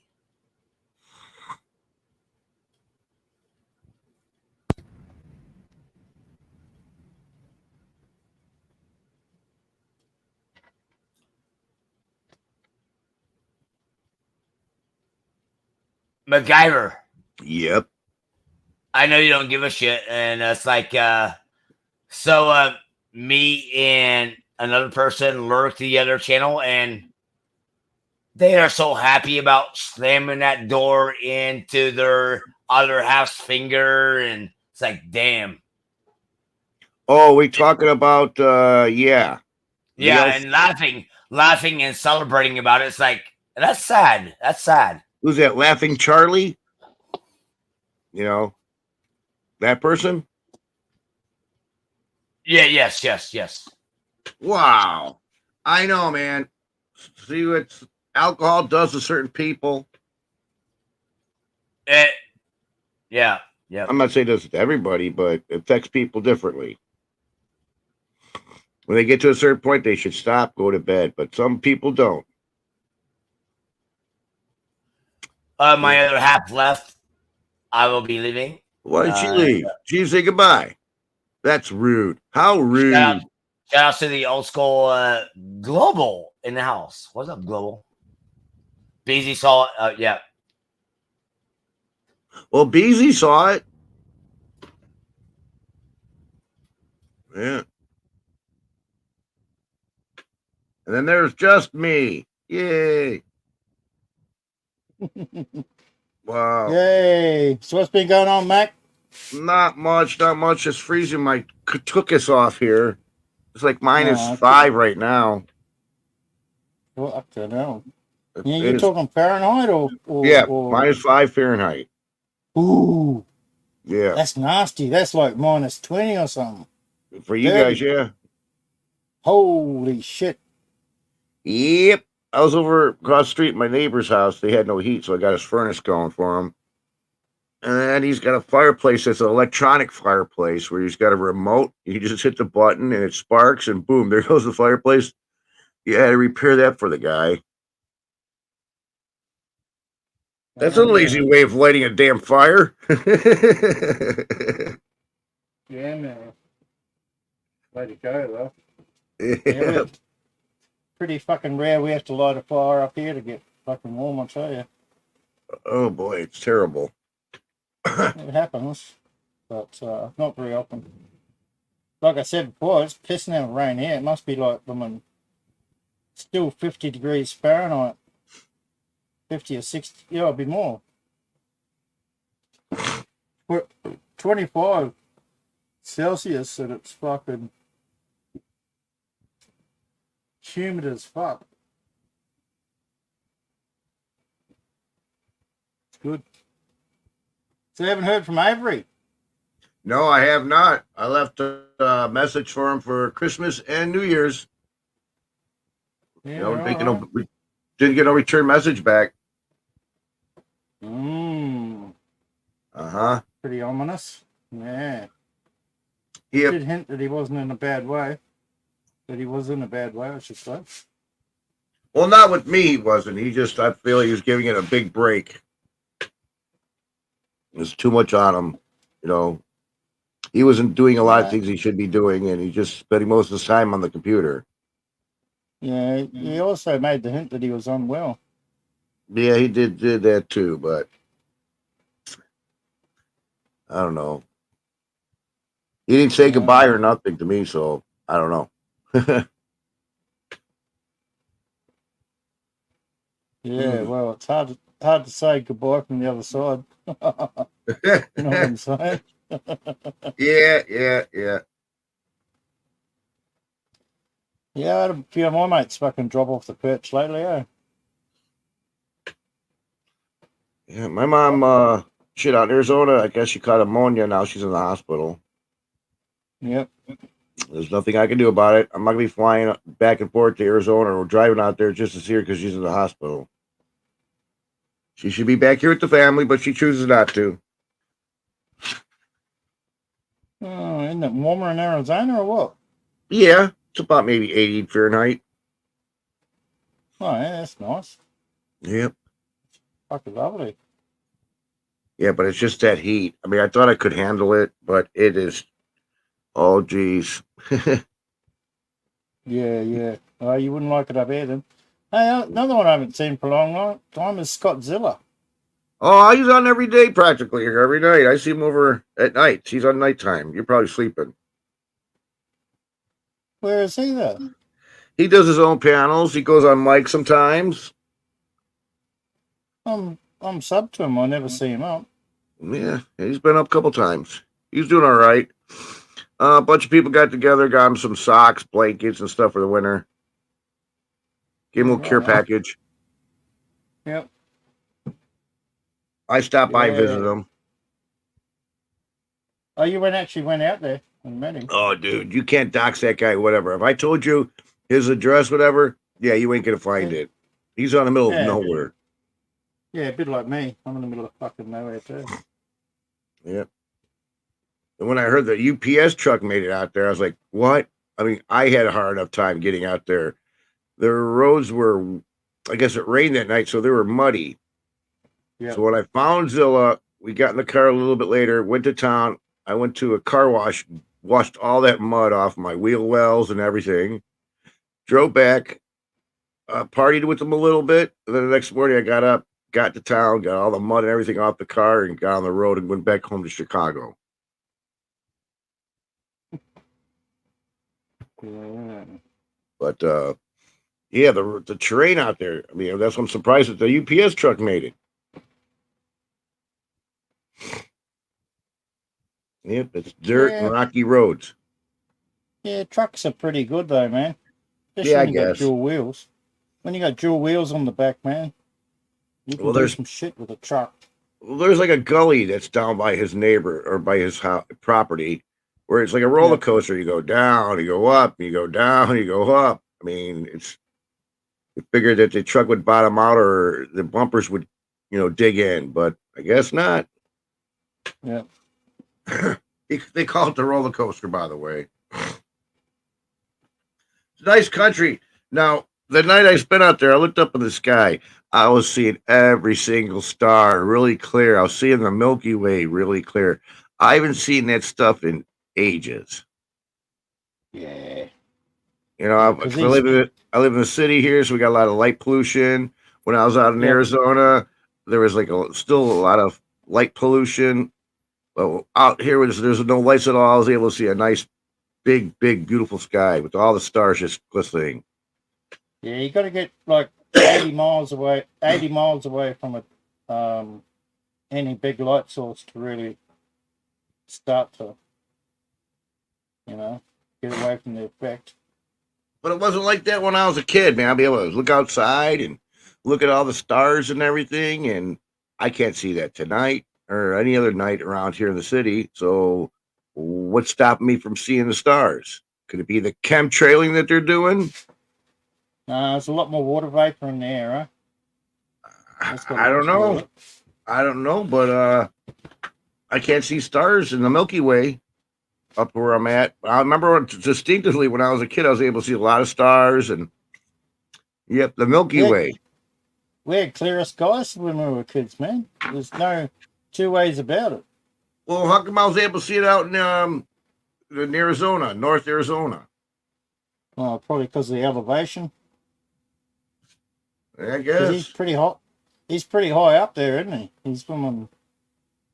Yeah, I guess. He said it. Yep. He's way high up. Right. So yeah. And I never had a halo around the moon when I was a kid. When it's a hot summer night, you see a halo around the moon. It's kind of fuzzy. Yeah. I didn't have that when I was a kid. Do you ever see that yet? The halo around the moon? Oh, mate. It's like fog, a fog ring around it. Yep. And I never had no double, we call it rainbows when I was a kid. Now they got double rainbows. Yeah. We've got a lot more moisture in there, you know? That's what they want to call it. Well, the hotter it gets, the more moisture there is in the air. That's all there is to it. More humid. More humid. More water vapor. Because water vapor is one of the major greenhouse effects than things, you know? Yep. It's got more of an effect than CO2 and methane. It's the elephant in the room, you know. Like, and we were just talking about it before, like that Tonga eruption that happened a couple of years ago. The volcano eruption? The volcano eruption where it blasted all that seawater into the stratosphere. The one that was the island that just blew up, that one? Yep. Oh, yeah, okay. Yeah. Well, that lifted an enormous amount of water into the Northern stratosphere. And that's still affecting us today. The water vapors from is trapping the heat and it's heated the place up. Yeah, we've been having a lot of volcano actions and earthquakes. Yeah. They said our planet's heating up from the core. No, we're heating it up because we've been loading it up with bloody CO2, man. Well, they say that the up in the North Pole area, the glaciers are melted from the ground, not from the top, because the ground is getting warmer.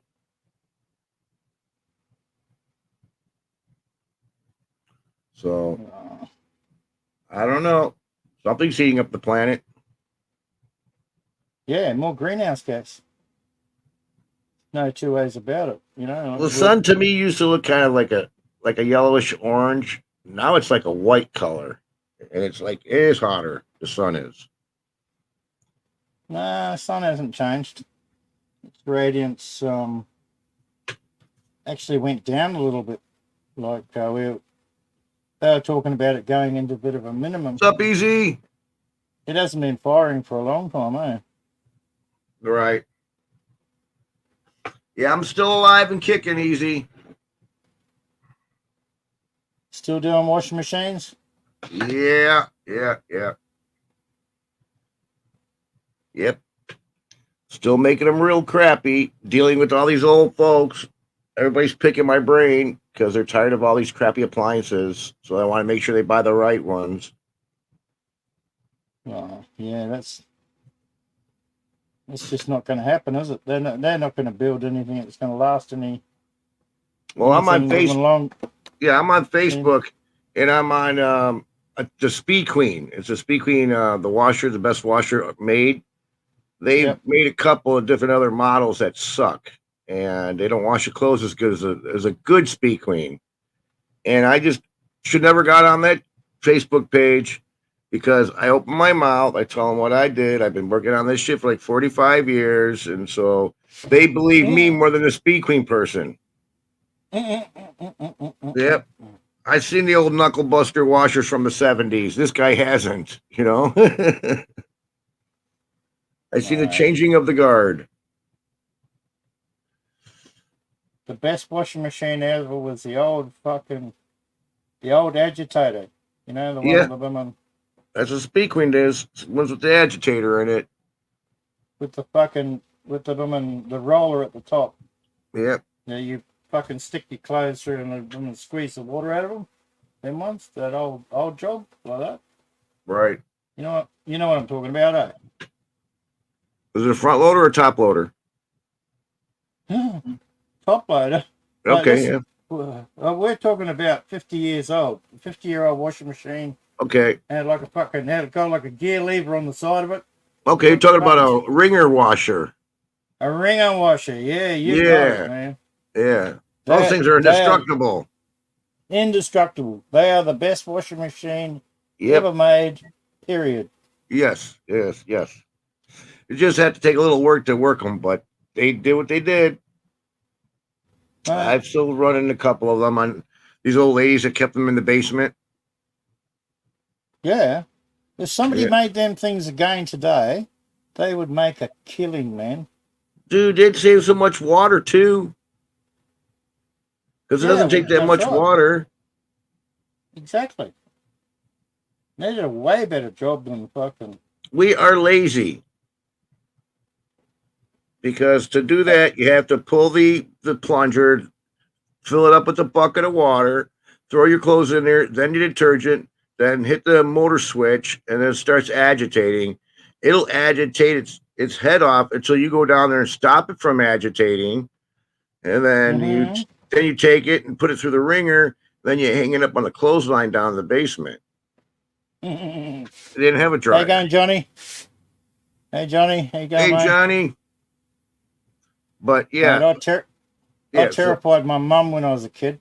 I was about 3 years old, man. You pinch your fingers, mate. I stuck my arm in the ringer, man. Got right up to me, mum, and it sucked me in right up to me, mum, and elbow.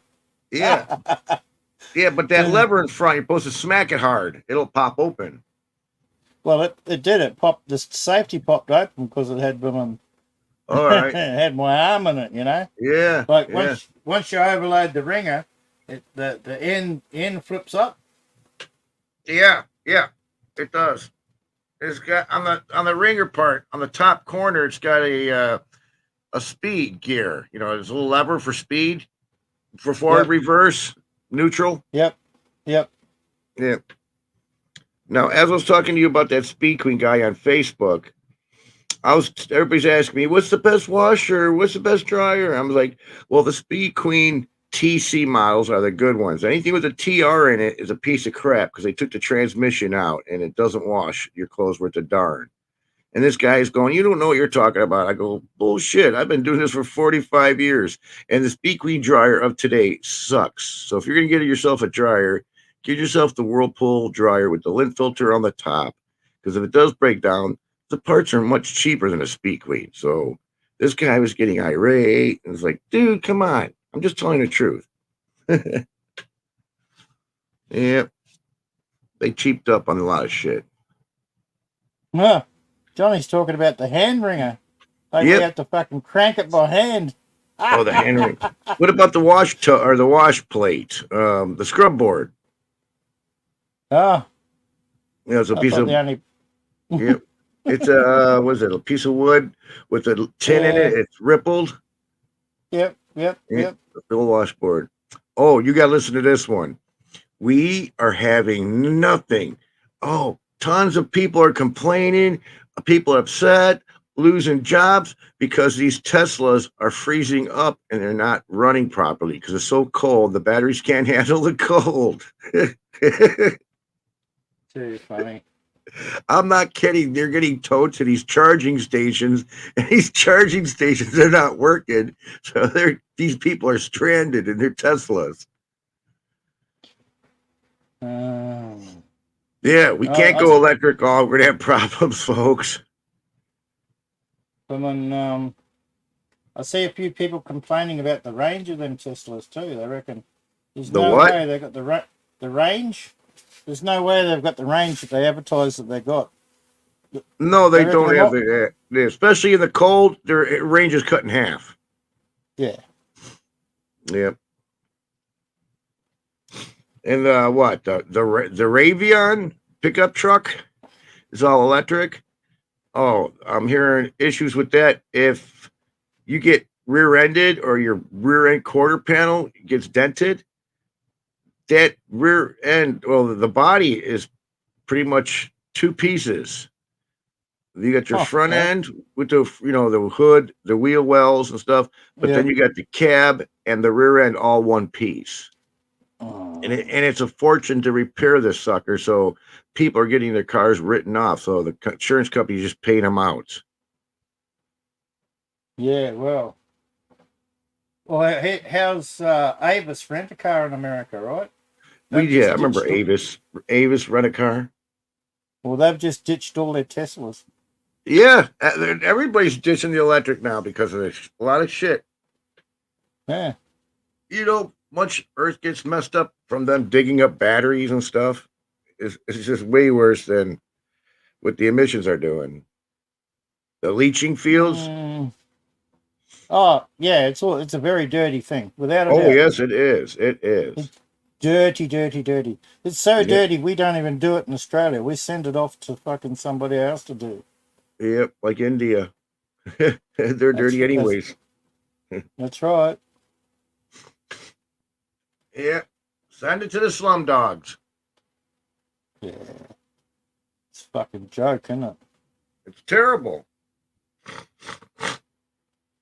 They let people live in their countries, and they're just, I don't know.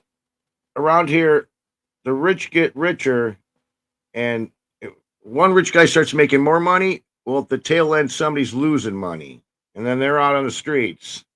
A lot of people are starting to go on the streets because everything's getting too expensive. But these immigrations are coming in here, get treated way better than them, and it's pissing off a lot of people over here.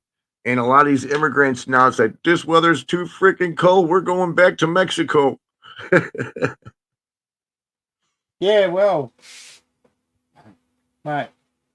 See, even the bottom of Florida is fucking not too far. Is not south enough for me in the northern hemisphere. All right, to get where I am now, right now, if you're in like in America, right, you got to think about it. You got to think about me, and like I'm in Nicaragua, right?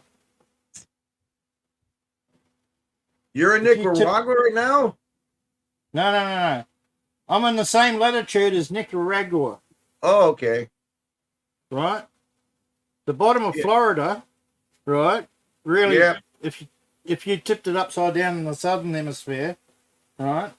The bottom of Florida would only get to Alice Springs in the middle of the country. Well, it depends on where you were by the equator. Closer to the equator is the hotter you'll be. That's right. I'm only 12 degrees off. Yeah, so. Right? So, like, I'm in an upside down world, I'd be in fucking Nicaragua if I was in the northern hemisphere. All right, so. That's how hot it is here. South America. No, we're still in Nicaragua's in South America. No. No, it ain't. No, it ain't. You haven't crossed the equator yet. Well, I'm in America. I'm North America. I went south through Mexico. I'm in South America right now by Bolivia, Brazil. Where's Nicaragua here? I got my map up. Yeah, well, Nicaragua is north of the equator. So you're still in North America. You're not in South America until you cross the equator. Just down around Panama way. Yep, I know Panama. Nicaragua is right above Panama. That's right. Yeah. So, me, Well, I've actually, been, might be a bit further down in Ecuador, maybe the equator as well. well, I've been down by Puerto Rico, St. John, St. Martin, St. Martinique. That's about same level as Nicaragua. Yeah, it's hot. Yeah, but it's humid. Exactly. Now in Arizona, it's not humid. It's a dry heat. It's like you opening up an oven door and you're getting that heat from the oven in your face. Yeah, like the southern heat. Yep. Dry. Dry heat in the desert. All right. Great place to store airplanes and vintage cars. Oh, dude, definitely cars. Definitely cars. There's a lot of them in Arizona. These old cars looking real good still. No rust whatsoever. My last 2 cars were from Arizona. What's up, Uwe? Uwe. What's up, buddy? Guys, what's going on? Pretty Not good. much, mate. You cold? Of course he is. No, it's about 0, but we got some snow here. About Yeah. 4 inch or something. It's cold. If you got snow, it's cold. So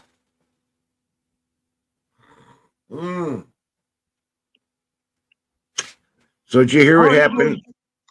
Go on. How are you doing, guys? Well, we're doing okay. It's good to hear from you. Still no message from Avery. Nobody here from Avery. Nope. I haven't heard from him. I'm gonna go get me a refill with my coffee. Give me less than a minute. I'll be right back. So what are you see up you to, Mason? You're still driving trucks, or what you doing?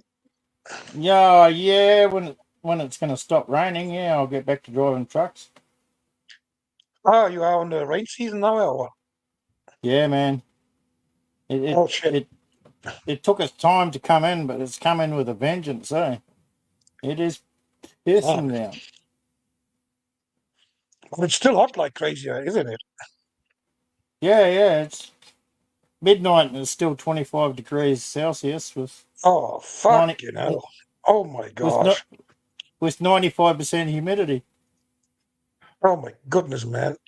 Fuck that shit. I'm back. That's all right. You sit around naked. How'd you know? Where's Zeke? Is he freaking hiding or what? He's doing some. He'll be back. He just had something to do.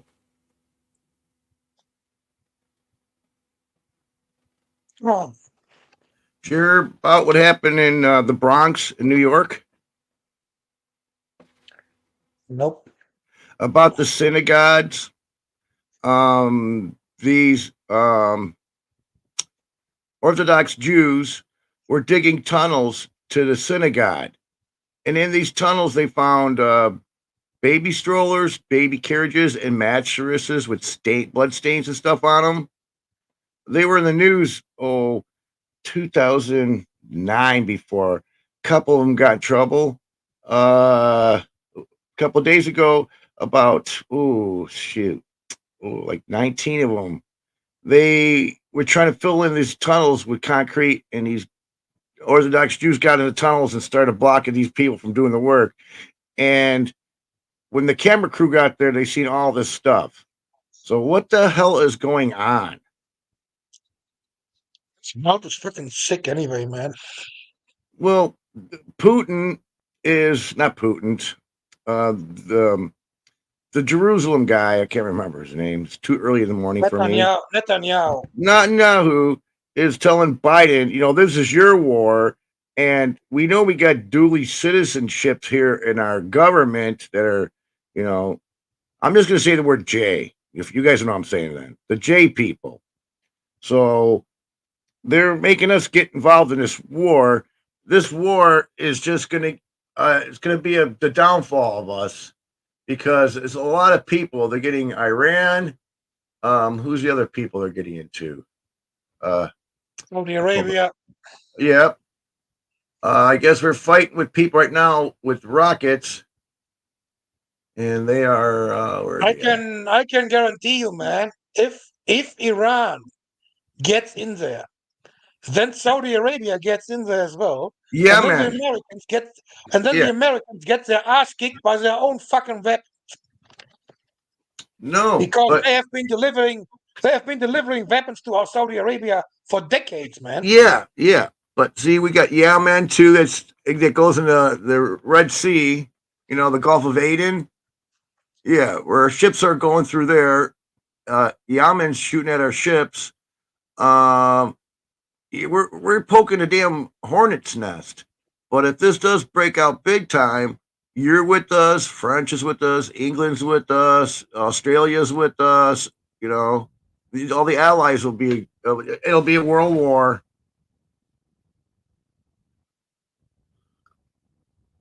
Which Don't they worry, the want. World War's, it's coming.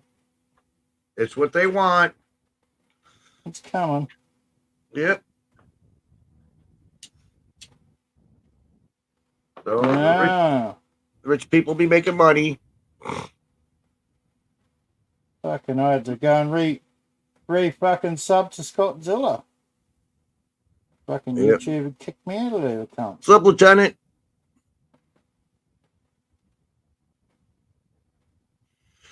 But they say that about Avery every time he hasn't been on like in a while. They did the last 2 times. Oh, Avery passed. So, yeah. He says his brother comes on.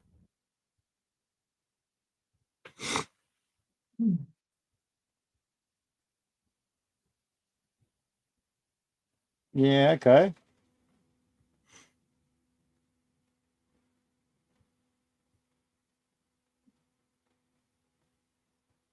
So, Uwe, you hear about the Tesla electric car problem we're having here in Chicago? Honestly, It's too cold for these cars to run. I don't give a fuck what problems they have with the fucking electric cars, man. I know. I'm just letting you know. I will never ever get one. Neither. Even if I was a freaking huge millionaire, I would not get one. Yeah, well, a lot of people were stranded. Their cars can't work in the cold. It's funny. It is. Now they're showing you. Electric car would be right if you were city bound and weren't living in somewhere that fucking froze up. It'd be okay. If you lived in a golf course community. Yeah. Well, Exactly. That would be enough. If you need it just for going shopping, whatever. It would be a golf cart would be enough, man. You don't need anything more. Yep. Exactly. So this reporter was interviewing one of these Tesla guys that his car was stranded. He was so pissed off. He goes, so as soon as I get this thing started, I'm taking it right to the dealer and get me a gas-powered car. He was pissed. It was funny. Yeah. These electric cars can handle the cold. It's like putting a battery in the freezer. Exactly. It's like if you're stuck way out in the bush somewhere, right, and your battery's flat, you know what you do? You go light yourself a fire, and you put that battery next to the fire, and you heat the fucking thing up. Without trying to catch the car on fire. No, just warm the battery up. Don't burn the battery. Put it next to the fire, and heat it up, right? So the battery's hot. Put it back in your car, and you'll get a start out of it. You're talking about a regular car with a regular alternator kind of start. If you got a cold battery. Yeah. Okay. Yeah. All right. If you got a flat battery. Oh yeah. Under normal conditions, if it was an emergency and you're way out in the middle of nowhere and you're fucked, couldn't start your car and it was automatic, you couldn't push it. Yeah. That's another thing with cars, right?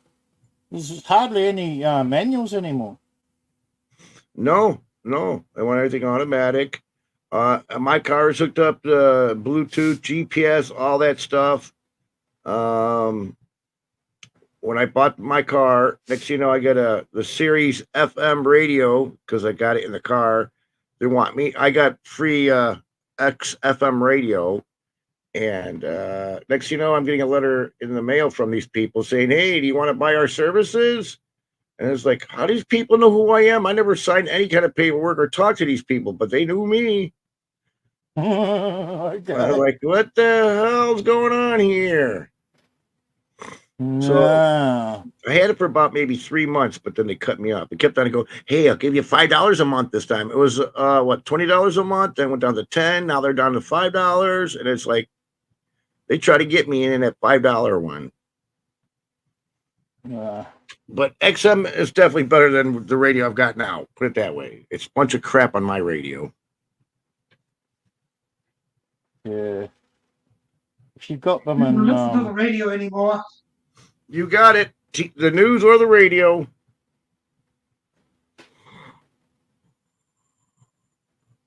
well, you You got just radio run on the end. I run my Bluetooth own music. I don't listen to the radio anymore. It's all Yeah. fucking propaganda. It doesn't matter what you listen to. You always hear the same fucking bullshit. So You're right. Okay. Okay, then I'm gonna introduce you to a radio station. I'm pretty sure you're gonna love, right? You have to get it online through iHeartRadio, and it's Catherine FM, the community radio station. It is the most awesome channel ever, mate. You'll hear music you haven't heard of for fucking decades on that thing, man. You never know what they're gonna. But I don't have Ah. access to online radio channel to my car. So Yeah, but you got your telephone that runs. Hey, you can pair your telephone to your speaker. That's right. You got Bluetooth from your telephone to your blooming radio.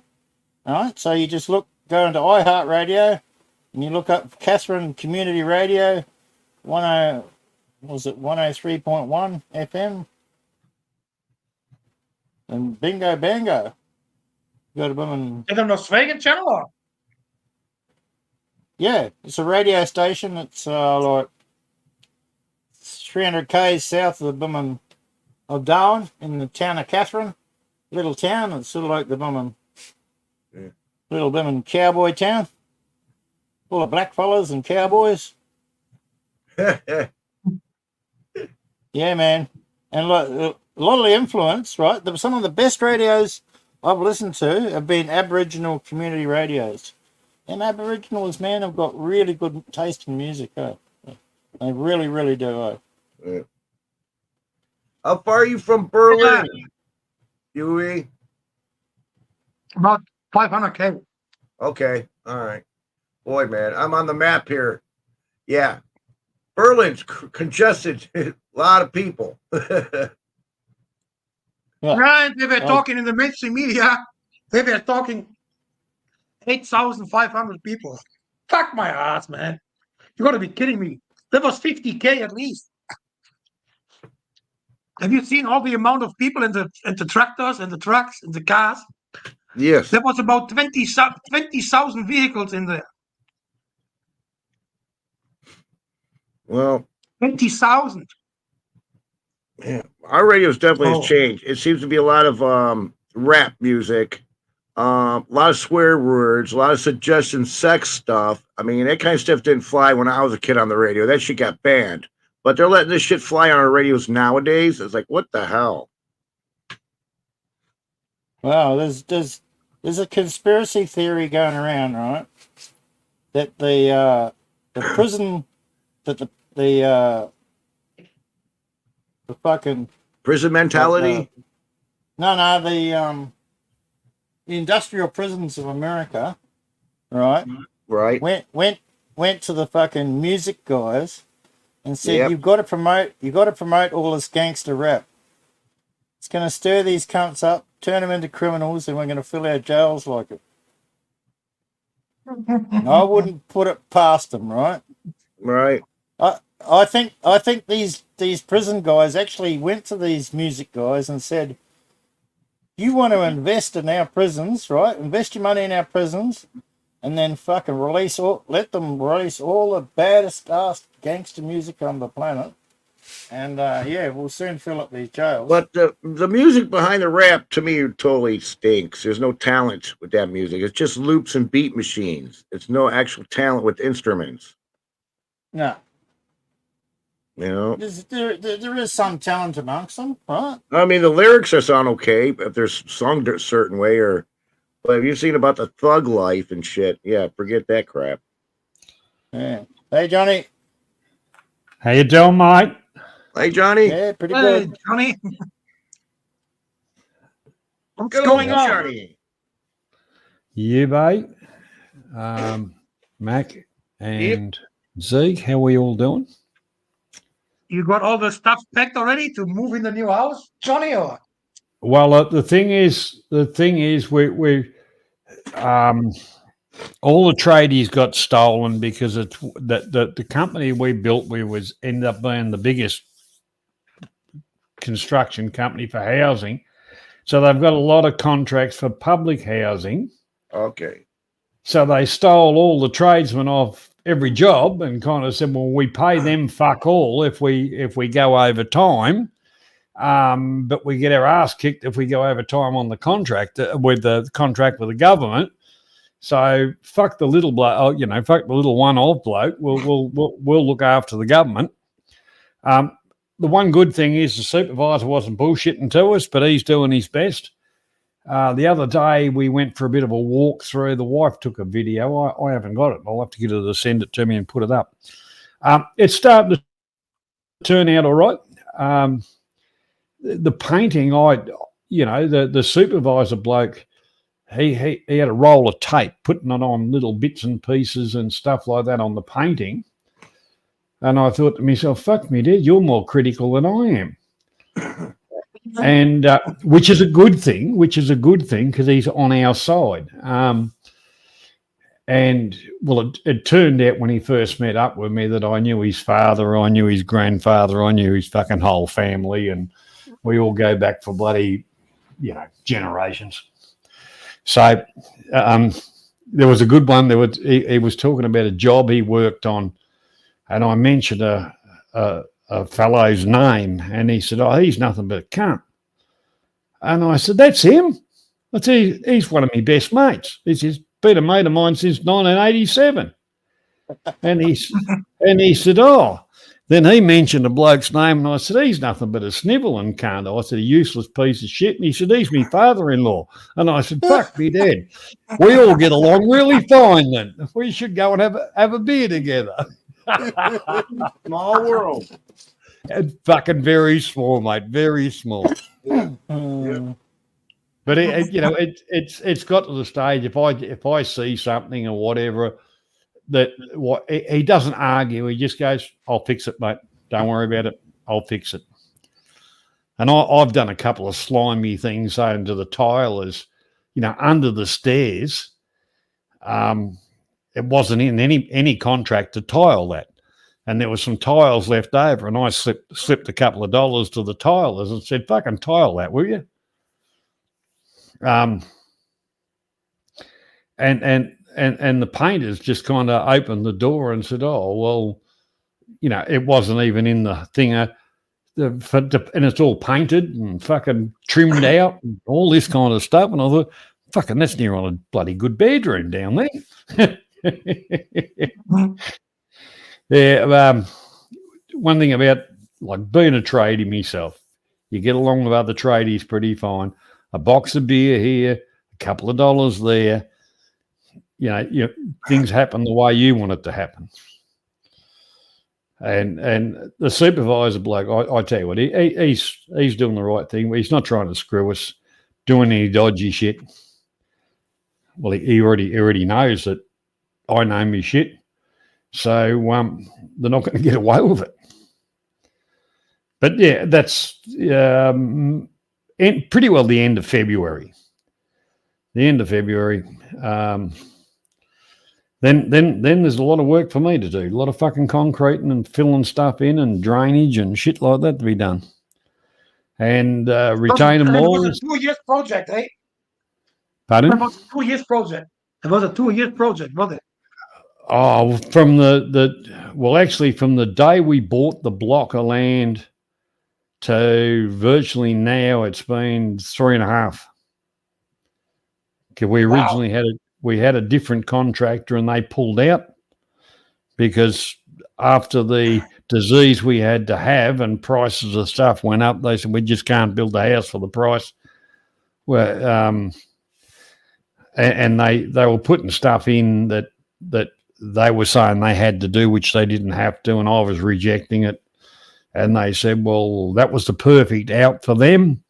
And when they said no, that was the perfect out for us because we got our money back, you know. But it is a battle. But you know, if I was going to build another house, I'd certainly use the same company. You know, if the one thing about it, if you're on top of that kind of shit and you know what you're doing, you don't have a lot of problems. And even the concreters, they did a bloody good job, and they worked their guts out. And I used to take them up a couple of beers, and they made sure that the job was done better than some of the other jobs that I'd seen them do. You know.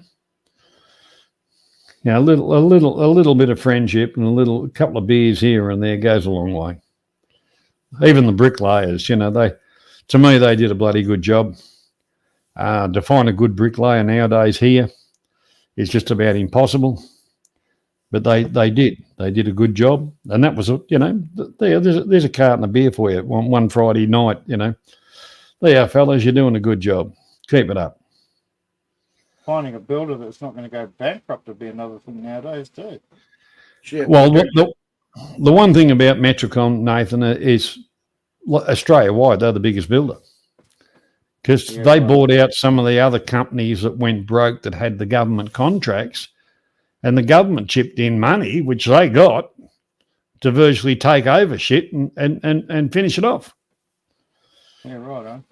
So being with it, look, you know, I used to friggin' subby for them years ago, and I reckon they were the biggest pack of cunts around, but they have changed it quite significantly. Yeah. You know, it's everything's still tight. But some of the stuff up there, like the frames, you know, fair enough, they're prefab, but the crew goes in and, you know, the bottom floor was framed half a day. And then they were putting up the upper floor joists, or they were getting it ready for the upper floor joists. So by that night, half the upper floor, or all the upper floor joists were up that they could put up, except for the support and steel. And there was a delivery of the flooring to go up there. So they, you know, as far as the most of them, even the plasterers, they were only in there for 3 days. To make money, they have to get in and get out. But the plasterers did a bloody good job. You know, the painters are probably the ones that are probably everything's really on them because they got to make everybody else's stuff look good. But the stairs, you know, they were probably the one thing in the construction project that I wanted, and yeah, they cost money because it's Alpine ash. And it's all good F12 timber and finished and the whole deal of that. When that's all lacquered, clear lacquered and all that kind of stuff, they'll look beautiful, especially with the stainless bloody rails in between. That's freaking expensive, man. Holy fuck. Yeah, well, the last house I built, I built the stairs. And the stringers were laminated pine beam, but the all the treads and the risers and all that kind of stuff was all ash, and I'd cut the ash. I had the ash there. I just sent it to a place and got it all dressed and all that kind of stuff, and then had all the other shit at home and just sat down there and scratched my brain and used a calculator and worked it out. Are you guys having immigration people come in your country at all? Yeah, they are, but they gracefully ask. But you know, the government here is fucked up. Instead of saying a certain amount from like different countries, they're overflowing here. They're saturating. Yes, they're saturating the country with one lot of immigrants. But realistically, what's happened in America there? Biden should be horsewhipped. Well, the governor of Texas keeps getting him over the border. He can't stop it because Biden won't let him. So what's going on is he's shipping them up to Chicago, LA, and New York. And we are getting so dang overwhelmed. And the governor goes, well, Biden needs to do something. I'm going to keep sending these people up there until you get this Biden to stop this crap and put a damn wall on our border. Well, I heard something different, man. That Texas is using the National Guard to kick out the freaking federal military. So yes. Over their own state again. You know, he wants this to happen because he wants these people to stop, put a damn wall up. So he's like, you want to play games? Well, here, you want people? Here's your people. Well, the thing is, the wall. Okay, it's a physical barrier, but how many tunnels are already under it? Mm-hmm. And you've got a lot of places in Texas and that the border runs through the town, and half the workers come from the Mexican side. Yep. But it's not really the Mexicans that are infiltrating. It's the people coming in from Colombia and everything to Mexico and saying, "Come on down." It's nearly no Mexican getting over there because they live better in Mexico than in the States. Well, if we go back to the old days of the Berlin Wall, if you touched it, you got shot. Yep. So we're having a hard time putting these immigrants in homes and places. So what's going on now? When you don't pay your taxes and you get evicted from your house, guess what? These immigrants will move into your house tax-free and everything free. Well, I heard they kicking your ass to the curb. I heard in New York they were closing schools and putting everybody on remote study and opening the schools up as dormitories. Yep, you're right. Same here in Chicago. They did it to a school in bad neighborhood, and they're fighting with the Mexicans and stuff, and they want to get the hell out of that school in that area because of it. Well, you know, the one thing about it, if every state kind of goes, well, right, we'll just send them down to Washington. We'll just send them to Washington. Everybody goes to Washington. Let Biden deal with it. He created it. He can deal with it. Any Democratic state, send them there. They can deal with it. Yeah. Well, the governor from Texas sent him to Martha's Vineyard. You know, that's where all the politicians live in their summer homes and shit. Oh, that's good. Yeah. Yeah. Oh, guess what? These Martha's Vineyard people didn't want that in their town. It's like, well, you son of a bitches. You're the ones that are making these laws, but yet you can't take people. You guys, are really bad. Well, they should have done a presidential decree and said, well, you've got a woodshed, you've got a fucking 5 garages, park your car outside and, give them shelter. Yeah, send the immigrants to the rich neighborhoods and see how they like it. Yeah, or give them all tents and say there's plenty of grounds there that you can camp on. Yeah. And when you want to have a shit, just go up on that patio. Yeah. Some of these houses, man, you don't need that big of a freaking house. Come on.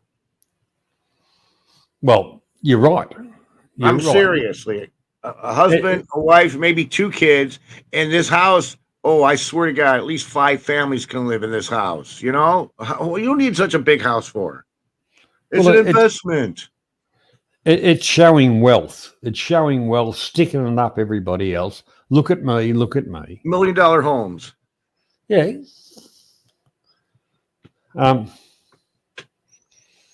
You know, admittedly, that house we built, it's not just built for the bloody 3 of us. Right. It's built as a saleable item, very sellable item, but because it's proximity to everything. But at the end of the day, what we've got, the only thing that's lacking here is I haven't got a decent shed to piddle around in, you know. But here is more than adequate for the 3 of us anyway. You know Home Depot, Menards, those hardware stores, you heard of them? Yep.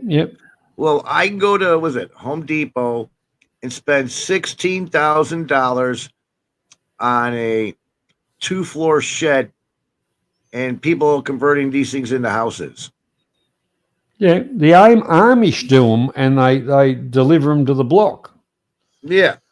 And they use those little forklift things. I think they call them mules. Yep. Yeah.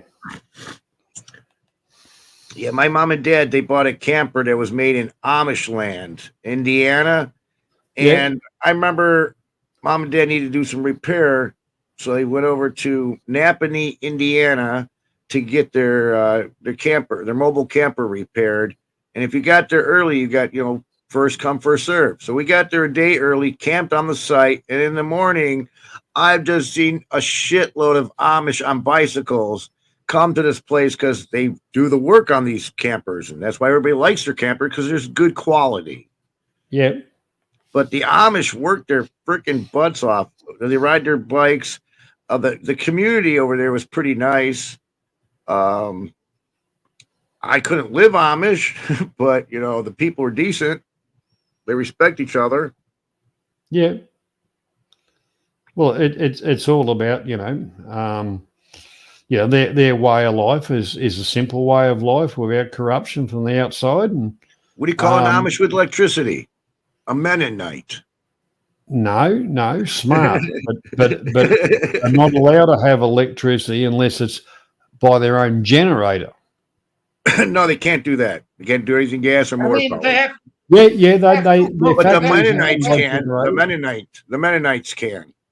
They have 2 different groups. They have the very conservative that Amish are and Mennonite. using no electricity and nothing, and the others are more tolerating like electricity and tools and stuff like that.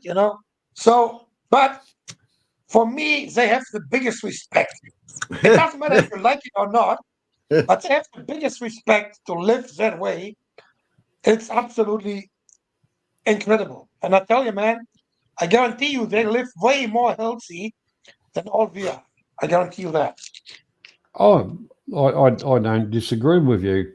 I watch quite a few things on YouTube about Amish communities, and it goes into like their manufacturer.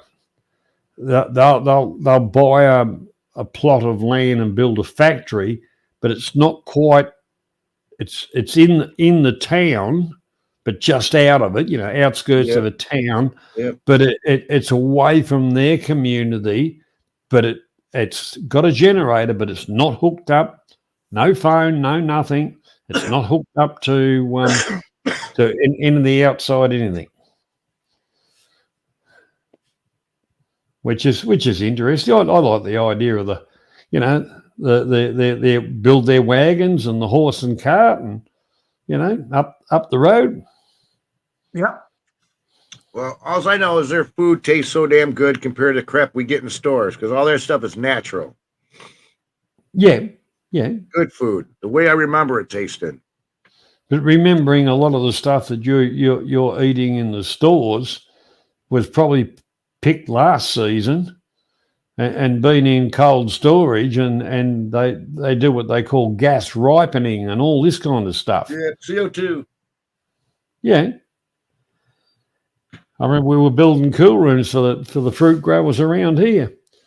And we'd have to make sure that they were, they'd smoke test them to make sure that all the seams were airtight, because they used to gas ripen.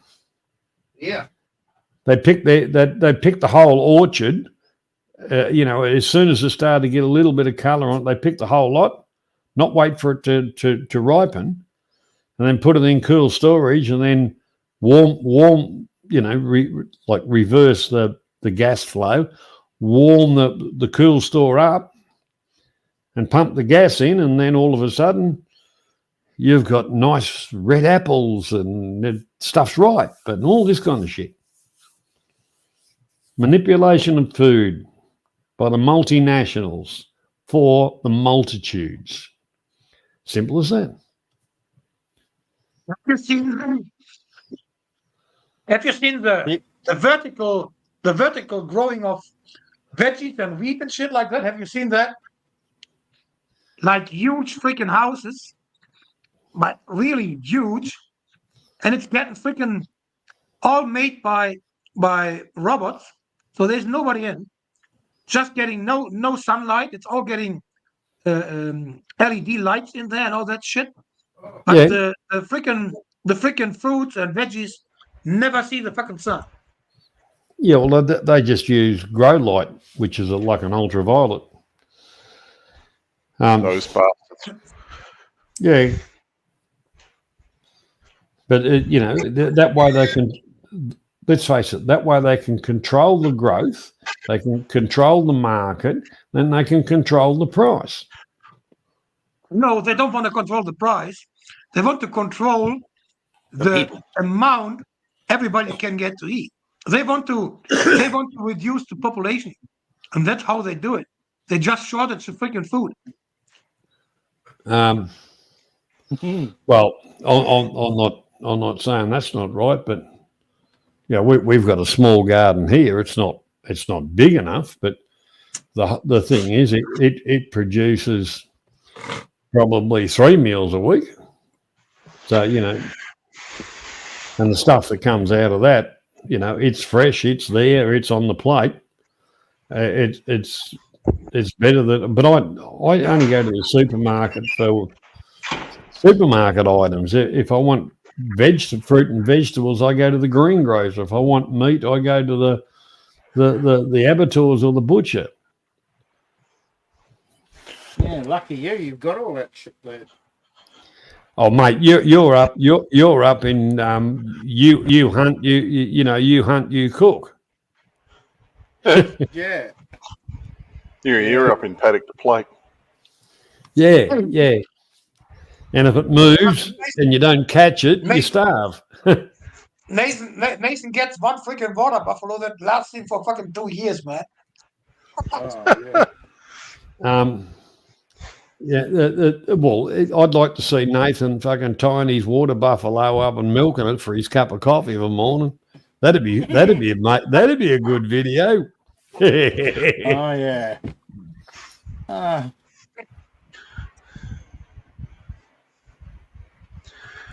Oh dear God. Here we go. We've got the spasticated more cunt fishing thing again. See you later. Yes.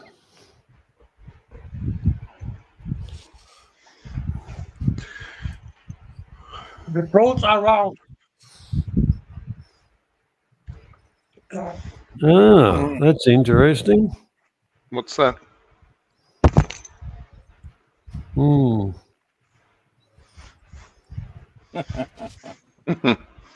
Fucking dropped the hammer on that one. Oh yeah, I just backtracked it to see where it come from. Hello, Davey. How you doing? Shame you can't come on the channel because you're banned, you fuckwit. Oh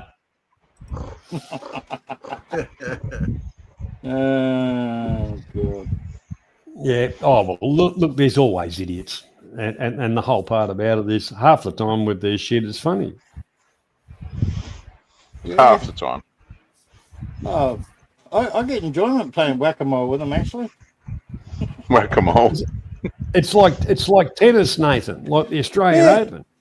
Smack it over the net and see what comes back. Yeah. Eh, Just more odds normally. Oh well, the thing is,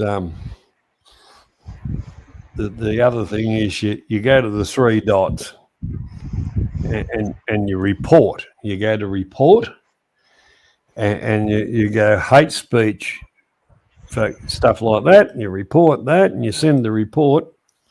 And after a few reports, that finally YouTube do it eventually.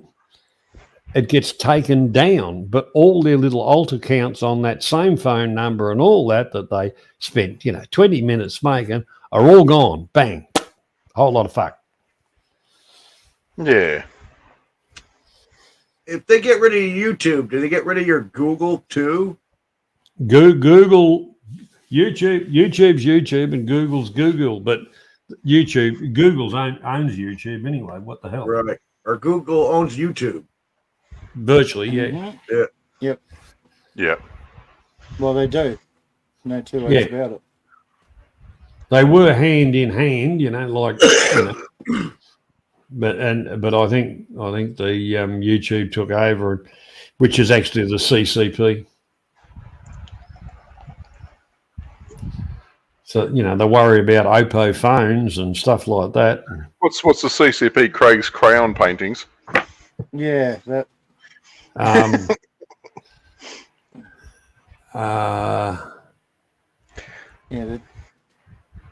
Chinese cocksucker party. Yeah, that's it.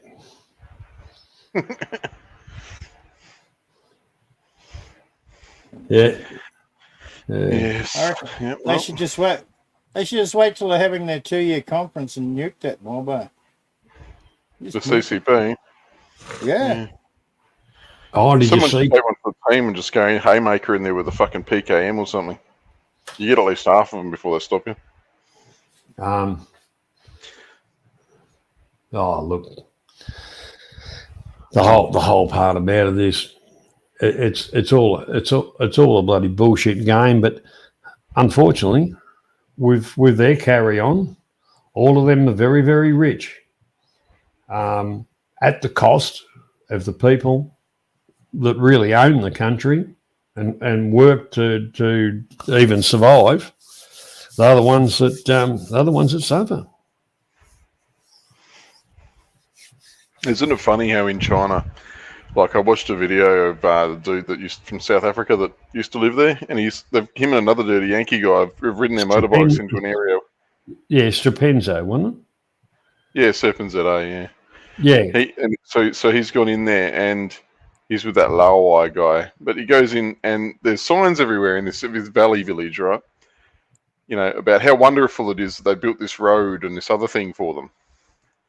And goes into this area, signs everywhere, and all the people are living in squalor, basically.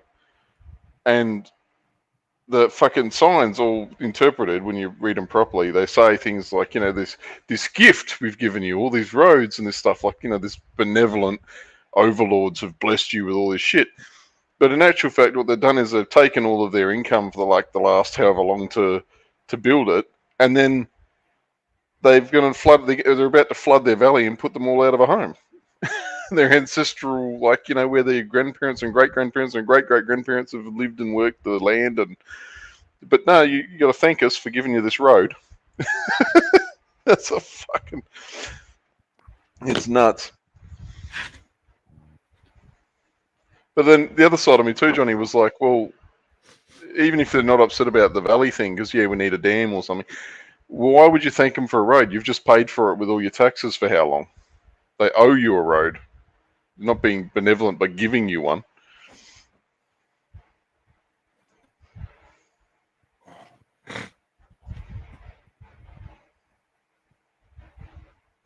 Nope, lost him. Yeah, it's all going to shit for them now lately. Yeah, well, all their faux companies are crashing. That's why. So they can't bullshit that their GDP's worth what it is if all their companies that make up the GDP are all collapsing. Yep. The Chinese real estate is really in trouble for a long time already, for almost a year. Yep. So Yeah. the two biggest real estate companies in the world are Chinese, and they're both struggling big time. Yep. And because the Chinese economy is such a paper elephant, they can't increase the viability of the companies, with government backing, because it's all bullshit. So you're just throwing bad after bad instead of good after bad, which is even more useless. So what they'll end up with is a complete and utter collapse, which is what everyone's expecting, which is why they say China's got less than 5 years to take Taiwan, otherwise they're never going to do it. Yeah. No, they're not going to do it. No, they're not going to be capable of doing it.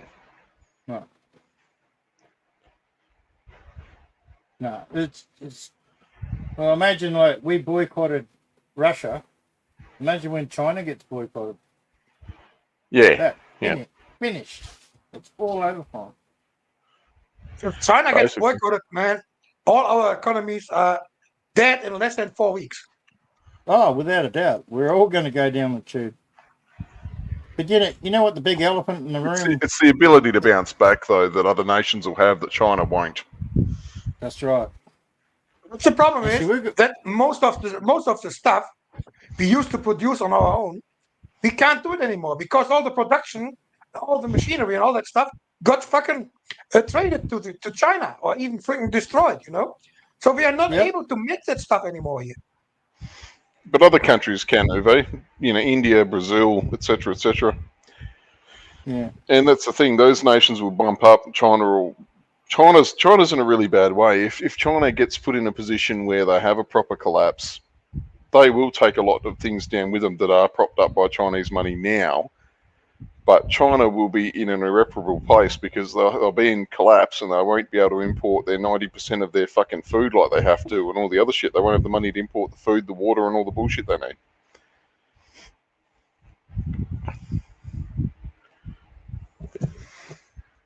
So they'll be in a bad way real fast.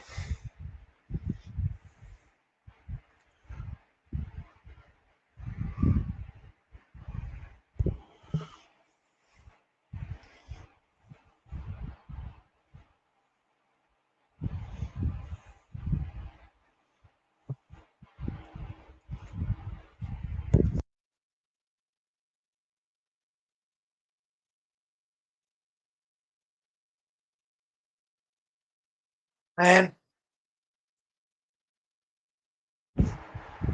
good thing is, you can see that it's a little bit more daylight every day now. That's a good thing. In Australia, the daylight goes shorter, and here it goes longer. Yeah, the sun doesn't set here till after 8 p.m. now.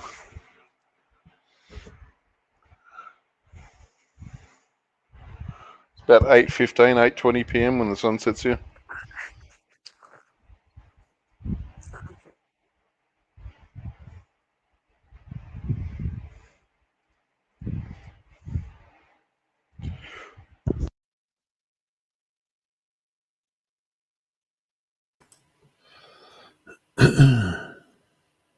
I thought you must have taken that bloke's comment seriously, Johnny, when you... No. I went to the little boy's room and grabbed a beer out of the fridge. Yeah, I went and got a coffee. Oh, there's Mac. Yeah. Yeah. Yeah. So Nathan and Uwe were saying about China. I think they're fucked. I think they're gonna have a bad time. They're gonna have to seriously change just about everything they do. Well, the thing is, I watch a little bit, on it. They can't even really afford to pay their army. No, well, that's the thing. How do you bounce back if you're under such pressure already while you're a powerhouse? What happens when you go into a proper decline? You're fucked, aren't you? Well, that's the real part about it is, in any conflict or anything like that, unless you've got a good supply chain and it's well financed, it just falls in a heap. Yeah. I think they may be looking for a revolution there if the shit goes down and the people start realizing that let's say the government and the army is not that strong as they always thought. Maybe the folks takes over the country, man. Well, I think there'll be some level of that goes on in China. I think the country will end up fragmenting. People on the outside of China view China as China, but China's a massive area full of dozens of different large population minorities. Like they're not like the Uyghurs aren't a small amount of people, and the Tibetans aren't a small amount of people, and the Kazakhstanis that are stuck inside China's borders aren't a small amount of people. They don't want to be in China. Well, they want to be their own people, like they were. That's right. And so if China has falls to the shithouse, then all those people will want their sovereignty back, and they'll take it back because it means they're not going down with the Chinese ship. That's right. Actually, next time you go to Perth, just where the places are. You can drive along and see the Millionaires Row and all the big flash houses. Most of them are owned by the people of the CCP. Yeah, there's a fair few Chinese there. Yeah. There's street after street of $1 million houses, plus multi-million-dollar houses. Well, yeah, I was going to say they're all about 4 or 5 million now. Yeah, and half of them not even never had anybody in them, or they've got, their students are in them. Yeah, same in Melbourne. Yeah. Same, just about the same, except for Darwin. The virtually the same in every city. Yeah, they've got their money stacked in real estate around the world. Yeah. I mean, our politicians do the same shit, so we can't really whinge, but I don't think either mob should be doing it. Well, yeah, it's always amazed me how a politician on a set wage ends up retiring with a multi-millionaire with shares and God knows as good portfolios on such a small wage. Yeah. Oh, well, it's more not a small wage; it's more than reasonable. But they must be very good at saving. Yeah, the good little Vegemites, aren't they? Yeah. The politicians going into politics and stuff and coming out millionaires, and they've gone in an average Joe, and they come out multi-millionaires. There's no other law against that. It's outright corruption. There's no other. You don't get that way unless there's cronyism involved, and that's nepotism, cronyism. It's deal making. It's deal making. That's what it is. Yeah, it's just all corruption by other names. Yeah. Well, it's realistically a person that stands and is put in there by the voters, supposedly for what the voters of that area or whatever are their priorities. But all of a sudden, a lot of that goes down the road, and like I say, the politician ends up a rich person. Mm-hmm. Instead of, we have got some very good politicians in Australia that do not care, and they stand up and express the views of their constituents and all the rest of it. Yeah. They're not popular by no means, because they don't fall into line like they're not pandering. Yeah. And I think every state's got one, except for South Australia. Yeah, but South Australia. Yeah, well, yeah. That's those guys, Not much you can do for them. Yeah, the rainbow flag. I think they've changed the state flag to the rainbow flag, haven't they? Oh, Victoria definitely is. Oh, Victoria's stuff, mate. Shit, the rainbow was for hippies back in the day. Well, back in the day, the rainbow meant you were lucky enough not to get flooded off the face of the earth at one stage. Yeah, but they also never had a double rainbow when I was a kid. Now they got double rainbows. What the hell's that all about? Oh, well, you can go both ways. Yeah, you can like it in any orifice.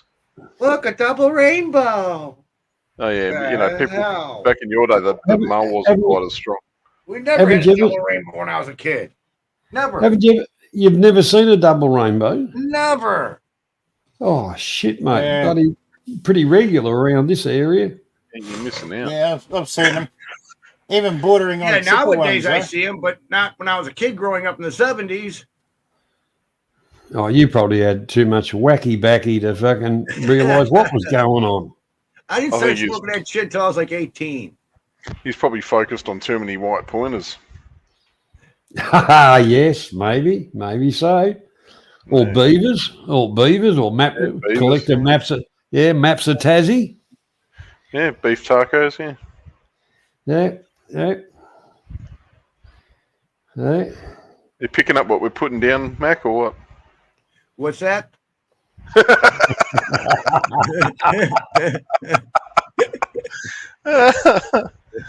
Oh shit. Yeah, the wife's yelling at me stuff to do because the pipes are freezing at the house. I might have to get out there and defraw them. Well, why would you go ahead? I don't get it, man. How can the pipes freeze in the house, man? Are you not Because they're insulated or- underneath the house in the crawl space. And out by my back wall, there's like a ventilation vent that allows the moisture to leave my basement, or excuse me, the crawl space. And if it's not blocked properly, a cold breeze can come in there, and right there, my pipes to the sink. Well, why don't you heat trace them? That's what I was trying to do: get some wire wrap and just plug it in. Yeah. What you should do is put coolant in your water. Yeah, That'll sort it out. Yeah, that's it. Bit of glycol in there. Yeah. Yeah, Get your wife to do the washing up in glycol. yeah, I got cancer. Yeah, there's no side effects, I promise. Yeah, I know. You won't feel them. You won't be alive to feel them. in the 80s, they took it in the wine here in Germany and Austria. So people are still alive. So it's not dangerous, Mac. You can use it. Yeah. And you know, you can have a couple of teaspoons of cement and harden up. Yeah. And if cement's too hard, you can suck on an araldite tube. Yeah.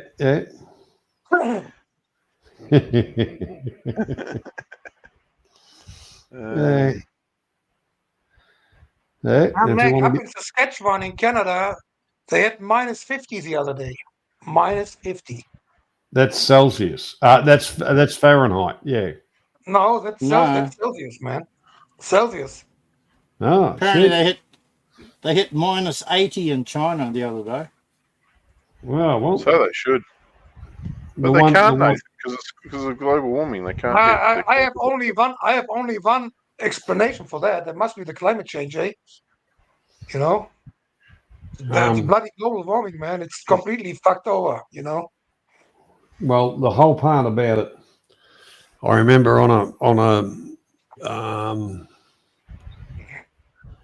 one course thing I did, which was a real qualification, and it was to deal with refrigeration and gases and all the rest of it. And they talked about the types of gases and how it affected the ozone layer and all this kind of stuff. We said, yeah, well, there's a hole in the ozone layer, and what's Australia going to do about it? Yeah, where's this hole at, by the way? Yeah, well, it's down here, down this end of the world. But the whole part about it, the scientists have said, well, it's because of everything in the northern hemisphere, because it's more populated than the southern hemisphere. Everything they do ends up in the fucking southern hemisphere and fucks it up.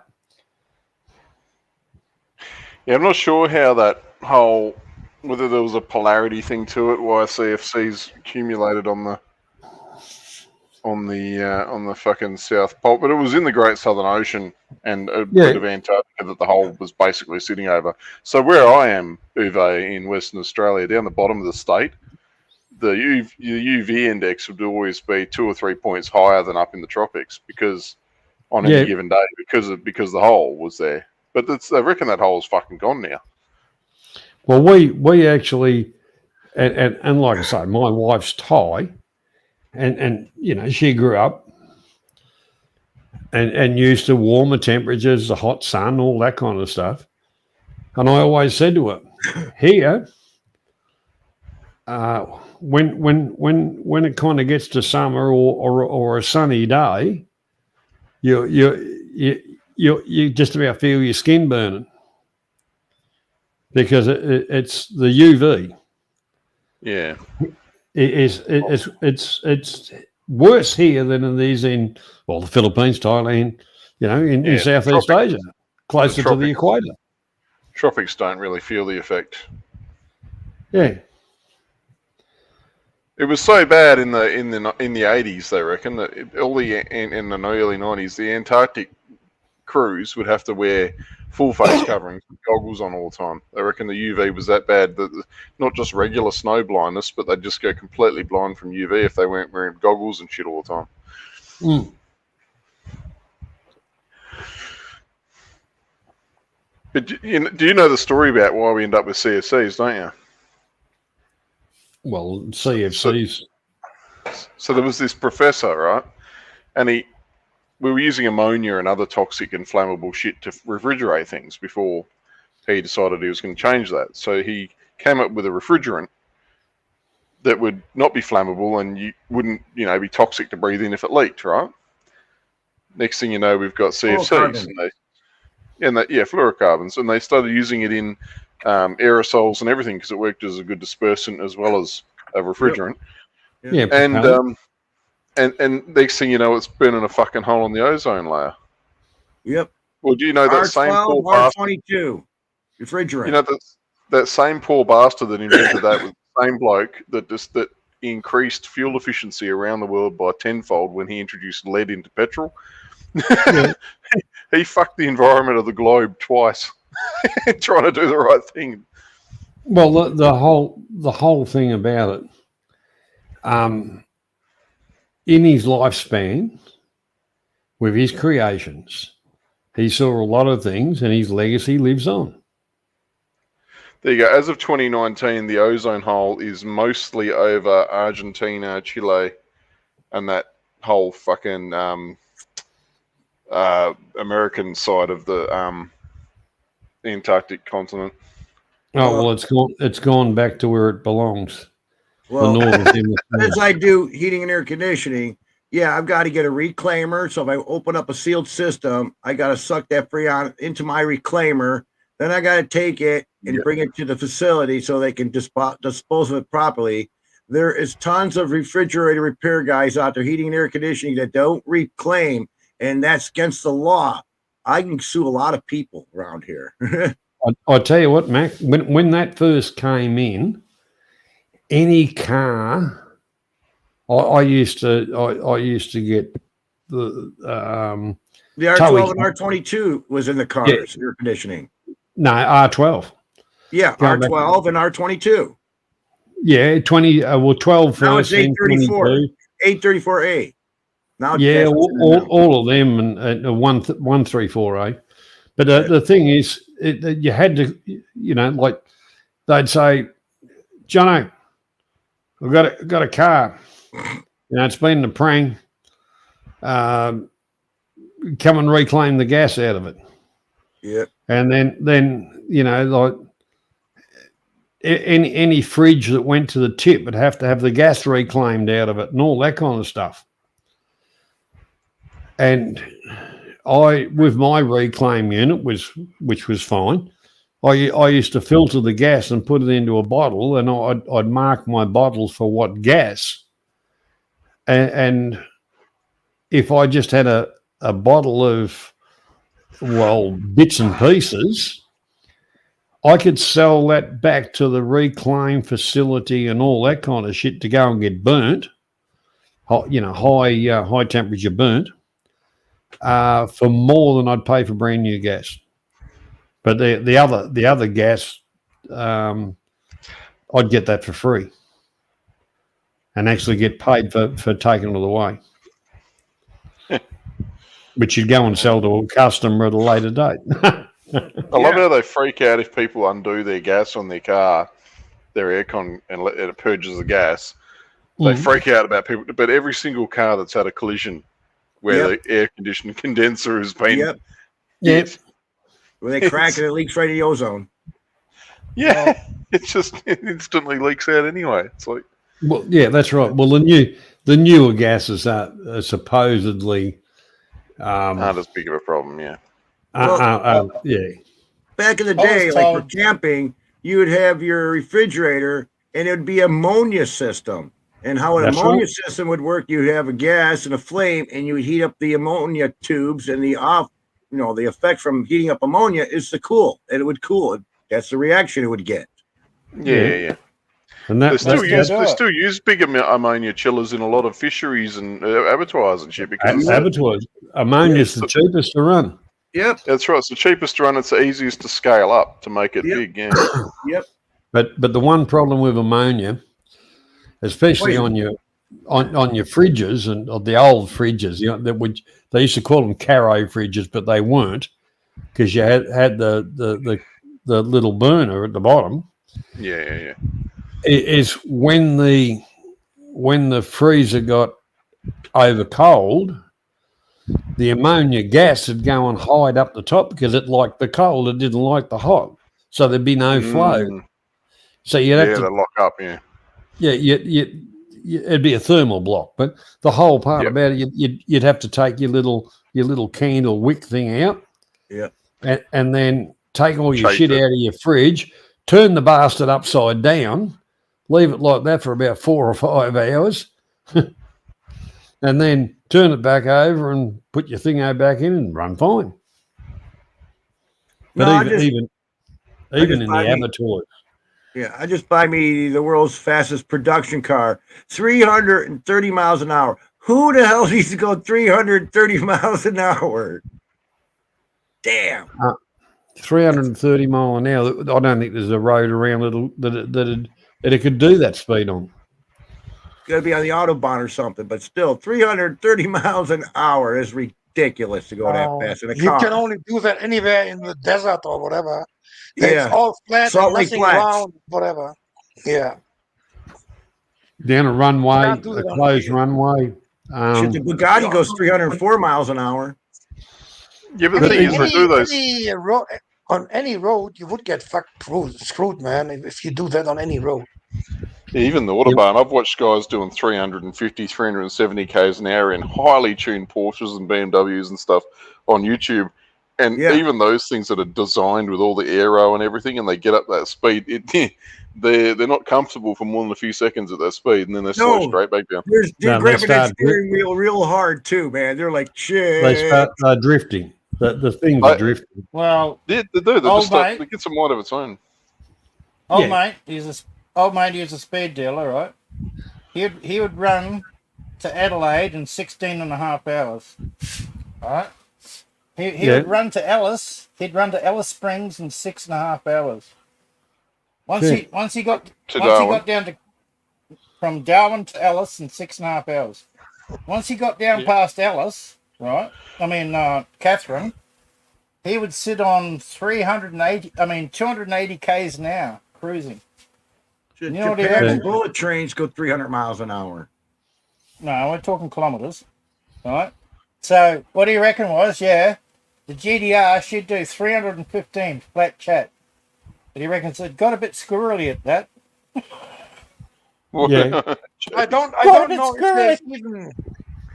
know if there's even tires who can handle the 350 miles an hour speed. Honestly, I don't know if there's any tires that are not getting burnt or freaking exploding on that temperature. Honestly, that was the thing with the Veyron when they did the max speed run on Top Gear with the Bugatti Veyron.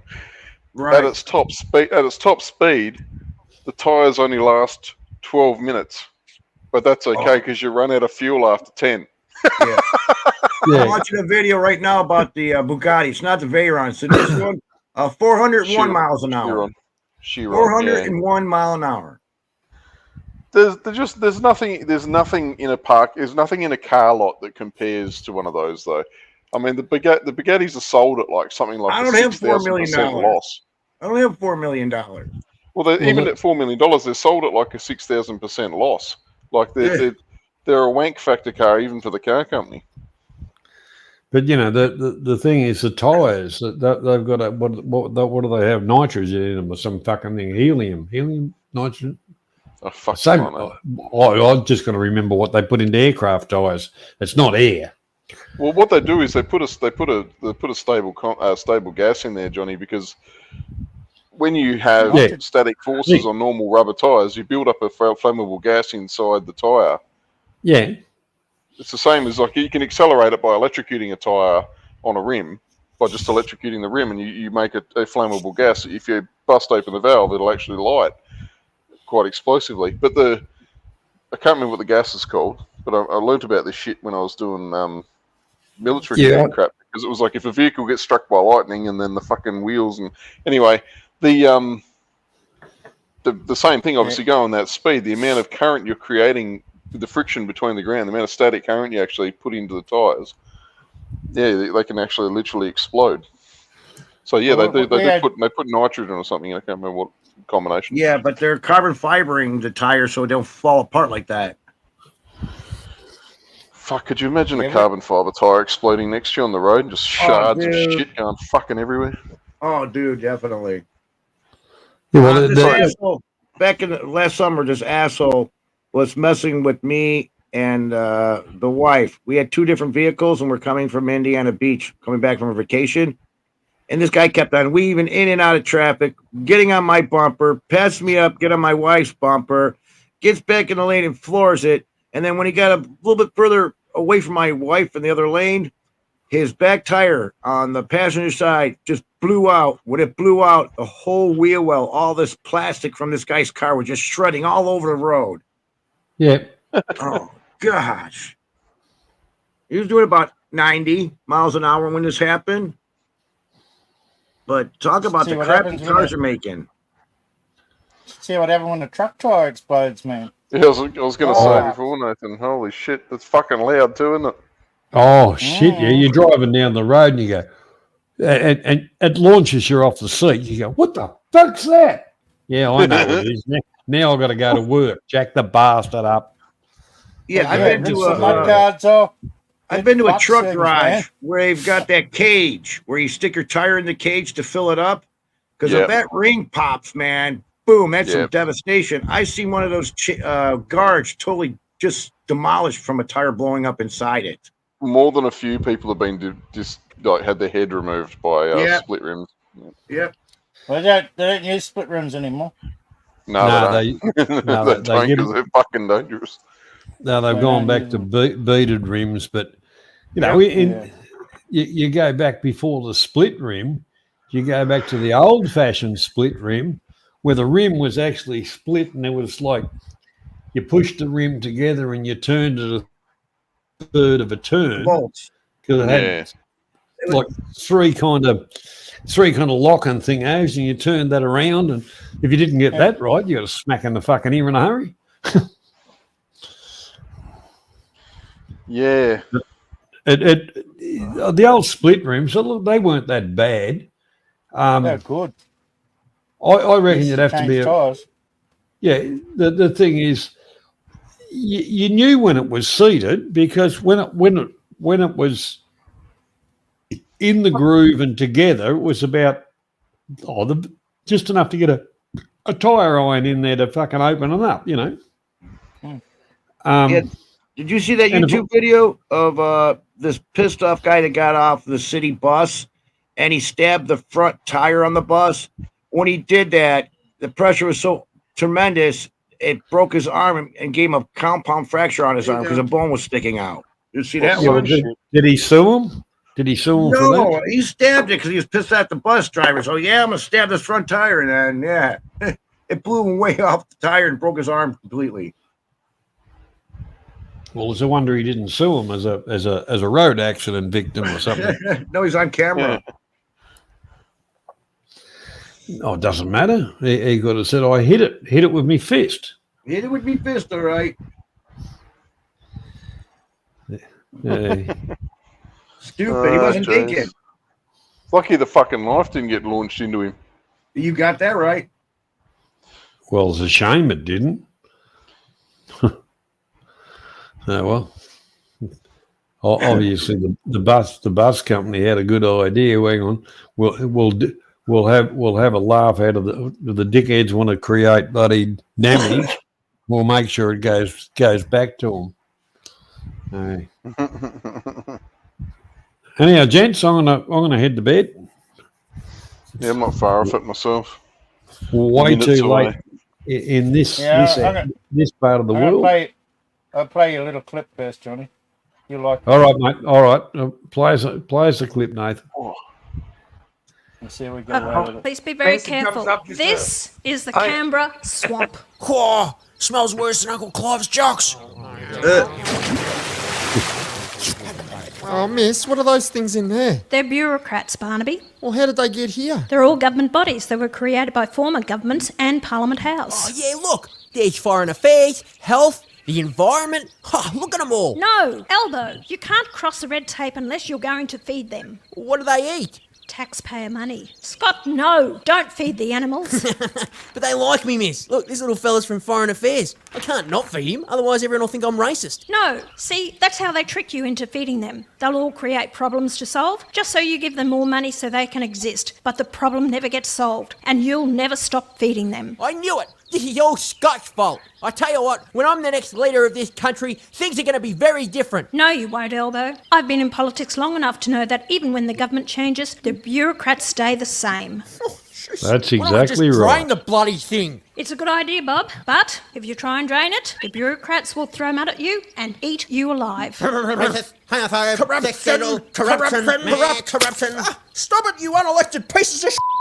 We've created a monster. That's right. And unfortunately, it's going to take a very brave government to clean up this mess. Oh, well, if you can't beat him, oh, wait for me, Scotty. That elbow, you bloody dog. You two are disgusting. Good one, Nathan. Good It's one. about fucking right. It's Well, about exactly on the head as you could get it. Yeah, I've been saying it for years. The government doesn't matter. It's the bureaucrats that feed them the crap, that keep them fucking perfect, Yeah. perfect. Oh, Oh. it's the best one she's made yet, I think. Yeah. Anyhow, on that note, gentlemen, I'll say good night. Take care, all, Yeah. and I'll catch you next time round. Yeah, you I- too, I've got Johnny. a bu- Have a good I've got rest, a bail man. too, fellas. But yeah, I'll Well, catch I'm you at guys. 5. You guys are going to go then. Yeah, Yeah, I it might got be a time boot. to turn it off. Yeah, Roger, have you got buttons you want me to send off, Nathan? Take care, No, I everybody. can turn it off. Yeah, Roger. Righto, Yeah. peace out. Righto. Take care, all. I'll catch you again. All right, Zig. You're right.